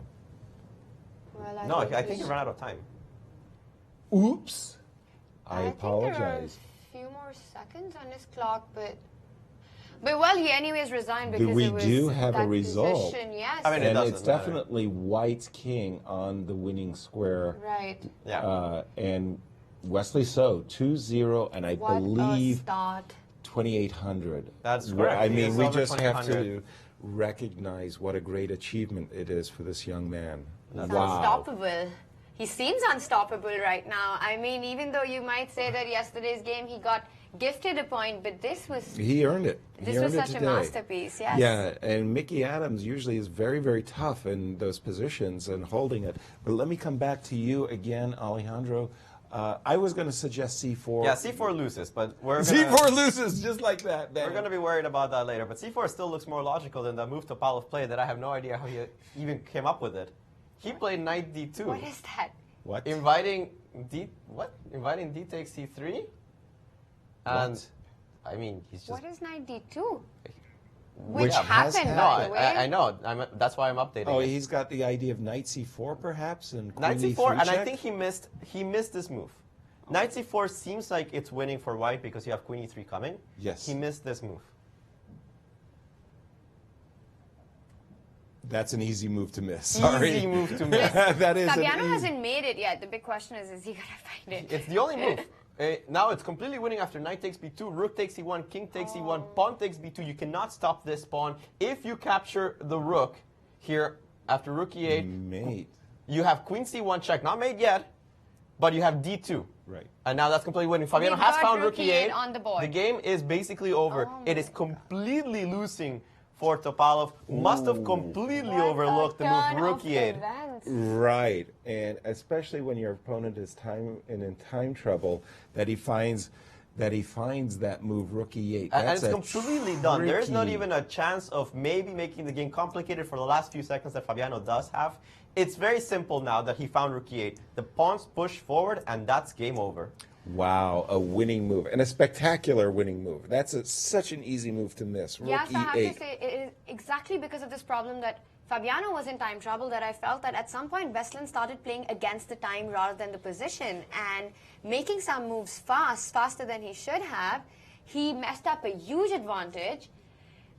And yeah, rook e8, and it's game over now. Yes, it is. Rook e8. But again, this is the position just exploded after this move, knight d2. A very, very tactical position. If you don't mind explaining to me, Alejandro, I thought after the move d4, c4, just to stop what happened in the game, d4 takes c3, why would that have lost? Knight e5? That's correct. Knight e5 in this position is winning for black. Oh. That's just too many pieces coming in. Knight takes c4 is coming in the next move. And I'm threatening d2. Obviously, you cannot take on e5 as I'm simply taking on b1 and You're just winning. attacking the rook. That's Yep. that's it. That's it. Very good. Thank you. Yeah, another blind spot. Still better than Easy. knight d2. Still better than knight I d2. have to say, it's amazing the kind of moves that Fabiano has found in his time trouble. And we do have a result in Giri versus Hikaru. They've agreed for a draw. Very interesting. So that was not very surprising, considering that they've had 22 draws in their previous And there's Vesely encounters. looking at the ruins of A very good position. And the thing is, he can even queen. He actually isn't going to be losing a queen in most variations. I mean, you can probably take on b2, take on e1, king takes e1, and you get a queen on g8. The problem is the weakness of the king at the end. So takes on b2, takes on e1, takes on e1. Look at how many queens are suddenly about to appear in the position. Uh-oh, my board froze the moment I played g8. Oh, we still have that bug going Yeah, on. we've got that little bug.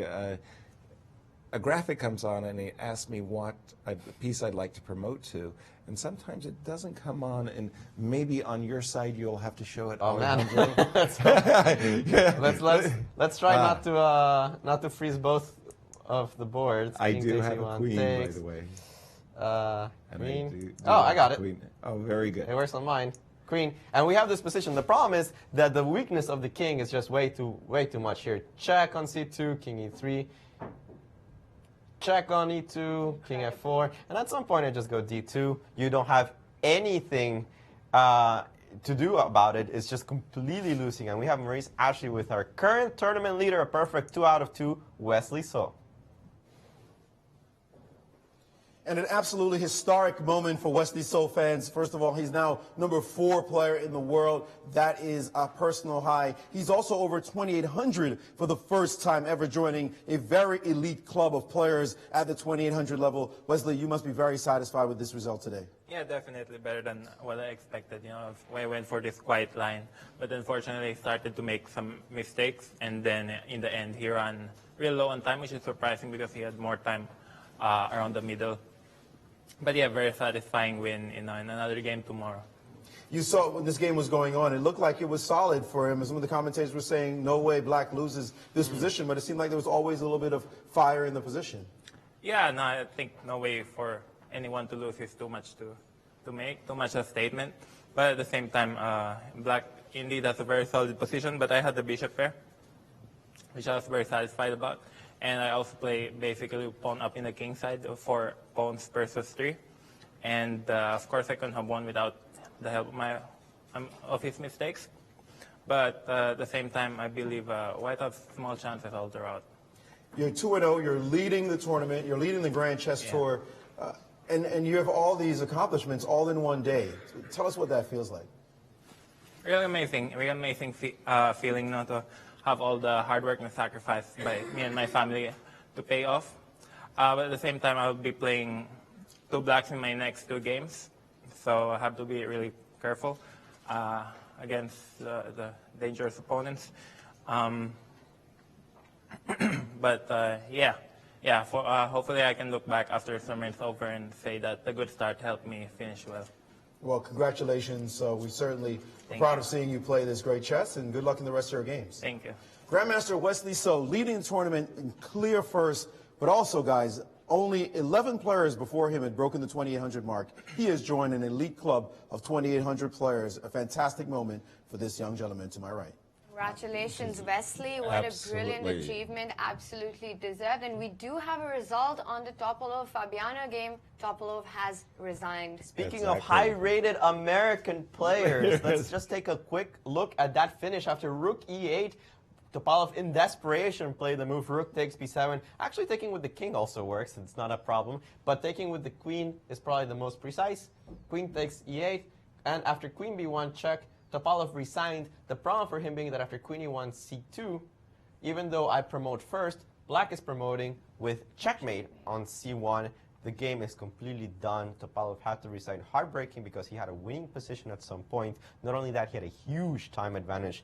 Fabi basically not only saved the game, managed to turn it around with this beautiful Rook E8 shot that Topalov must have completely overlooked. What an absolute up-and-down game that was. Hindsight being perfect, we now recognize at this position what a really catastrophic mistake this move Rook E6 was, not paying enough attention to this power of the pawn on D3. It turned out that in fact won the game for Black.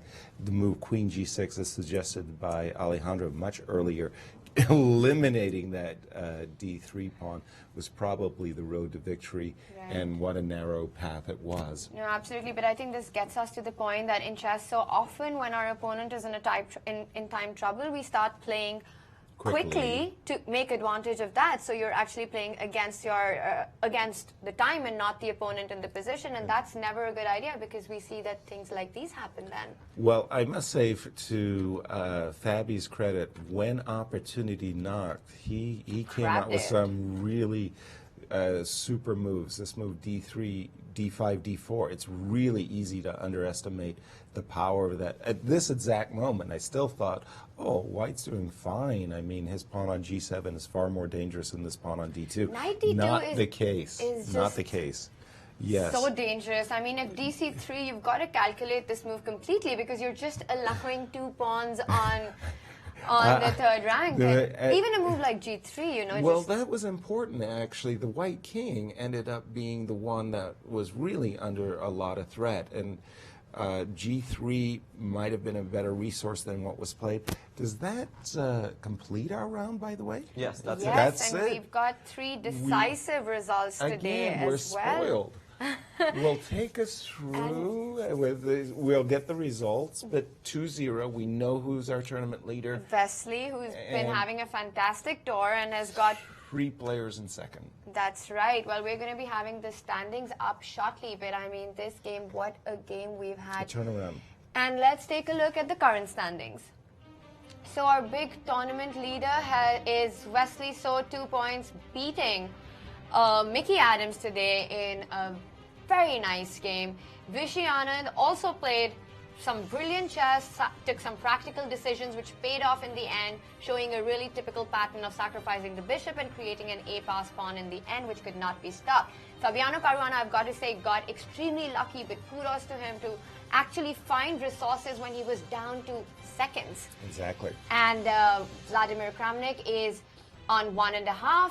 He drew his game today. Anish Giri on a point. He drew with Hikaru as well. So, yes, what a day we've had. And Veselin, super unlucky today as well. And he's still on 0 points, still at the bottom of the board with Mickey Adams.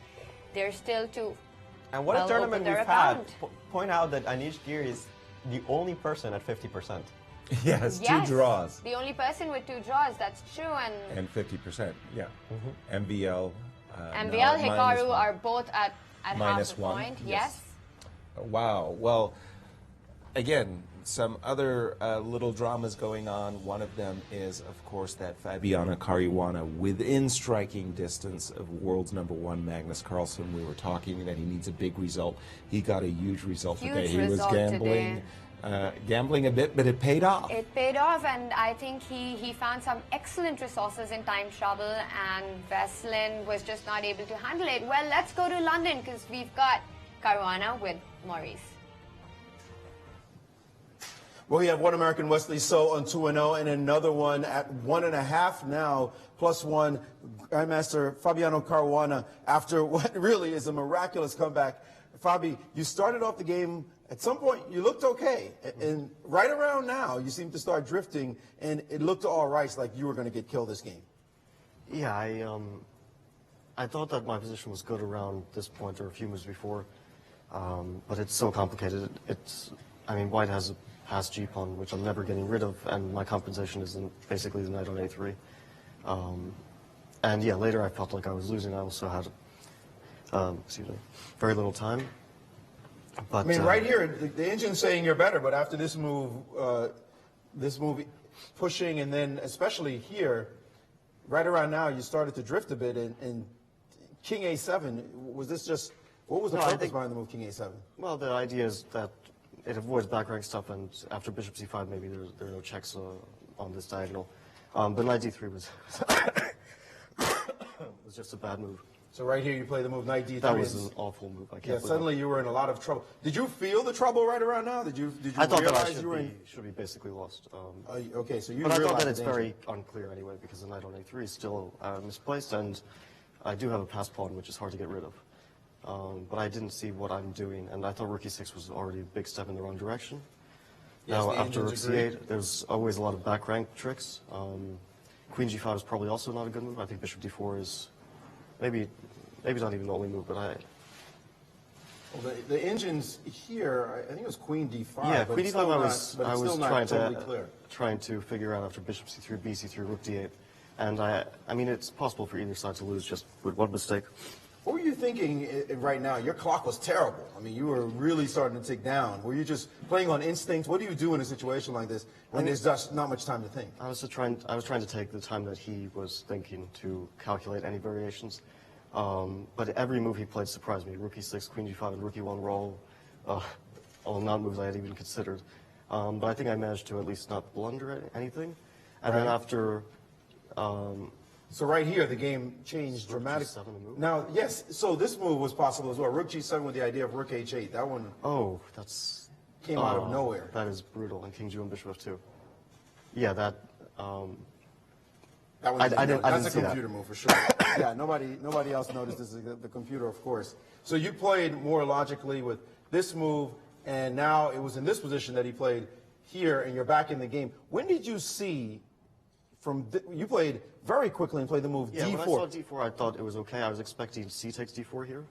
And then I was going to play Knight D4 with a nice trick. If Knight D2, Let's play that out. Yeah. CD4, Knight D4. Knight D2. I thought it was a logical move. And Rook C8 is good, but I thought Rook G7. I thought this was a nice little trap because Rook G7, Knight C2. And the apparently Indians don't like what you did for some no, reason? Rook b7, I Because of saw some queen, wild check? Queen b7 on queen e5. For some reason, I thought my position was good here. And there's no check down here, and it looks as though white is okay. Lucky for you, you didn't have to play this. Yeah, I mean, it's in time trouble. I would probably screw it up very quickly. All right, well, this did not happen after d4. Now tell us, right here, he played knight d2. Did you realize rook e8 was coming in this position? I mean, I assumed after dc3 he would play knight c4 because queen e3, queen b6. Right. And I saw rook e8. So you had seen it by now?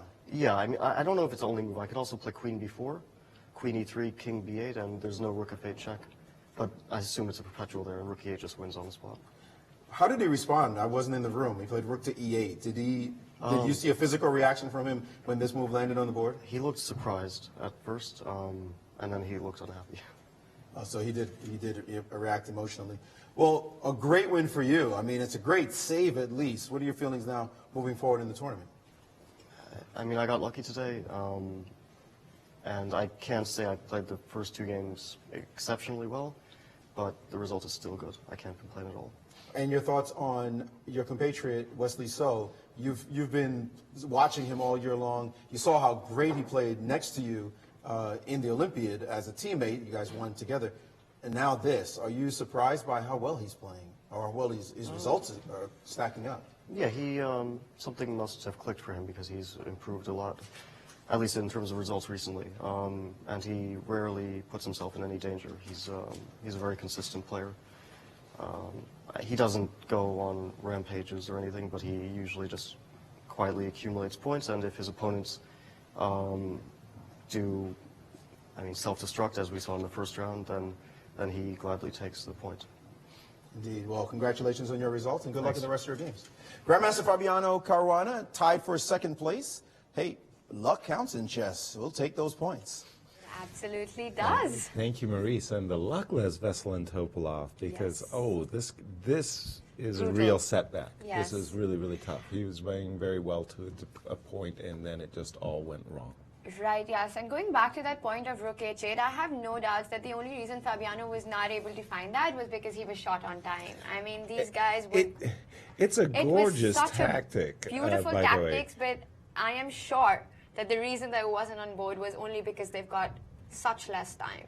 Right. I think it was exactly here, this one moment where you get to go rook takes g7, eliminating this very powerful pass pawn. Rook takes g7, and then suddenly rook h8, a move that you're never really thinking about because the pawn on g7 controls the h8 square. And suddenly there's no way of handling this, and Fabi immediately said, oh, I see, king g1, bishop f2, resigns. And that would have been an amazing tactic. That would have been an amazing tactic, but even the one that we got on the board with rook e8, I mean, that was also very, very beautiful. Just finishing the game on the spot. Extremely unlucky for Veselin, but he did mess up a very, very good position. Yes. Let's get some final insights from Maurice in London.